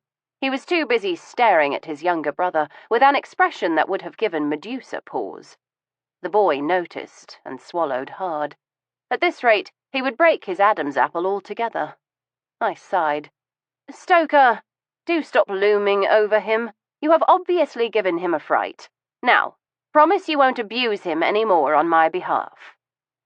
He grunted by way of reply, but it was enough to console his brother, and when Stoker took a chair, straddling it like a saddle and resting his forearms upon the back, the younger man relaxed a little. "I really do apologize," Merryweather told me. "I have made quite a bad start, and really it is a pity. I practiced it so many times." I felt a smile tug at my lips, but I dared not give it free rein. He was so deliciously serious in spite of his youth. "Tell me, Mr. Templeton Vane, what is your situation?" "I am the youngest of the sons of the 6th Viscount Templeton Vane," he replied promptly. "I have taken holy orders, and I have the living at Sherboys." "Sherboys?" I inquired. "The family seat in Devonshire," Stoker supplied. "The village just beyond is called Dearsley, and Mary has the living there." "How very nice," I said. "It sounds like something out of Dickens." Merryweather pulled a face. "Not really. I don't much care for the life of a clergyman, you see, but father insisted. He gave me the living before he died, and now I find I am rather sunk." "How?" I asked. "Tiberius, in his role as the new Viscount and head of the family, won't hear of me giving it up." I did not look at Stoker, but I knew he had rolled his eyes heavenwards. For God's sake, Mary, he hasn't chained you to the bloody church. Just walk away. Merryweather's eyes rounded in amazement. But I couldn't. Why not? I inquired. Is there some other obligation attaching you to this church? What? No, of course not. I am merely the vicar, he replied in some confusion. Then you can leave, I pointed out. Of course I can't, he argued. One does not simply leave a family like ours. Stoker did, I reminded him. But Stoker is... He broke off, his eyes rolling white as he cast a quick look at his elder brother. Go on, Stoker instructed softly. Say it. He bit at his lip. I was merely going to say that Stoker is different, he said to me. And I am not meant to be here talking about me, he went on, gaining in confidence a little. I am meant to be talking to you. He turned to his brother. His lordship wishes to see you, and if you will not see him, he requests that you will at least do him the courtesy of responding to the correspondence sent by the family solicitors. Stoker roused himself a little. I have more interest in contracting boils upon my backside than having any conversation with Tiberius. The vicar goggled at this, but bravely carried on. Stoker, you cannot just... Yes, I can, Stoker said quietly. He gave a sigh. Mary, you're a good lad. Bloody rude to Miss Speedwell, but you have apologized like a gentleman, and if she can overlook it, I will too. Tiberius ought not to have sent you to be his errand boy. If he wants to talk to me, he can come himself. Otherwise, leave it be. There was no anger in his words, but there was also no mistaking the steel girding them. He would not be moved, and the younger Templeton Vane let his shoulders slump in defeat. Stoker's eyes shone with malicious mischief. How did Tiberius get you to do this? Did you lose a coin toss? Merryweather flushed again and tugged at his dog collar. We cut cards, and I'll bloody well bet he stacked the deck, Stoker said amiably. Haven't you ever heard that you mustn't gamble with another Templeton Vane? They have the devil's own luck because old Nick always takes care of his own. He takes care of Tiberius more than most. The young parson smiled, then turned to me. I really am most terribly sorry. Rupert told us that Stoker had called on him in chambers with a friend, a lady, and from his description of you, I am afraid his lordship rather decided to believe the worst. The worst? He darted a nervous glance at his elder brother, but went on. That you are Stoker's, well, in biblical terms, his concubine. His lordship worried that perhaps there might be an entanglement. I laughed, but Stoker shot me a glowering look that might have quelled an army. Miss Speedwell is no man's concubine, he told his brother severely. In fact, she takes a decidedly modern view of relation— Stoker? I cut in with a warning tone. Don't. You will only startle him, and clearly he has delicate nerves. I turned back to his brother. You have delivered your message, and now you have seen me, which I suspect was a twin purpose in coming here. Please assure his lordship that I am not enjoying the fruits of connubial bliss with Stoker, nor should he expect to claim upon his fortune because I am in an indelicate condition. Merryweather's mouth opened and closed several times in rapid succession. Stoker, I think he has forgot how to make words again. Stoker shrugged. Here is one for him to remember. Goodbye. He strode to his brother, but before he could raise a hand, the younger Templeton Vane bolted from his chair, calling a swift farewell as he showed himself out. Stoker followed to make certain he was gone, but showed little inclination to continue discussion with me. He went immediately to his Bactrian, immersing himself in his work. It was merely a delay. We would have to discuss what had just happened with his brother, and the revelation I had just discovered from a very telling slip of Stoker's tongue. But I could wait. Chapter 12. A short time after young Merryweather's departure, Lady Wellingtonia appeared at the Belvedere, bringing with her the late afternoon post, a selection of envelopes and parcels that she had ordered the hall boy to carry. Young George nearly staggered under the weight of one of the boxes, and Stoker removed himself from his Bactrian long enough to resume his shirt and liberate the boy from his burden. The youth tugged his forelock to Lady Welly and hurried back to the main house as Stoker unpacked the parcel. Lady Welly gave him a long look of appreciation, making a noise in the back of her throat very like a growl. "That is a splendid-looking man," she said to me, sotto voce. "If only I had met him when I was 60. She let her voice trail off suggestively. I could imagine. "It was very kind of you to walk down with the post." She waved a hand. "Kindness has nothing to do with it. I am curious to see the old place again. I haven't been here since my coming-out ball in '33. What a night that was!"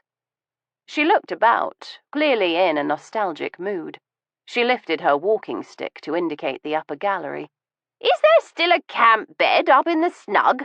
I misplaced my virtue up there.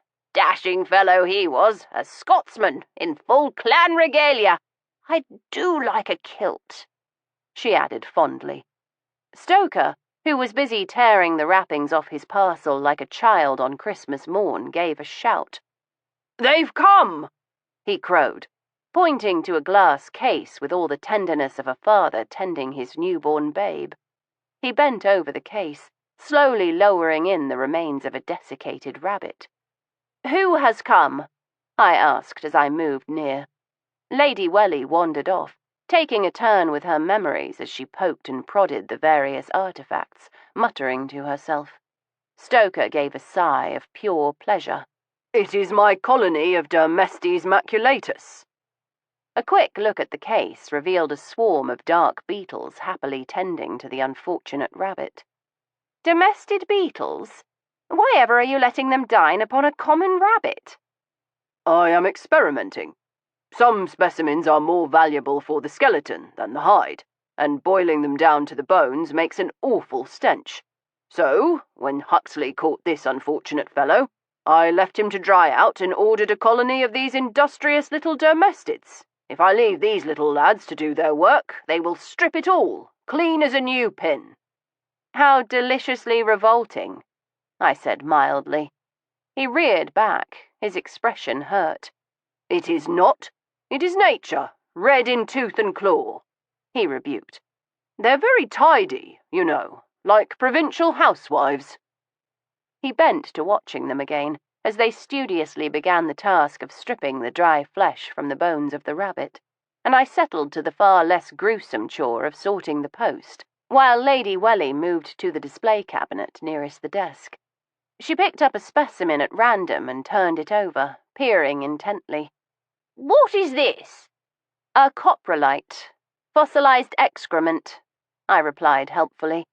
She made a moo of distaste, replacing the coprolite as I slit open a parcel. It was smaller than Stoker's beloved Dermestids, a pasteboard box just large enough to hold a long iron key. "What is that?" Lady Welly asked, looking over my shoulder. I removed the key from its wrapping of cotton wool, hoping to find a note. "I cannot say," I told her. "There is no letter to accompany it. Curious design, isn't it?" The key was black and as long as a man's palm. The end of it was heavily filigreed in an intricate design. I gave a sudden sharp intake of breath, reaching for a magnifying glass. "What do you see?" Lady Welly demanded. I did not answer for a long moment as I scrutinized the elaborate design. At first glance it appeared to be leaves, but the longer I looked at the vine, a pattern began to emerge. It was a series of figures, male and female, some of them aggressively male and female, engaged in a number of spectacularly lewd acts. I handed Lady Welly the key and the magnifying glass. She subjected it to a thorough examination, grunting once or twice before handing them back. "Reminds me of a fellow I knew in Milan once, a contortionist. He had the most remarkable thighs." Her eyes were dreamy. I looked over the box and wrappings once more, but there were no clues as to the identity of the sender or the purpose of the key. I returned to the key itself, making out a set of initials engraved upon the length of it. E.G., I murmured. What the devil does that mean? Lady Welly blinked. "It's the Elysian Grotto, of course," she said, with all the patience one might show to a moderately stupid child. The Elysian Grotto? What is that? "Oh, this younger generation," she lamented. "Your youth really is quite wasted upon you. Have you, my gentle child, ever heard of the Hellfire Club of Sir Francis Dashwood?" Vaguely. "Then I will remedy the defects in your education. Some 100 years before I was born, Sir Francis Dashwood, one of society's scapegraces with more money than taste, established a club for organised debauchery. He and his fellow clubmen used to cavort there with prostitutes, dabbling in the occult and other mildly fiendish practices." I raised a brow, but she waved her hand. "It sounds much worse than it was, I am told. Lots of chanting and conjuring devils, but nothing more exciting happened than a few harmless orgies and perhaps the odd social disease. There were a number of copycat clubs that sprang up, and one group were the Elysian Grottos. Where the Hellfire members devoted themselves to dark arts, the Elysians were all about pleasure. They sought to replicate the bowers of the hedonists, giving themselves up to luxury and gratification. They built a series of grottos around the country so they could disport themselves in comfort." I turned the key over in my hand. How many were there? Lady Welly shrugged. "Half a dozen? No one knows. They did not last very long. As it happens, grottos are rather uncomfortable places to pursue pleasure. Terribly damp, you know. I think the members all came down with rheumatisms. Most of the grottos were filled in or redecorated for more mundane purposes. I doubt any survive now, except perhaps the one at Littledown." My heart gave a lurch. Littledown? You mean Miles Ramsforth's estate? She nodded. "That's the one. Curious coincidence that we were just speaking of him and now someone has sent you this key." "Curious is not the word," I replied grimly. "We are not using that key to break into Littledown," Stoker said, folding his arms over his chest. I had managed to persuade Lady Welly that I knew nothing whatsoever about the origins of the key. Not a difficult task, since I was mystified as to who had sent it and why, and with a great deal of careful manoeuvring, finally gotten her out the door. I bolted it behind her to afford us some privacy as I coaxed Stoker away from his domestics and told him of my plan. "Of course we are," I said roundly. "We must. What else would we do with the key? We want to see the place where Artemisia died, and if we wait for the Ramsforth solicitors to reply to Attilie's request to let us in, we might be cooling our heels for days. This is our way in now." "Artemisia died inside Littledown, in the master bedchamber," he reminded me. "This Elysian Grotto is a very different sort of place." "I am sure that it is," I said soothingly, "but it gets us far closer to Littledown than we have yet managed. We can have a good look around while we are there, perhaps turn up a clue to the real murderer." "And perhaps get ourselves killed for our trouble," he countered, his expression implacable. "Did it never occur to you to wonder at this key just appearing out of the blue? For God's sake, Veronica, you have a substantial intellect. Perhaps you could trouble yourself to use it occasionally. This could very well be bait to lure us out there for some nefarious purpose. We've already been threatened once, and we did not heed it. Instead, we plunged into the very heart of this investigation, asking questions of those who were closest to Artemisia. Did you think that would go unnoticed? It hasn't. This is no gift from a devoted admirer, you daft woman. This is a trap." I wondered how much damage his domestics could do if I turned them loose upon his bed. "It cannot be a trap if we anticipate that it is one," I said coolly, We will simply go with certain precautions." He thrust his hands into his hair, leaving the long black locks in far greater disarray than usual. "Veronica, I will speak slowly and distinctly so that even you may understand. I am not taking you out to Littledown to investigate the Elysian grotto." I moved forward so that I stood toe-to-toe with him. His superior inches meant that I had to tip my head back to look him in the eye, but I did so, giving as good as I got. "I am going to Littledown, with or without you." "You cannot go without the key," he said, reaching for me. I thrust the key into the depths of my décolletage. "Very well. Come and get it." He hesitated, his fingertips just brushing the tops of my breasts. I caught my breath and held his gaze, daring him to move. "Bloody bollocking hell," he said, dropping his hand. The trip to Littledown was accomplished in silence. Stoker was seething with barely suppressed irritation, and I was a trifle too smug to smother my satisfaction entirely. I might have teased him about his reluctance to explore my bodice in the interests of retrieving the key, but one had to be careful in taunting wolves, I decided. One never knew when they might snap those sharp teeth a little too fiercely. I had changed into my butterfly hunting clothes, a peculiar and eminently suitable ensemble of my own design. I donned a clean shirtwaist and a pair of slim trousers, tucking them securely into flat, sturdy boots laced neatly up the front. Over it all I buttoned a fitted jacket and a long skirt with concealed slits, and a clever arrangement of buttons that permitted me to drape the garment according to my activities. I had not designed a configuration for pursuing murderers, but I suspected the one I used for stalking butterflies would prove adequate. I was careful to secure the key in my pocket without mentioning to Stoker where I had put it. He might cavil at thrusting his hands into my bodice, but I was certain he would not scruple to reach into my pocket should necessity demand.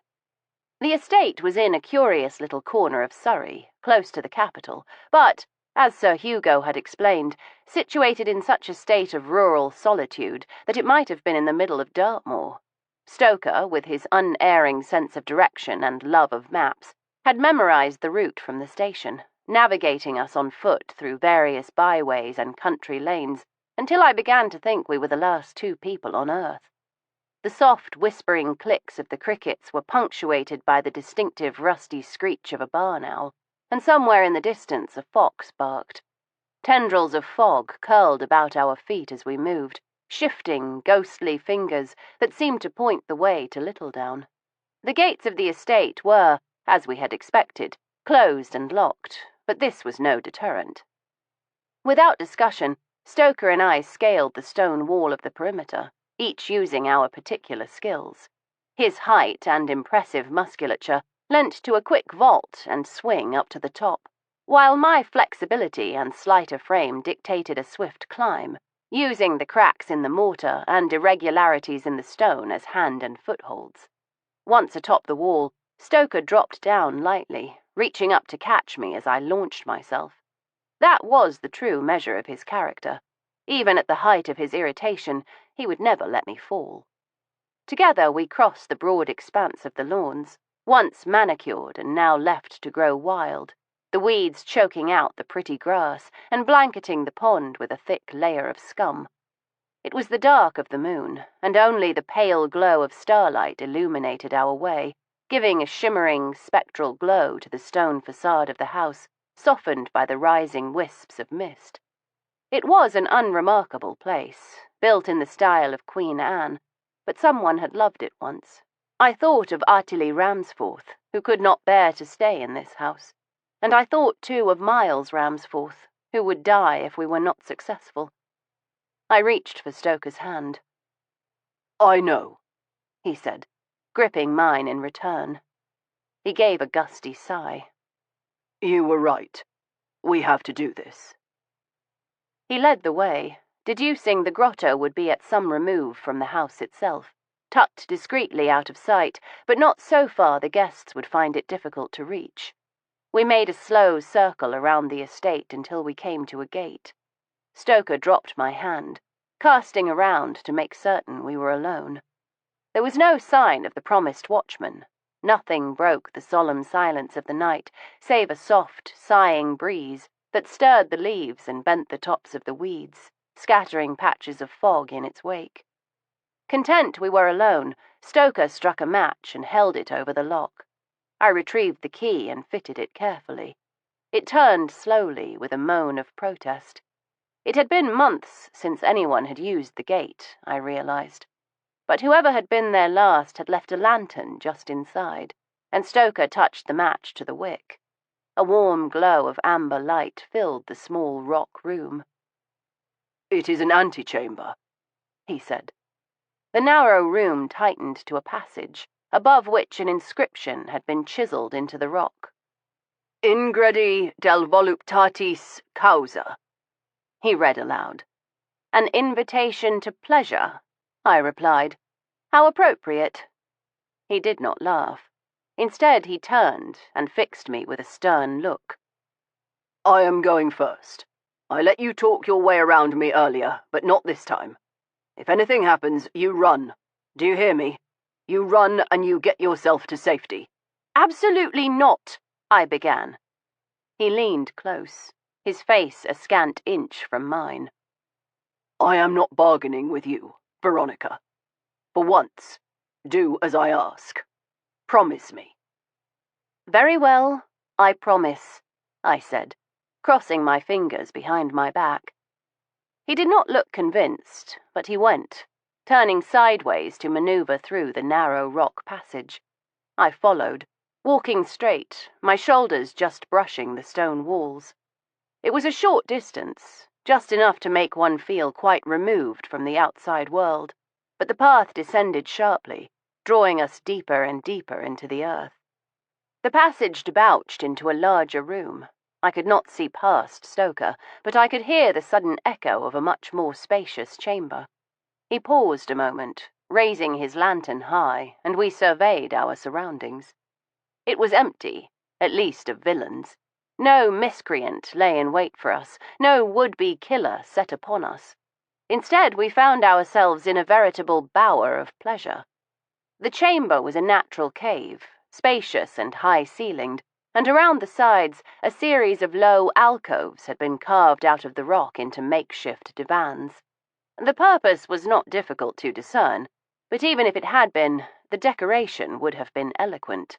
Everywhere one looked, there were plinths and shelves devoted to the display of art, but this was no ordinary collection. Stoker knelt to light another lamp, and as he held it aloft I realized it was a magic lantern, the sort designed to use the light to throw shapes upon the wall, entertainment via shadow pictures, although I had never before seen one quite like this. The heat of the flame caused the pictures to spin, casting silhouettes of copulating couples around us. Upon closer inspection, I realized the images were not limited to couples. Instead, they featured an array of amorous engagements, each more explicit and unlikely than the last. Stoker gaped at the images as I turned to the rest of the decorations. "Good heavens! I have never seen so many penises in one place," I blurted, heading directly for the nearest shelf. I lifted one, a smooth, thick affair made of glass, swirled and striped like a fancy sweet. "Venetian, I should guess," I said. "No doubt," Stoker remarked in a faint voice. His attention seemed to be captured by a significantly larger apparatus, fashioned of wood and leather. "What do you think?" I asked curiously. "The lettering on the handle seems Chinese. Oh, and this one is clearly from Zanzibar. A very interesting assemblage of phalluses," I observed. "Quite a curious collection from a sociological perspective." "There is no sociology here," Stoker corrected, his voice still tight. "These are not phalluses. At least, not the sort meant for study." I blinked at him. "Whatever do you mean?" He was blushing furiously. They are... Oh God, I can't even say the word. What word? No, I can't. I can tell you in Greek. These are olispoi, or if you prefer, in Spanish, consoladores. Consolers? But how could they console... Oh. Oh! I peered at the collection in renewed interest. So they are not for study or ceremonial use, but for practical application. How very intriguing. I ran a finger down the glass specimen. Delightfully smooth, although it is too cold to be inviting. I imagine one could warm it up in hot water first, or perhaps some heated oil just to make it nicely slippy. Stoker, are you quite well? You were blushing like a Queen of the May a moment ago, and now you've gone white. I was just pondering the peregrinations of my life, and wondering how I came to be here. With you. And this, he said, nodding towards the back of the room, where stood a larger-than-life-sized statue of a doubly endowed Pan, servicing a pair of eager young women simultaneously. He is going to get a cramp doing it that way, I observed. I trailed around the chamber, exploring the collection. In addition to the phalluses of every description and material, there was a considerable compilation of pornography, and some rather fine engravings of Amazonian warriors having their way with a group of captive youths. The walls were hung with velvet draperies and tapestries that upon first glance looked like gobelins, until one realized they were comprehensively explicit. In the centre of the room stood a curious bit of furniture, like nothing I had ever seen before. Upholstered in black taffeta, the piece had an odd arrangement of arms and legs, and Stoker tossed it no more than a casual glance before replying when I asked what it might be. That is a siège d'amour. A seat of love? It is a chair designed to facilitate coitus, I murmured. Most ingenious, and very comfortable, I should think. I settled myself onto the siège, gripping the arms. Oh, there are stirrups! How clever! I raised one booted leg, but Stoker made a strangled noise somewhere between a growl and a groan. Veronica, for the love of all that is holy and good, get down, he said, in a low, tight voice, unlike any I had ever heard from him before. I slipped off the siège. Quite right, we are meant to be looking for clues. We applied ourselves to searching the chamber, and made quick work of it, turning over every obscene statue and peering behind every lurid tapestry. The drapery behind the statue of Pan concealed a gate of sorts, a grille-work door like the one at the front of the grotto. I summoned Stoker to try the key, but it did not budge. He considered the position of the door. No doubt this leads to a passage connecting the grotto to the house. Another entrance? To what purpose? He shrugged. To spare the blushes of the host, one imagines. I suspect all the members have a key to the gate we used, while this entrance is reserved solely for the club's founder. It would provide a bit of discretion and some security. If he hired professional entertainers of this sort, he said, arching a brow towards one of the silhouettes disporting itself on the wall, he mightn't want them to have access to the house itself, and a lock on the door is also a precaution against Lady Ramsforth discovering his hobby. Do you really think she was unaware of what he got up to down here? There is no institution like marriage to make a person blind, he said dryly. He turned away then to continue searching the grotto. At length, I made my way back to the siège, paying particular attention to the bottom of the thing. I knocked against it, a hollow echo the reward for my efforts. I picked up the sturdiest phallus I could find and began to whack energetically at the base. Veronica, Stoker said in a grim tone, in the name of seven hells, what are you doing? I asked you to leave that thing alone. And miss a clue? I replied with a grin. I planted my feet and gave one final blow with the phallus, causing a hidden drawer in the base to spring open, bowling me backwards onto my bottom. I sat up to find Stoker examining the drawer and holding the remains of a lock in his hand. "You might have let me pick the lock," Stoker remarked, but he was good enough to help me up. "Hello," he said suddenly. "What's this?" When the drawer had flown open, a book had dropped out, and Stoker retrieved it. It was bound in black morocco figured in silver. The front cover bore a filigree design to match the key, and beneath it were scrolled the words, Elysian Grotto. Stoker flipped open the cover to a random page. It was a list of names, each with a corresponding date and a list of activities. "It is a ledger," I said, stretching forward to look, gripping his arm in excitement. "A list of visitors and members of the Elysian Grottos and what sort of mischief they got up to when they were here." Stoker gave a soundless whistle. "A very dangerous book," he observed. "If this fell into the wrong hands, marriages could be wrecked, reputations ruined. It isn't just men in here," he added, pointing to a woman's signature. I shook my head. "The date is 40 years past. I hardly think anyone would care." He gestured to the top of the page. "That entertainment was presided over by Desmond Ramsforth, Miles' father, I would wager." "Find more recent entries," I urged. He fanned the pages, moving further into the book. 5 years ago," he said. "Miles presiding, and what ho! Sir Frederick Havelock was a guest." Impatient, I reached out and took the book, flipping forward. The more recent entries were less impressive. Whereas in his father's time, the club had sported viscounts and barons and the occasional earl, under Miles' primacy, it had seldom entertained anything grander than a knight, and precious few of those.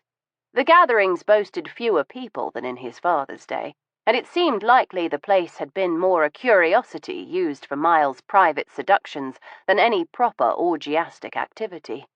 "Aha!" I exclaimed. "Artemisia was here, a year ago, and shortly before that, Julian Gilchrist. Curious that she did not participate in the public rituals, it seems," I observed. "It appears she only came here privately with Miles, while Gilchrist was entertained with a series of paid companions. The notation for the sums is marked next to the name of each girl hired for the night, along with what she was willing to do for the money.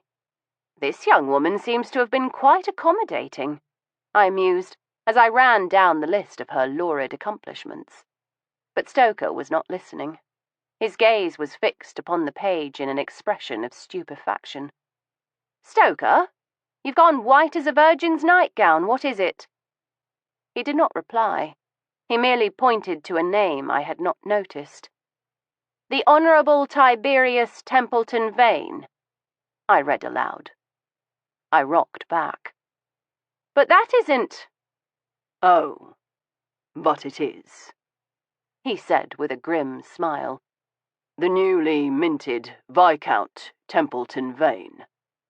My eldest brother." Chapter 13. Stoker slammed the ledger shut. "I need some air." He strode back the way we had come, and it was left to me to blow out the magic lantern and follow. I did not press him.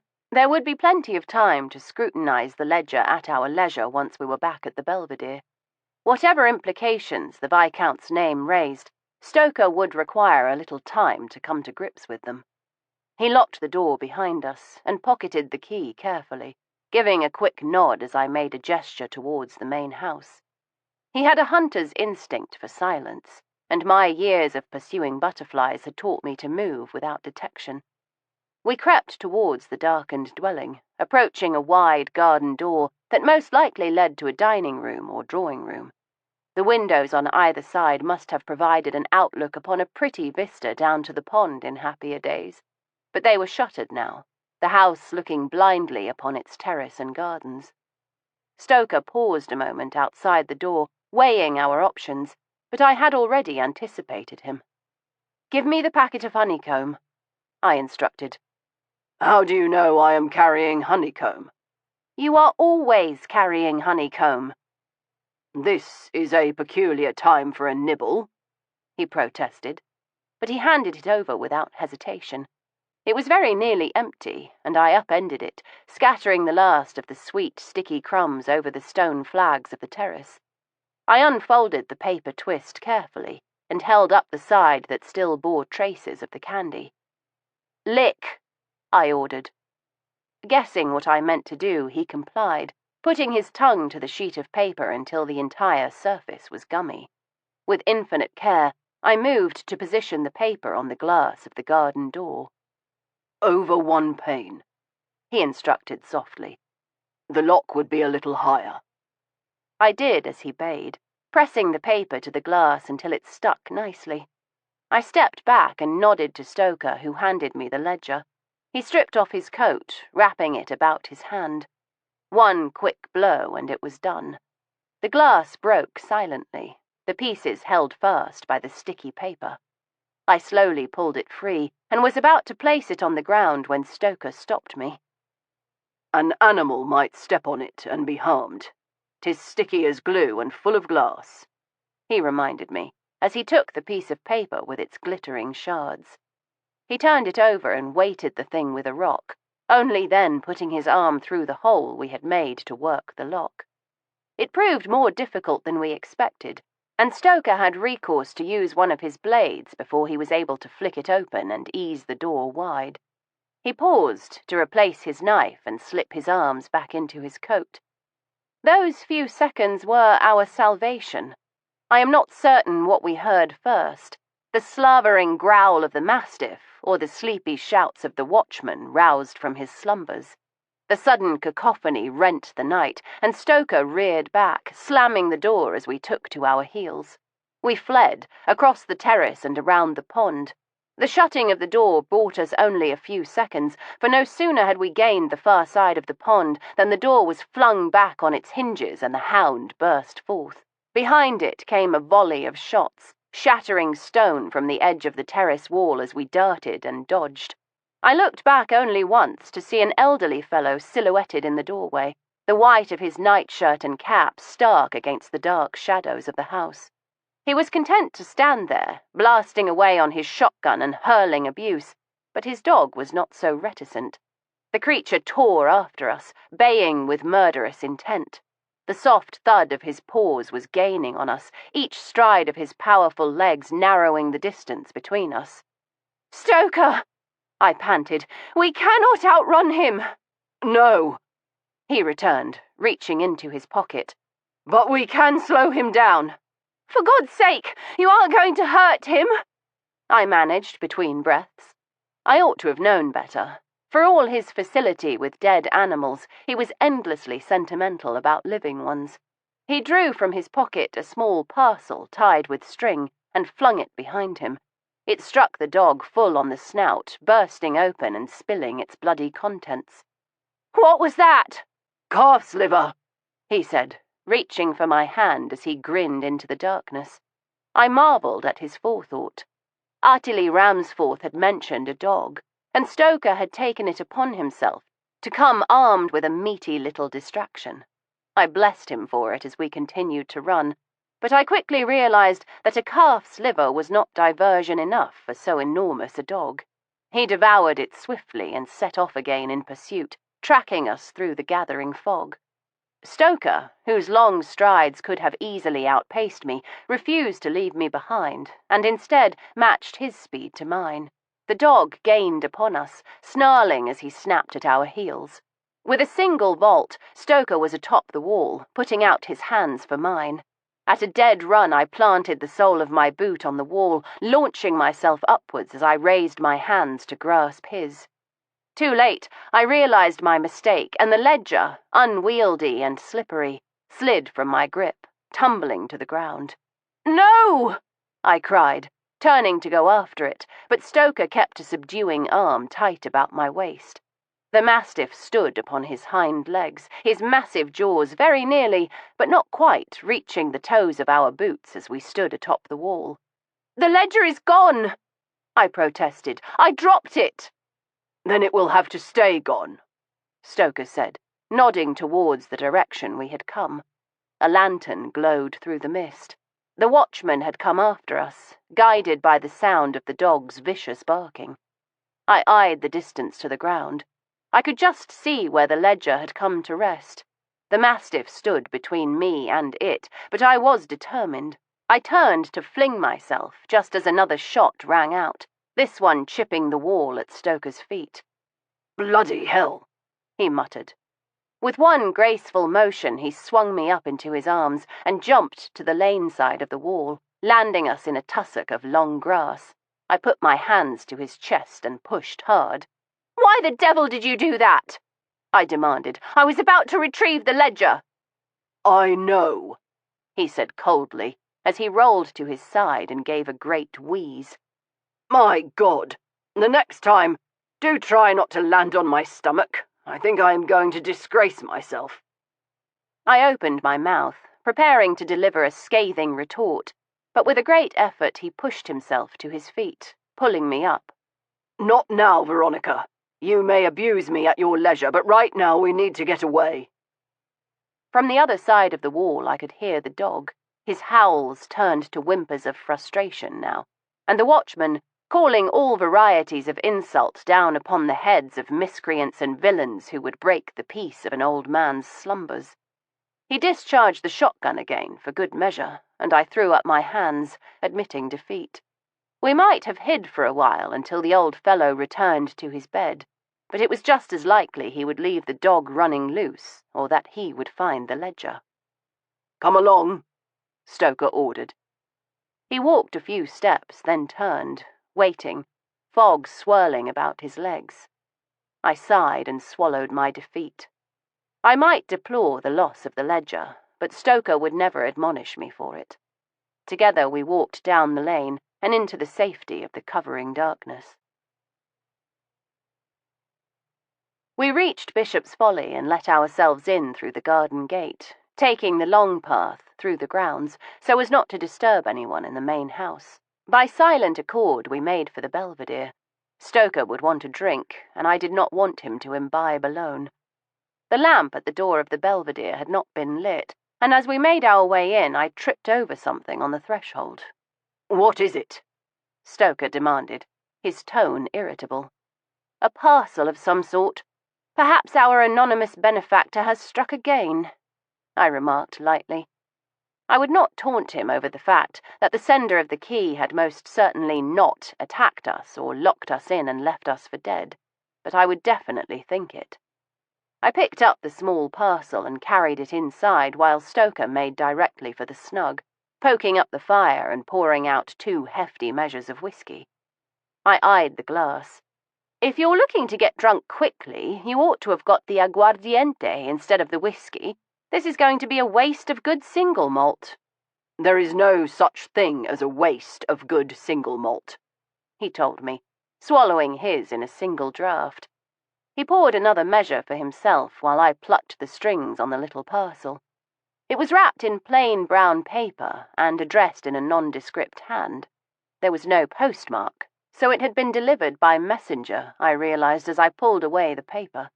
Inside was a simple pasteboard box, and inside that was a nest of cotton wool. I wonder what it could be, I said, as I burrowed into the fluffy cotton wool. Perhaps a jewel from an anonymous admirer, Stoker said nastily. I pulled away the last of the cotton wool and stared into the box. What? Stoker demanded after a long moment. Not a jewel? Not exactly, I said, steeling myself to touch the object inside. What, then? He said, his irritation clearly rising. He was in no mood for games, so I would give him none. I reached in and pulled out the object, tossing it to him in a smooth arc. It is an eyeball. To his credit, Stoker caught the eye without crushing it in his surprise. He held it cradled in his palm as he bent to the light. It is not human, he said quickly. Any fool could see that. It is far too large and the pupil is elongated. One of the ruminants, I should think. A sheep, to be precise, Stoker informed me. of the most common domestic variety. Ovis aries, the sort you would see in any butcher's shop between here and the Hebrides. But why? It is another threat. The meaning should be obvious, and if it were not, here is a note, I said, pulling a scrap of paper from the parcel. In block capitals were the words, "Keep out of this, or your eye is next."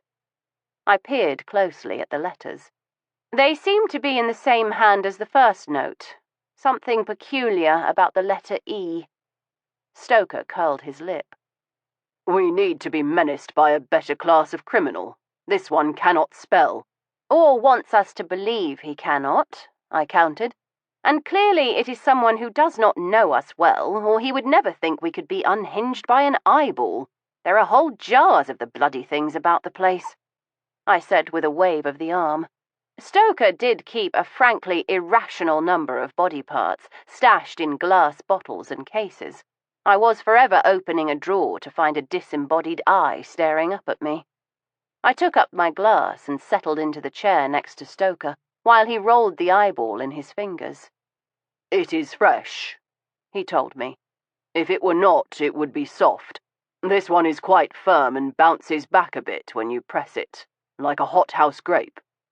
So our miscreant is a shepherd or farmer? I hazarded. Stoker shook his head. I think not. Any butcher would have a fresh sheep's head lying about. It would be the work of seconds to get an eye out. In fact, I rather think this was the work of seconds. It's not been taken out neatly as a surgeon or butcher would do it. It has been gouged quite ham-fistedly. See the jagged end of the optical nerve? He gestured to an uneven bit of white matter hanging from the back. Stoker, just because an eyeball does not cause me to swoon and reach for my vinaigrette does not mean I want to examine it whilst I am trying to enjoy my drink, I told him. Fair enough. He dropped the eyeball back into the box, turning his attention to the note and wrappings. No postmark, no watermarks, nothing significant in any way save the resemblance to the note last night. It could be anyone. Even your brother, I said, taking a deep draught of whiskey and holding it on my tongue. When I swallowed, it burned all the way to my stomach, lighting my chest with the fire of its peaty warmth. Even Tiberius, he agreed. You surprise me. I thought you would fight me tooth and claw, I told him. He shrugged. What would be the use? His name is in the ledger. At the very least, he knows something about the Elysian grotto. At the worst... He did not finish the statement. The possibility that Tiberius Templeton Vane might be somehow implicated in the murder we were investigating was too ghastly to contemplate. What are the Viscount's interests? I asked casually. Is he a patron of the arts? Theatre, Stoker said in a distracted voice. He does not care much for painting and such. He prefers performance. Why? No matter. It just occurred to me that the players most closely involved with this little drama are artists and their patrons. We might exclude his lordship from suspicion if he does not frequent the Havelock House set. His only reply was a non-committal sort of grunt, what Keats might well have called a little noiseless noise. His business with the wrappings complete, Stoker returned to his whiskey. I waited until he was well into his third glass before broaching a necessary subject. It was most likely someone at Havelock House who sent us this pretty present, I said, in a decidedly neutral tone with a nod towards the eyeball. Stoker said nothing, and I went on. Naturally, the best way to prove that would be to visit Havelock House again and have a good nose around. Of course, it would be best to have a reason for our presence. Stoker gave a gusty sigh and drained his drink. Fine. I will take my bloody clothes off and pose for Emma Talbot whilst you play detective. I saluted him with my whiskey. I have no doubt you will make a fine Perseus, I said with mock solemnity. I cannot wait to see your pretty winged sandals. In one fluid motion, he swept up the eyeball and threw it at me. Stoker was a man of his word.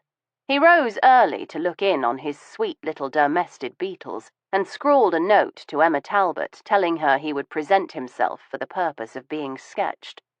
Before we could make our way to Havelock House, we received a summons. In few words, on crested paper, in an imperious hand. Princess Louise wanted a report on our progress, and we were to call upon her at Kensington Palace. She provided directions to her apartments within the palace and specified that we were to be there at 11 sharp. Stoker was irritated beyond measure. Having made up his mind to pose for Miss Talbot, he wanted nothing more than to get on with the business. He adopted an air of noble suffering, like a French aristocrat climbing into a tumbril, but I was rather more pleased. Nothing put me more on my mettle than being challenged, and Her Royal Highness had rubbed me up the wrong way. The palace was set behind tall and imposing gilded gates, but its charms were of the homely red brick variety. The inner court was quite small, and we followed the directions without difficulty, presenting ourselves at the door as instructed. A very superior butler admitted us, but before we could be announced, the princess herself appeared. "I am glad to see you count punctuality among your virtues," was her greeting. She was pale, with violet shadows under her eyes, and her movements seemed taut, as if only the force of her will kept her in a state of composure. Before either of us could respond, a gentleman dressed in a rather ill-fitting, expensive town suit descended the stairs, giving us a half-smile as if trying to place us. "Oh, hello, Lucy. Friends of yours?" he asked cordially. He was a tall, fair man, with disordered hair and a rather marked air of untidiness despite the costliness of his attire. He seemed perfectly affable, but his shambling ways made him an unlikely fit for the glamorous princess. She might be an artist with all that implied, but I had noted an inclination towards perfect and expensive grooming on her part. "Lorne," she murmured. She took her husband's arm and made the introductions. "My dear, this is Miss Veronica Speedwell and Mr. Revelstoke Templeton Vane, son of Viscount Templeton Vane. Miss Speedwell, Mr. Templeton Vane, my husband, the Marquess of Lorne." The Marquess acknowledged my nod, but thrust his hand towards Stoker. "One of old Reginald T.V.'s boys, are you? Met him several times in the Lords when my father was speaking, always falling asleep during the debates. Frightfully loud snore." "Indeed," Stoker returned amiably. "I say," Lorne went on, "you're not the vicar, are you?" "No, my lord. That is my younger brother, Merryweather."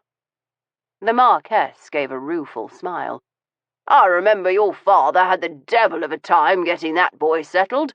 Apparently he likes a little flutter on the horses now and again, and a bit of trouble at cards. I hear the lad's something of a black sheep, but not a patch on his brother, the one who went gallivanting off to, where was it, South America or South Africa? Rotten mess that was," he added. "Which of the sons was that?" Stoker's smile was feral. "I am afraid I am the blackest of the Templeton Vane sheep, your lordship." The Marquess's thin, sandy brows shot upwards. "Dear me, how frightfully awkward for you." Another man might have been embarrassed for himself, but I suspected it would take more than a modest social gaffe to upset the son-in-law of the Queen. Princess Louise stepped in to smooth the situation. "Miss Speedwell and Mr. Templeton Vane are connections of Sir Frederick Havelock's. They have come to see my studio." "Ah, more art folk. Suppose you knew the girl who lived there, the murdered one?" he said. He turned to his wife. "What was her name again? Something quite outlandish." "Artemisia," she supplied. "No, Miss Speedwell and Mr. Templeton Vane did not have that pleasure." "Well, Perhaps it's best you didn't know her, he said to us. Nasty business, murder. Don't like to see you upset, he told his wife gruffly. It was as close as an aristocratic Englishman could come to expressing real emotion, but it was enough for the princess. She pressed his hand. "Dear Lorne," she said. The butler came forward on silent feet, handing over his lordship's gloves and hat. You caught me just as I was going out. I shall be at the club today, and I've a dinner tonight. Will you be around, Lucy? I dare say, the princess replied. He brushed a quick kiss to her cheek, shook hands once more with Stoker, and nodded graciously to me before taking his leave. The princess turned to us as soon as her husband had departed. "Come. The studio is the only really private place here." Her Royal Highness conducted us down a corridor hung with a selection of pretty watercolours to a locked door. She produced a key from her pocket and led us through a court and a little garden to a free-standing structure that seemed almost entirely made of glass.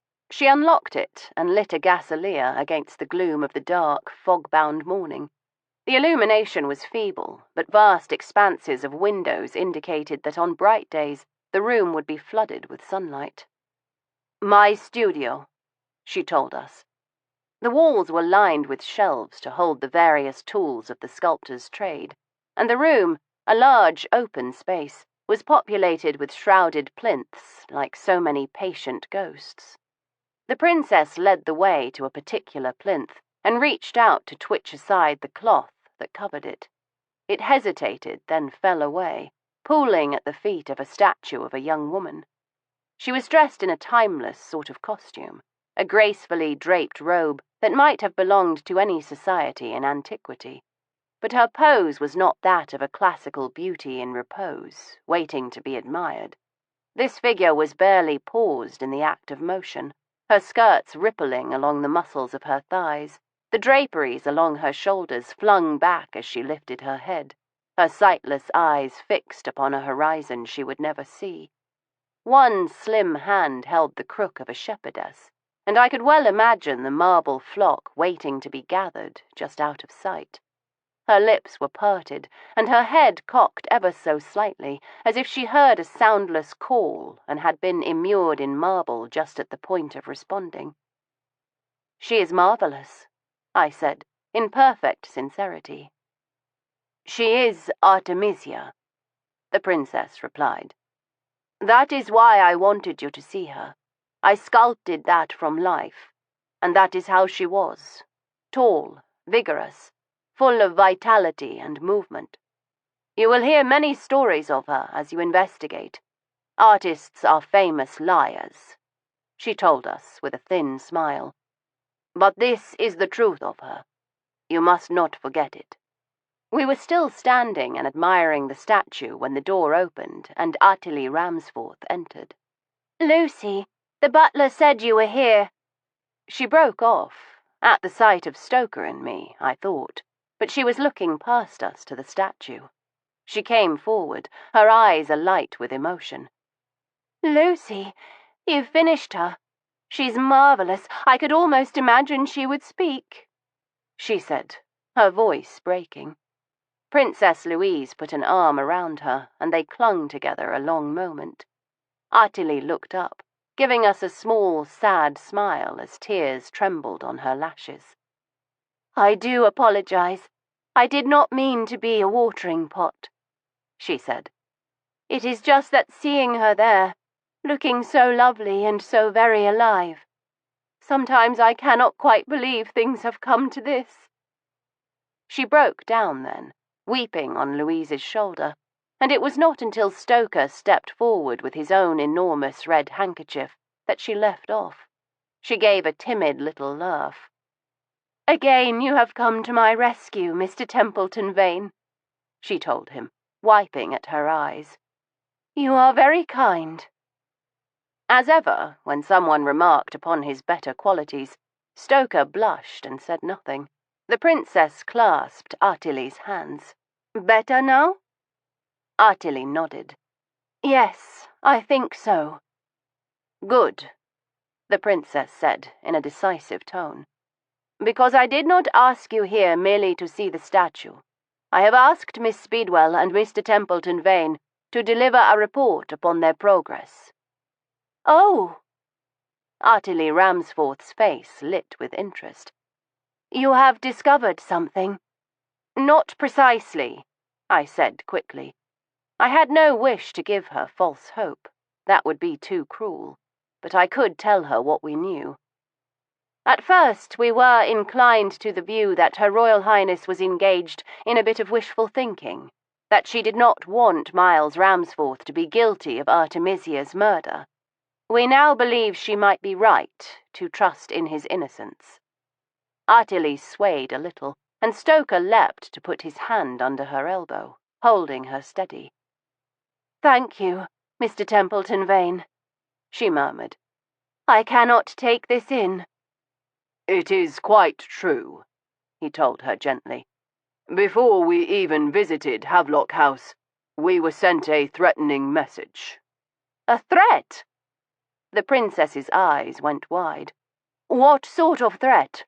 "A note pinned to the door of our workplace, warning us to stay away, or else," I supplied. "And last night, after we did a bit of investigative work, we were given another." I withdrew the small box from my pocket and handed it to the princess. "Do not show it to Mrs. Ramsforth," I told her. She gave me an imperious stare as she opened the box.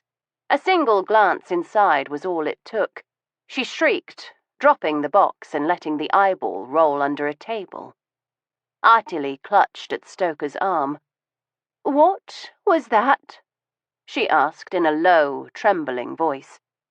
"It looked like—" "Never mind," he said soothingly. "It doesn't matter. Suffice it to say that it came with a promise that mutilation would ensue should we continue our efforts." Princess Louise made no effort to retrieve the eye, so I crawled under the table in considerable annoyance. I popped it back into its nest and replaced the box in my pocket. The princess was giving me a look of frank dislike, but I did not much mind. "You might have warned me," she said coldly.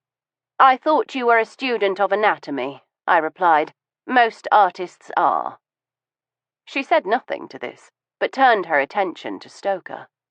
"Is that all?" "No," he told her. "We have apparently acquired not just an enemy, but a guardian angel of sorts. We were sent a key, which we discovered fitted a very particular lock at Littledown." He watched Artemisia closely, and she pulled away, colouring a little.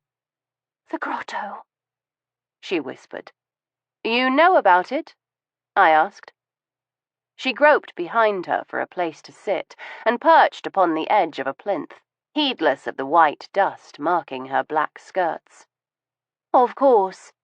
It is part of the history of Littledown, after all. Miles is, she corrected fiercely, is so proud of the estate. The first Ramsforth was in the Doomsday Book, you know. They were always reckless and lucky, the Ramsforths, always throwing the dice and landing on a winner," she said with an indulgent smile. "They have kept that bit of land since the conquest. At least 6 different houses have been built there, but the last was Littledown, and Miles loves it so. I cannot tell you what it meant to him, to us, to rebuild it. We brought it back to beauty," she said with pride. "And when Miles discovered the grotto and read up on the history of it, he thought it would be a grand joke of sorts to refurbish it." "It looks as if it has been a bit more than refurbished," I said gently. Artemisia coloured again. "I think we can have no secrets now if you have seen the grotto," she said with a tight laugh. "I have already told you that childbearing was not easy for me." She flicked a glance to Louise, who was standing stiffly to the side. "You know, my dear, the heartbreak of that kind of failure." Louise said nothing, but her eyes were avid. She swallowed hard and gave a sharp nod. Artily reached out and curled her fingers around Louise's hand. Yes, you know. Only a woman who wants desperately to give her husband a child and cannot could understand. She gave Louise's hand a final squeeze and released it. The doctors told Miles after my last failure that it was too dangerous to try again. We should have to keep separate bedchambers for the rest of our marriage. She paused, as if picking her way through a patch of nettles. I wanted him to be happy. I thought if he had the entertainments at the grotto to keep him diverted, he would not mind so much. And I was right. It was a bit of flummery, nothing more.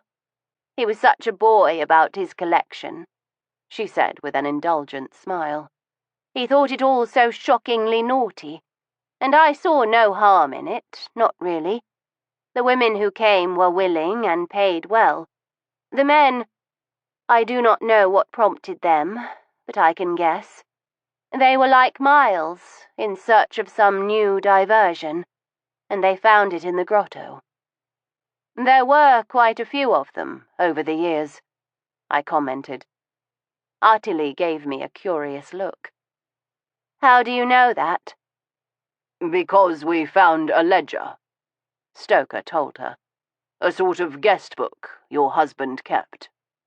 Unfortunately, I put in smoothly, we were unable to examine it properly, but the short glimpse we had indicates that Mr. Ramsforth kept careful records of his visitors and their predilections. Artily paled. Oh, sweet Miles, he couldn't have been so foolish. She reached again for Louise's hand and gripped it convulsively. Lucy, what has he done? He has been very stupid indeed, Louise said flatly, her lips thin with distaste. What a dangerous thing to keep lying about. Dangerous indeed, I replied. It is a rather good motive for letting him hang for Artemisia's murder, I pointed out. If someone had an entry in the ledger and did not want it revealed... I let my voice trail off, but the rest was clear. Artily gave me a horrified look. You don't mean that you think Miles was blackmailing someone? It is possible, I began. It is not, she cried, thrusting herself onto her feet. My husband is many things, Miss Speedwell, but he is no blackmailer. To accuse him of so sordid and grubby a thing, Mrs. Ramsforth, he is currently awaiting his hanging as a murderer, I said brutally. I hardly think entertaining the possibility that he blackmailed someone is much of a stretch. That is enough, Miss Speedwell, the princess said in tones of chilling hauteur. Where is the ledger now? Surely you did not leave it lying about. In point of fact, Stoker said, stepping up manfully, it has been misplaced. Misplaced? Louise's tone was one of frank disbelief, bordering upon rage. Of all the careless, amateurish... I think your Royal Highness is forgetting that we are, in fact, amateurs, I replied. The ledger was dropped on the grounds of Littledown. And you did not recover it? She demanded, looking from me to Stoker and back again. There was a dog, you see, I began. She waved an imperious hand in dismissal. Go, now. I shrugged and turned with Stoker to leave.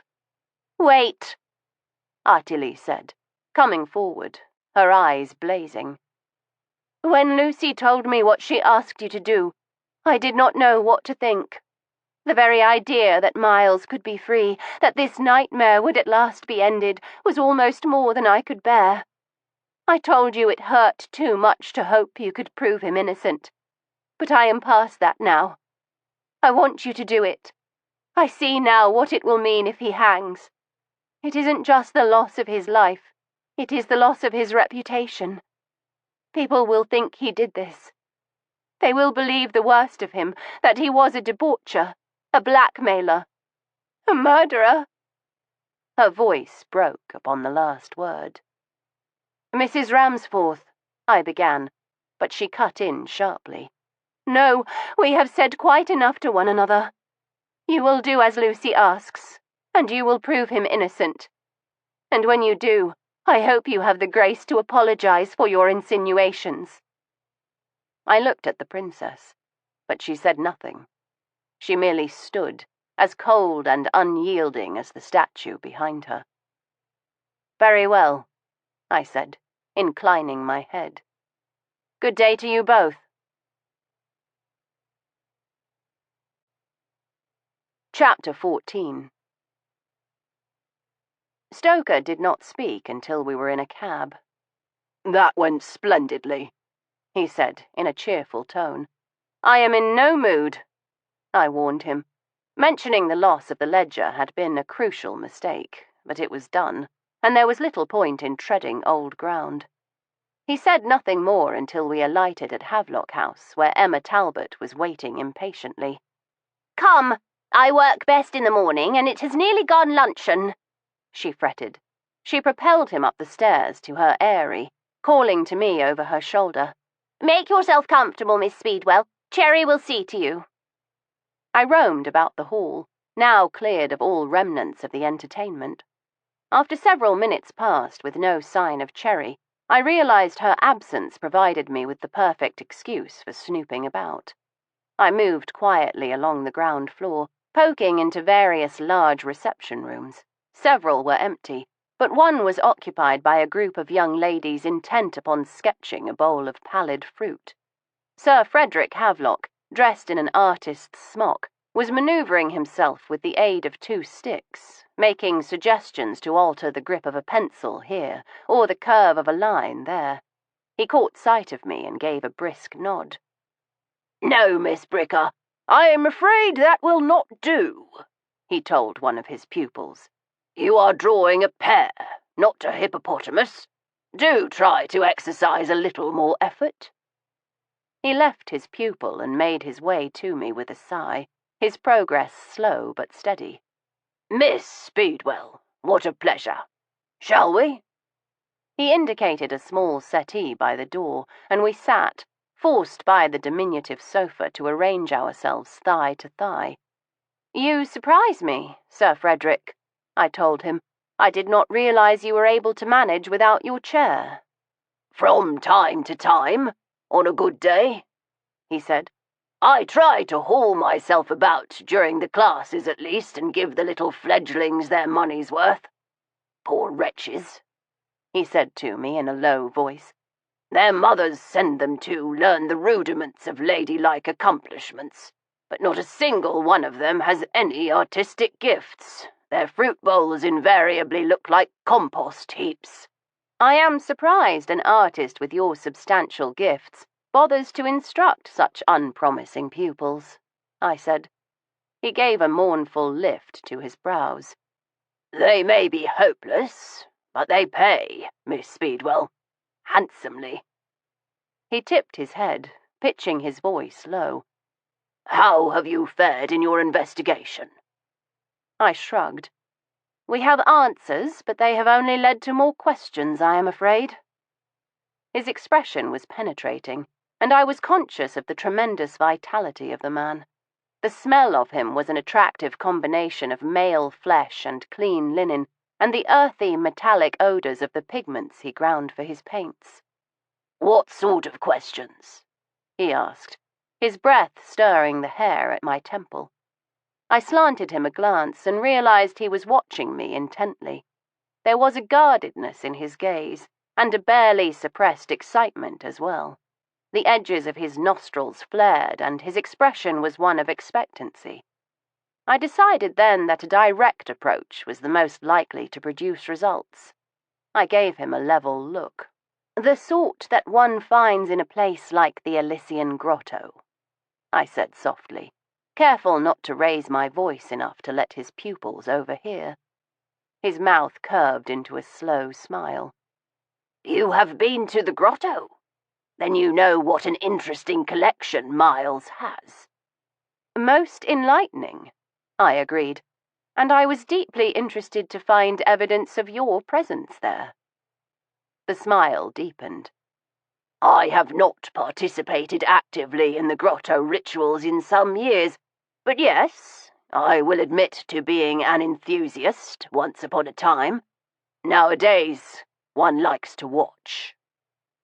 I have spoken to Mrs. Ramsforth about the grotto. She was aware of its purpose. Of course she was, he said roundly. Did she ever join in? He gave a quick boom of laughter, causing his pupils to look up sharply. Back to your canvases, my doves. There is nothing to notice here, he instructed. He turned merry eyes upon me. Can you imagine Artemisia joining in those sorts of games? He asked. I cannot, I admitted, but she was candid about her husband's use for the place. He shrugged. Miles is thistledown, my dear Veronica, blown by the wind in any direction.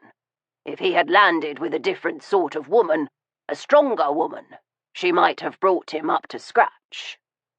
You blame his wife for the man's infidelities? My voice rose on an incredulous note. He touched my arm with one gnarled, chiding fingertip, and his tone was tinged with asperity. You are no child, Veronica. Surely you must know that there are men in this world who will only behave as they are expected to behave. Men of such malleable characters that they are no better or worse than the company they keep. I thought of Stoker, stalwart as stone, and some who would never be swayed by any one or anything, I countered. Certainly, but Miles is not one of them. He behaved badly with Artemisia because she permitted it. A woman who demanded his fidelity would have earned it. It is not that simple, I said. His mouth twitched in amusement. Of course it is. I know my sex, child, and there are those among us who will only be as good or as bad as we are expected to be. Artemisia anticipated the worst of him. She abetted it, for God's sake, by tolerating the grotto and everything that went on there. She not only turned a blind eye to his philandering, she befriended the women he bedded. Surely she did not go that far, I protested. I watched her do it, he replied, over and over again, and as a strategy it has served her well enough. Women might dally with Miles, but if they were friends with Artemisia, they would not bestir themselves to try to take him away. Yes, she is a clever wife, and above all, she is Miles' friend. She knows he loves her in a way he would never love the other women with whom he toyed. Of course, if she had been a different sort of woman, she would have thrown him out, bag and baggage, and he would have crawled back to her over broken glass. My own Augusta told her that, time and again. Did Lady Havelock do that with you? I asked. He gave another quick laugh. Half a dozen times or more. God, the fights we used to have. Battles of the Titans, my dear. His expression softened at the memory of his dead wife. Augusta never stood for playing second fiddle, and I respected her for it. But still you were unfaithful to her. He shook his head. Not in my heart. The body, He made a dismissive gesture. The body is a willful creature of passions that must be satisfied, but the heart must only be given to one. That is the sacred bit. I pondered this a moment, and the only sound in the room was the gentle swish of the charcoal as his pupils sketched their pictures. It sounds a little too easy, I told him finally. Convenient excuses for the worst of excesses. It is the truth as I have known it, sweet Veronica. My body lusted after hundreds of women. It still does, he said, giving me a sweeping look that lingered on bosom and hips. But those hungers, once satisfied, were fleeting. I remembered none of them. I loved none of them. Only Augusta. Even after she died, the women I held, the women I kissed and petted and made love to, They have been nothing to me, as insubstantial as ghosts. Only the spectre of my Augusta is real to me." His rationale for adultery was a piece of sophistry, but his emotions were quite genuine. I covered his knotted hand gently with my own. "I think I understand." He shook his head. "No, you do not, because you have never given your heart to anyone." I smiled a small, wry smile. "How can you know that?" "Because for all your winsome ways, sweet child, there is something untouched about you."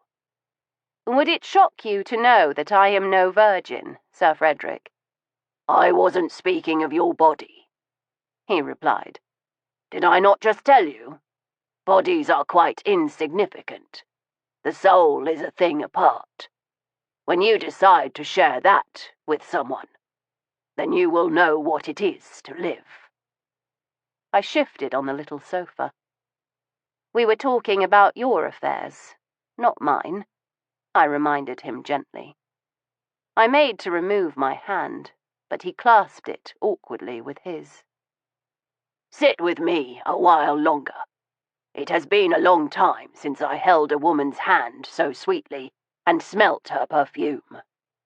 I am an old man now," he added with a slow smile. "I can do you no harm." I did as he asked, leaving my hand tucked into his, and wondering just how much harm he might already have done me. As soon as I could effect a graceful exit, I left Sir Frederick. I realized with some annoyance that I had not questioned him about Julian Gilchrist's attendance at the grotto entertainments, or Artemisia's, although their visits had occurred some time later than his last.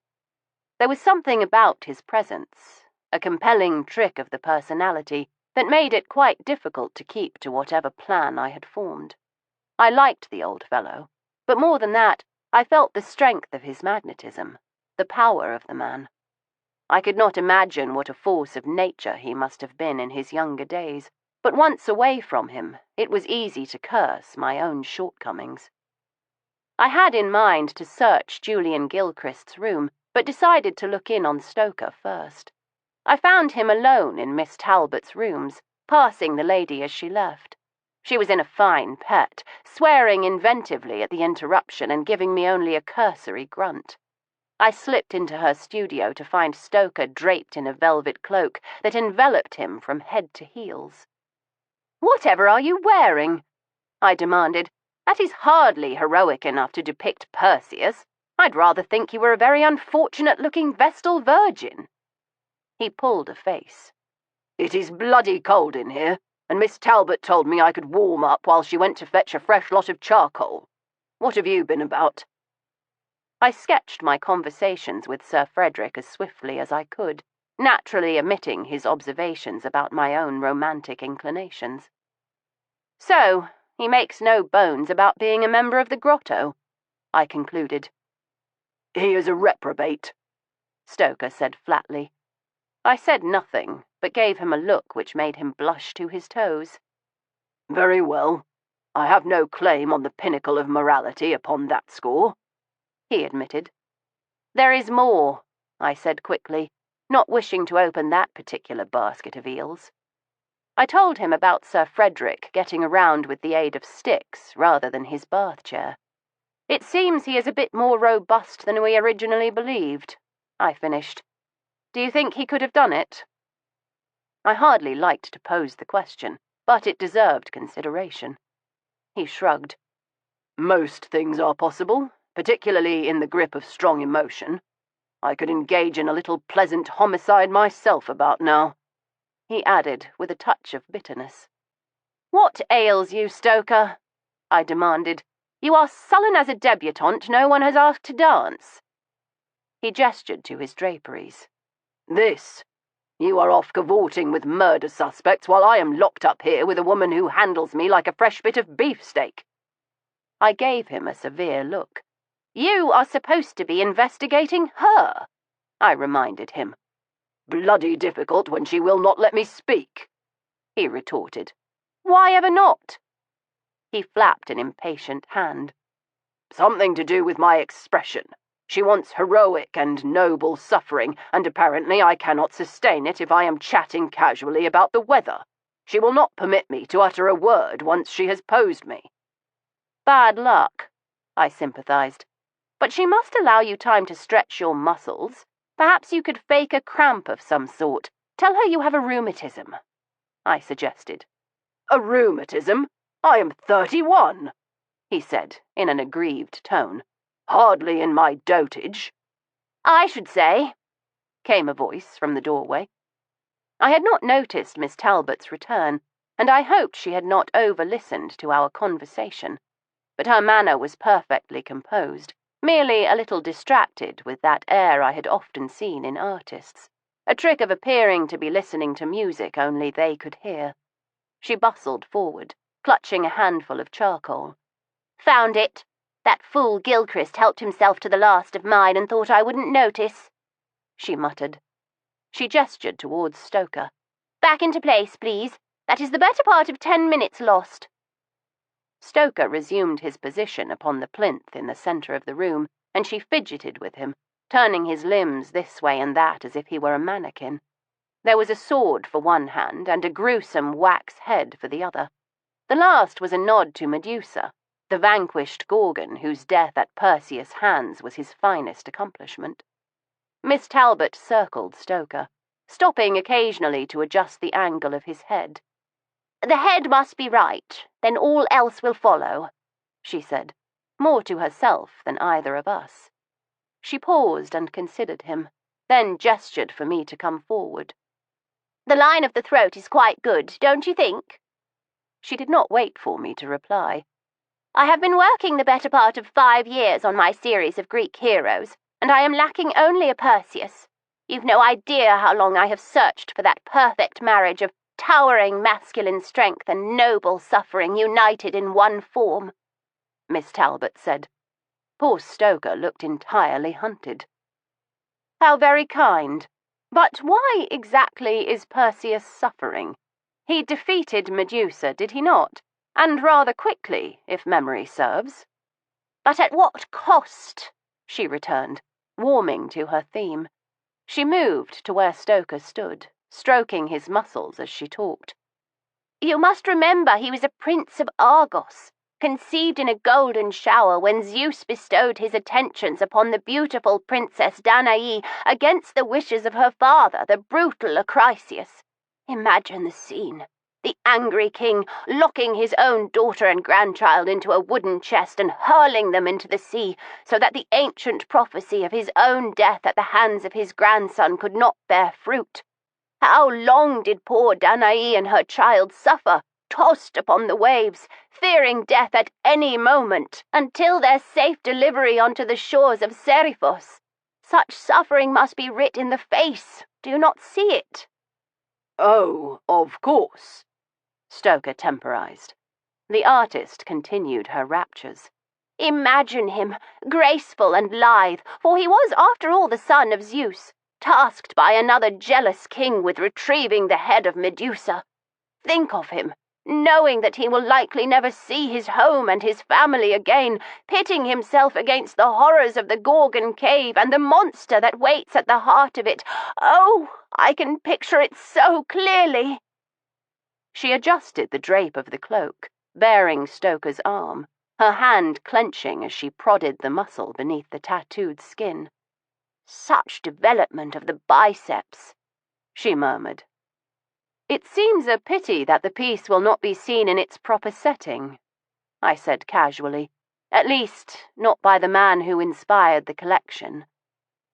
For a moment I thought she had not heard me, lost as she was in her art. But her fingers tightened on the cape, marking the velvet. She turned, her face very white. Miss Speedwell, I appreciate that you want to help, but what the princess has asked of you is an act of cruelty. Is it cruelty to save a man from the gallows? Stoker asked without moving his head, her small hands curled into fists. It is cruelty to think you can, she countered. her voice suddenly harsh. Miles Ramsforth is going to hang.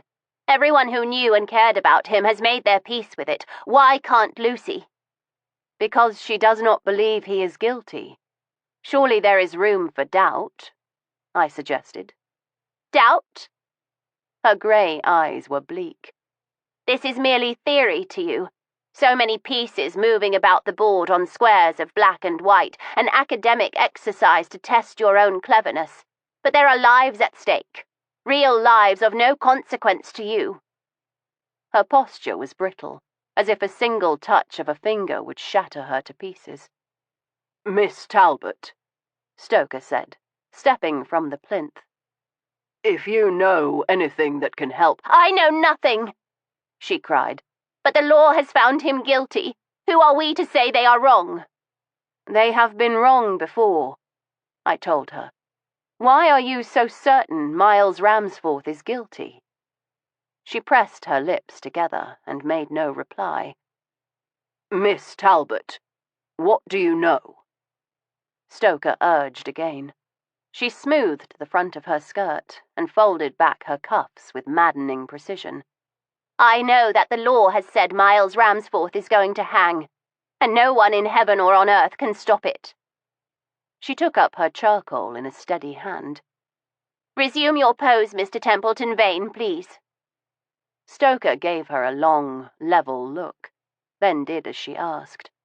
He flicked me a glance, and I answered with a single shake of the head. There was no point in prolonging the interview. The opportunity for confidences was past. I went to the door. I've no wish to intrude upon your process. I will leave you to it. Good, she said.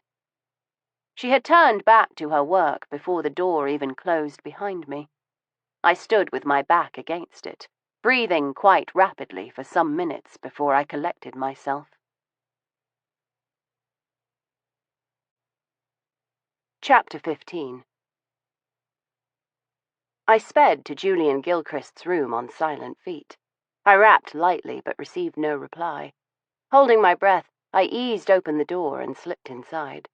The windows were undraped, and the room enjoyed excellent light, great shafts of it illuminating dancing motes of dust. This chamber had clearly escaped a housemaid's touch, and I wondered if the cleaning of it had fallen to Cherry. There was a bed in one corner, unmade and bearing the unmistakable traces of recent congress. I could smell the salty tang of sweat and something rather more intimate in the air, and I saw where a damp patch darkened the sheet. Wrinkling my nose with distaste, I slowly made a tour of the room, passing by a collection of canvases to peer at the narrow shelf of books. There were only a few volumes, and all upon the subject of art, I realized as I lifted them each and ruffled through the pages. Just as I replaced the last book, I heard the creaking of a floorboard. I whirled, realizing with a leap of the heart that I was not alone. A solid figure stood in the doorway, silent and shadowy, and it took a moment to realize it was Mr. Gilchrist. He made no move to enter, but stood as if deciding how to proceed. Always believing that the most effective retreat is couched as attack, I strode forward. Mr. Gilchrist, I believe? Yes, of course. Our paths crossed the other evening here, although I doubt you will remember it. I hope you will forgive the intrusion, but I must have got quite lost. Is this your room? I widened my eyes innocently and held my hand out expectantly. It hung in the air between us for a long moment before he shook it, almost against his will, it seemed. His hand engulfed mine in a hot, damp clasp. "Miss Speedwell, is it not? How very unexpected," he murmured. He held my hand a long moment, searching my face with his gaze. He seemed to make a sudden decision, for he moved past me, still holding my hand, pulling me further into the room and closing the door. "Come, I want to show you something." He gestured towards his pictures. "Look at them and tell me what you think," he urged. From the collection of canvases, I deduced that Mr. Gilchrist was strictly a portraitist. His paintings were severely restricted to depictions of ladies from the shoulders up, all the same size, and all wearing almost identical expressions of rapture. I stepped to the nearest one and examined it in the light. It was of a blonde woman, not so many years past 30, I guessed. her shoulders wrapped in a cloud of green silk that brought something lively to her brown eyes. Her skin was suffused with a delicate tint of rose, flushed from some exertion, while a damp curl trailed over one bare shoulder. It required little imagination to guess what she had been doing just before that portrait was painted, and I threw him a reproachful look. "Really, Mr. Gilchrist," I said with a touch of asperity, "I know the lady. She is wife to the director of the Royal Museum of Natural History and a very respectable mother of 4. "Not that respectable," he said demurely. I wagged a finger in mock severity. "Do not bother to pretend you are abashed. I do not believe you." A slow smile spread across his features. His smile was that of one of the lesser angels, the naughty sort who might have pulled Lucifer's curls or poked St. Peter with a pin. "Very well. Yes, I had her just before I painted that. Twice." I gestured to the rest of the paintings. "Have you had all of them?" He spread his hands as if to demonstrate his innocence. "No, only most." I shook my head severely, but his expression turned earnest. "It is hardly my fault, Miss Speedwell. I am commissioned by their husbands and fathers to paint them, to make them goddesses, immortalized upon canvas for eternity. For the society beauty, nothing could be simpler. She is certain of herself, secure in her own unassailable charms. So I simply find a flaw. A nose, I claim, is a shade too long, or a chin too pointed. Suddenly the lady is uncertain, timorous, and since I am the one who made her so, only I can restore her confidence.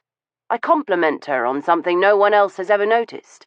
The shell-like ear, so delicate and tender, the line of her neck arched like a swan's, and they blossom like flowers." "And the plain ones?" I asked. The slow, lazy smile showed itself once more. "Even simpler. They are unaccustomed to being called beautiful, and they would suspect me at once if I were so clumsy. So I coax them, slowly, ever so slowly. I tell them how relaxed I am with them, and because I am at my ease, so are they.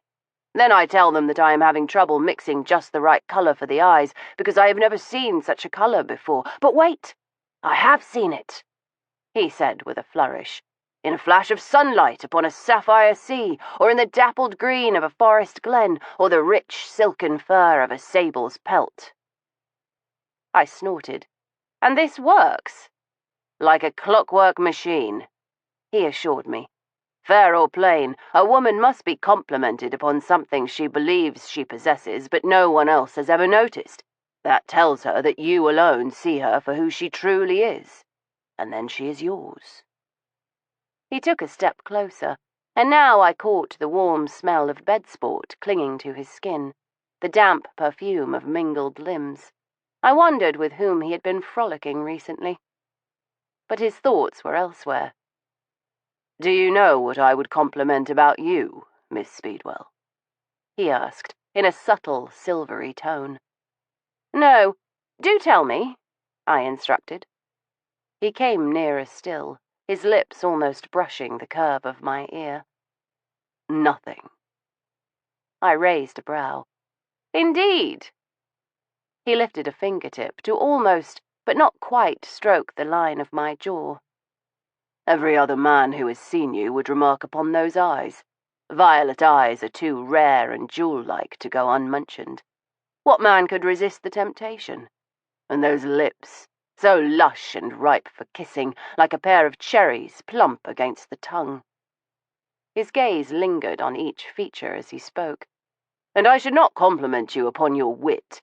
You are far too clever not to know your own intelligence. You are intrepid and indefatigable, so I should not remark upon those qualities you so prize in yourself," he added, almost as an afterthought. He circled slowly around me, scrutinizing me from the tips of my boots to the crown of my hat. He came behind, to the other ear, and this time his lips did touch me, the brush of them against my earlobe almost indistinguishable from the whisper of warm breath as he spoke. "No, indeed, Miss Speedwell.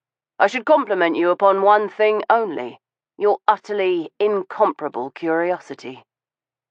He snapped his teeth upon the last word, nearly catching my lobe as he finished with a deep, wolfish growl.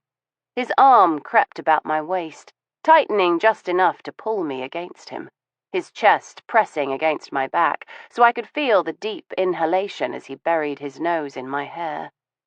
He gave a groan.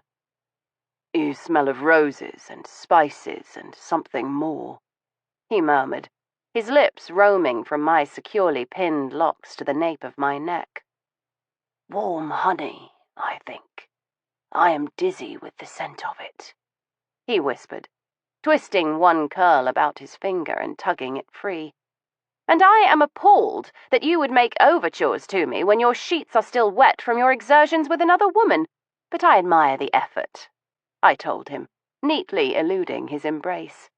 He dropped his arm, staring at me in astonishment as I repinned the lock he had loosened.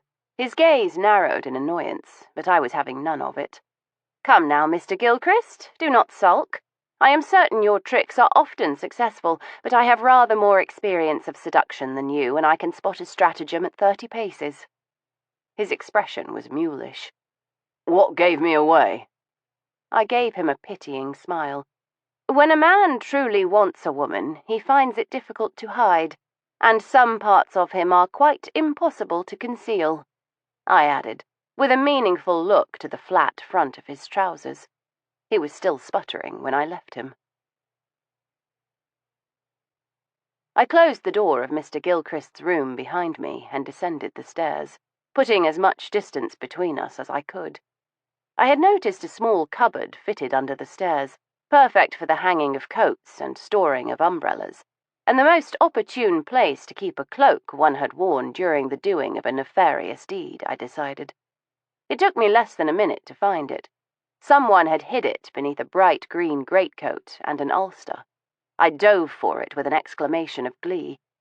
I had brought the scrap Huxley had secured, and it was the work of a moment to match the piece to the ragged hem left behind. I peered closer and saw a single gilt hair inside the hood, one of Julian Gilchrist's bright golden threads, I realized with a rush of satisfaction. I turned to the lining, noticing at once the label stitched with Cyrillic letters. I was not surprised.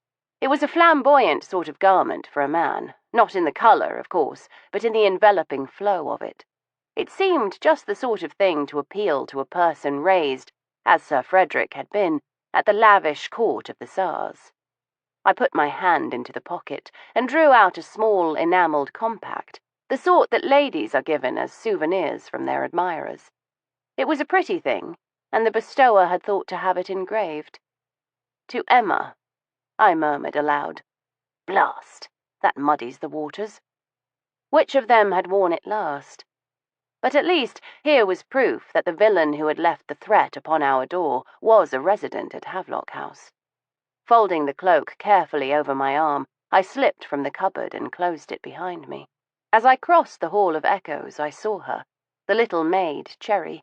She bobbed a curtsy and shifted her path so that she went the far way around the fountain, keeping to the opposite side from me. Rather like the defensive manoeuvre of the Fengaris Alcon, I murmured to myself. The Alcon Blue had a series of clever tricks to avoid being captured, but I knew them all. I followed the curve of the fountain around, trailing her noiselessly down the stairs to the cellars where the domestic offices were laid out. She did not look around as she darted into a room. I slipped in after her, causing her to squeak in alarm. "Miss, what are you doing in the larder?" she demanded. "Cook will not like it." I glanced around, noticing the shelved array of foodstuffs, a large cheese covered in a lavish coat of blue-green mould, an open jar of pickles, a bowl of brown eggs. "I wanted to have a conversation with you, mostly because you seemed so eager to avoid it." She coloured slightly. "I don't know what you mean," she said, with a mulish thrust to her lower lip. The girl had been friendly enough upon the occasion of our first meeting, and I wondered what had put her out of temper with me. Suddenly, inspiration struck, and I knocked an arrow for a shot in the dark. "Cherry, were you with Mr. Gilchrist in his rooms earlier? Specifically, were you in his bed?" She raised her chin, putting her weight forward upon the balls of her feet like a pugilist about to strike. "And if I was? A girl has a right to a little fun," she told me with some heat. Indeed she does. In fact, I am an advocate of that very thing, and I will go so far as to say that I am quite envious of you having attended to your physical urges so recently. Mine are proving rather clamorous at present," I added regretfully. Her mouth went slack. "You mean—" "Yes, child.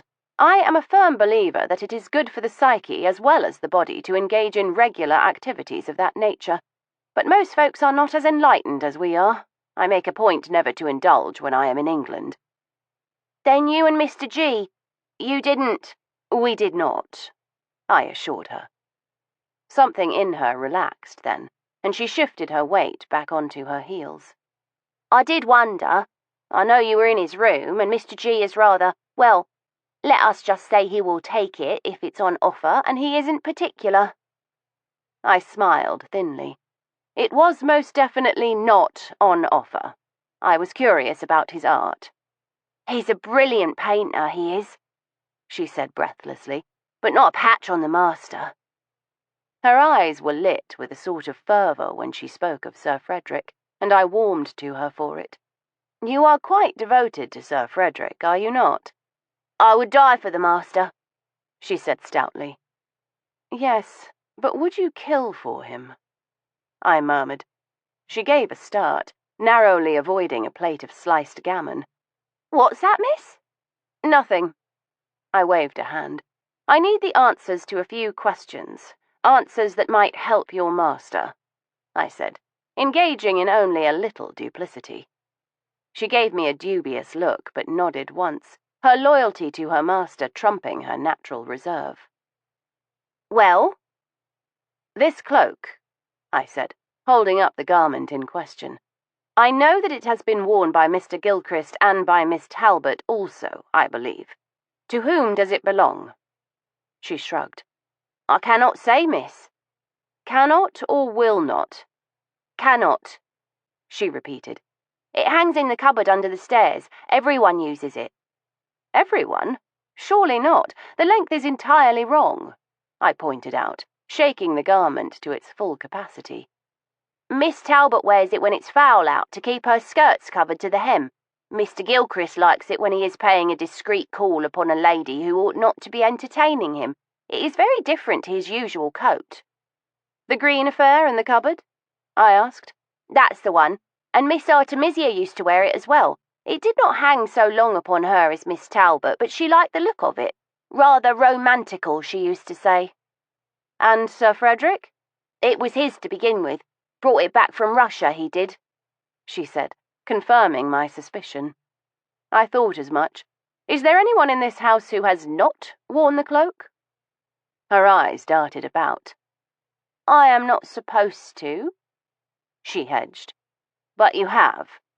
"Twice," she said, jerking her chin in a mutinous fashion. "But you won't tell, will you, miss? Only I'm not supposed to wear it, but it's ever so warm and the walk to the shops can be that biting." "Never mind," I told her. I had no intention of getting the girl into trouble. Besides, I realized with a little glow of satisfaction, she had just confirmed for me that our villain was most likely not the Viscount Templeton Vane. Whoever had left the threat pinned to our door was intimately familiar with the ways of Havelock House. Just to be certain, I put a new question to her. "Has a gentleman by the name of Templeton Vane ever called here? Not the fellow posing for Miss Talbot," I said swiftly. "His brother, older than he is, with a given name of Tiberius." She furrowed her brow. "Not that I remember, and that's a curious name. I'd be sure to recollect that." "Yes, one would imagine so. Now tell me, Cherry, just between us. I know that Artemisia and Miles Ramsforth were lovers. I presume you knew it as well." "Yes, miss. I saw him come out of her room early in the morning on a few occasions." "Did you know she was expecting a child?" She tossed her head. "I did. Told her I knew how to take care of it, but she just laughed. Said she wanted the babe, if you can believe that. In fact," she said, her tone low and confiding, "she had a scare. Bleeding with a bit of cramp after the 3rd month. She thought she was losing it, she did. You've never seen a woman in such a state." "But she didn't lose it," I prompted. "No, miss. I told her about my mum. She bled through all her carrying, but raspberry leaf tonic put her to rights. She kept every one of her babies. Although she might have been better off if she hadn't, and that's the truth," she added. "How many children does your mother have, Cherry?" 13, and another coming next month," she said, pulling a face. "Most of my wages go home, and I've precious little to show for it, but I can't let the littles starve."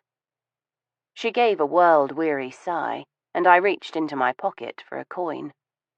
"For your help," I told her. She looked at me through narrowed eyes. "This isn't charity, is it? I'll brook no charity, miss. We pay our own way." "I am certain you do, but it is customary to pay for information during an investigation." Her eyes rounded with interest. "Are you an investigator, miss? A proper one?" "No, child. I am a highly improper one, I dare say, but I was asked to look into Artemisia's death and make quite certain that the man they convicted is actually guilty." She shook her head, making a little clucking sound as she did so. "Poor Mr. Ramsforth. I don't like to think it. None of us do. Always ready with a laugh, and generous with a coin for an extra job. There are those who pinch every penny," she said darkly, "but not Mr. Ramsforth. It will be a sad day when he hangs, and no doubt about it." "Do you think he is guilty?" She blinked. "Well, he must be, miss. He's been found guilty by a proper jury. Those gentlemen would know, wouldn't they?"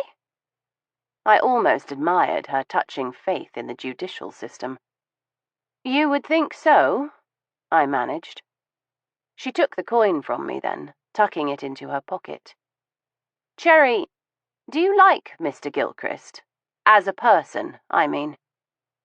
She pondered that a minute. "He's beautiful," she said finally. "Course he is mean with a penny, and that's no lie, but he's so pretty to look at, and his hair is ever so soft." She paused, and I sensed something more. I probed gently. "What else, Cherry?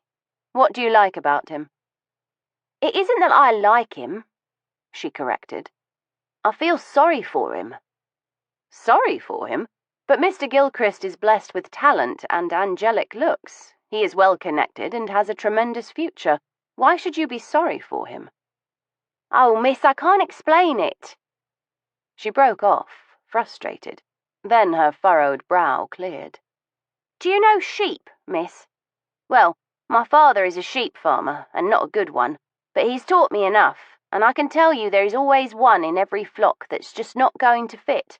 The bummer lamb, he's called, and he will never be like the rest." "And Mr. Gilchrist is a bummer lamb?" I asked. "I think so. I know it isn't right for a person like me to feel sorry for a gentleman," she said hurriedly, "but you asked, and I am an honest girl." "Yes, you are," I told her. "I will leave you to your work now." She scuttled from the larder, leaving me to follow. I turned to go, and just as I did, I caught sight of something out of the tail of my eye. A platter holding a large, indefinable object shrouded under a bit of muslin. I lifted it carefully, but I already knew what I would find. Underneath the muslin was the head of a sheep, its mouth stiffened into a gruesome grin displaying all of its teeth. One eyeball was filmy with the cold, staring blindly ahead. The other eyeball was missing entirely. When I collected Stoker, he was in a foul mood. Apparently, standing around largely unclothed in a draughty room for the better part of 2 hours was taxing to the temper, and I shoved a packet of honey drops at him as soon as we took our leave of Havelock House. "I cannot believe I let you talk me into that," he muttered, conveniently forgetting that he had been as in favour of his posing for Miss Talbot as I was. "Just think," I soothed, "you will be immortalized in marble for eternity." He snorted and tossed a honey drop into his mouth. "It better have been worth it. What have you discovered?" As we made our way back to Bishop's Folly and the Belvedere, I related all I had learned, eliciting the occasional grunt of interest or question. So, Brother Tiberius falls on the list of suspects, while Gilchrist is an excellent bet for our malefactor, at least as far as the threats are concerned, I concluded. He regularly wears a cloak which appears to match that of our miscreant, and he had access to a sheep's head in the larder. So did everyone else at Havelock House, he pointed out. I pulled a face. Do you have a better idea? Someone you like more for our villain? He shook his head slowly. Sir Frederick is unlikely, but still possible, and Cherry was free with her confidences, perhaps too much so. She may have been telling you all of that simply to put you off suspecting her. I bridled, but he carried on, heedless. I have my doubts about Emma Talbot. There is something going on there, something beneath the surface. She puts me in mind of a river in winter, solid ice on the surface, yet something moving in the darkness below. How very poetic, I told him, but you've no proof. He slanted me a triumphant glance. Haven't I? He crunched another honey drop. Whilst you were busy running housemaids to ground in the larder and fending off Gilchrist's indecent proposals, I was searching Emma Talbot's rooms. You didn't, I breathed. When did you have time? He shrugged. Posing is a thirsty business. I kept asking for tea or water. Whenever she went off to fetch something to drink, I cracked a few of her bits of charcoal so they would break when she went to use them, and she would have to ferret out more. Every time she left, I looked through something else. How very resourceful of you. What did you find? This, he said, brandishing a sketch. Stoker! You never stole this from her sketchbook, I admonished, noticing the jagged edge where the piece had been torn from a bound book. In point of fact, I did not, he assured me. It had already been ripped free and crumpled, if you will note the heavy creases, and by Emma Talbot, I suspect. She was very angry when she did that, he mused, and at some point she had a change of heart and retrieved it. It was pressed between two large books. I studied the drawing. It was not a masterpiece. It had been done in haste with rough, sweeping lines. But the power of those lines. They formed the face of a man, and it took only a moment to realize his identity. Miles Ramsforth, I breathed. She has sketched Miles Ramsforth. I leaned forward, inspecting the drawing more closely. How very curious. I recognize him from the photographs in the newspapers, but she has captured something entirely different. How so? I shook my head. I cannot say, except that he looks noble here. There is something fine about his profile, and his jaw is much more serious. It's lost that bit of weakness I thought I detected, almost as if she has drawn him as he could be, rather than how he is. You're coming over fanciful now, he said, with a sudden hauteur. He took the drawing back and folded it up, thrusting it into his pocket. I will replace it the next time we go to Havelock House. If Emma Talbot is involved in all of this, it is best she doesn't realize we have sleuthed out her connection to Ramsforth. I tipped my head thoughtfully. Stoker, how exactly did you manage to spirit that out of her studio? You were meant to be posing entirely nude.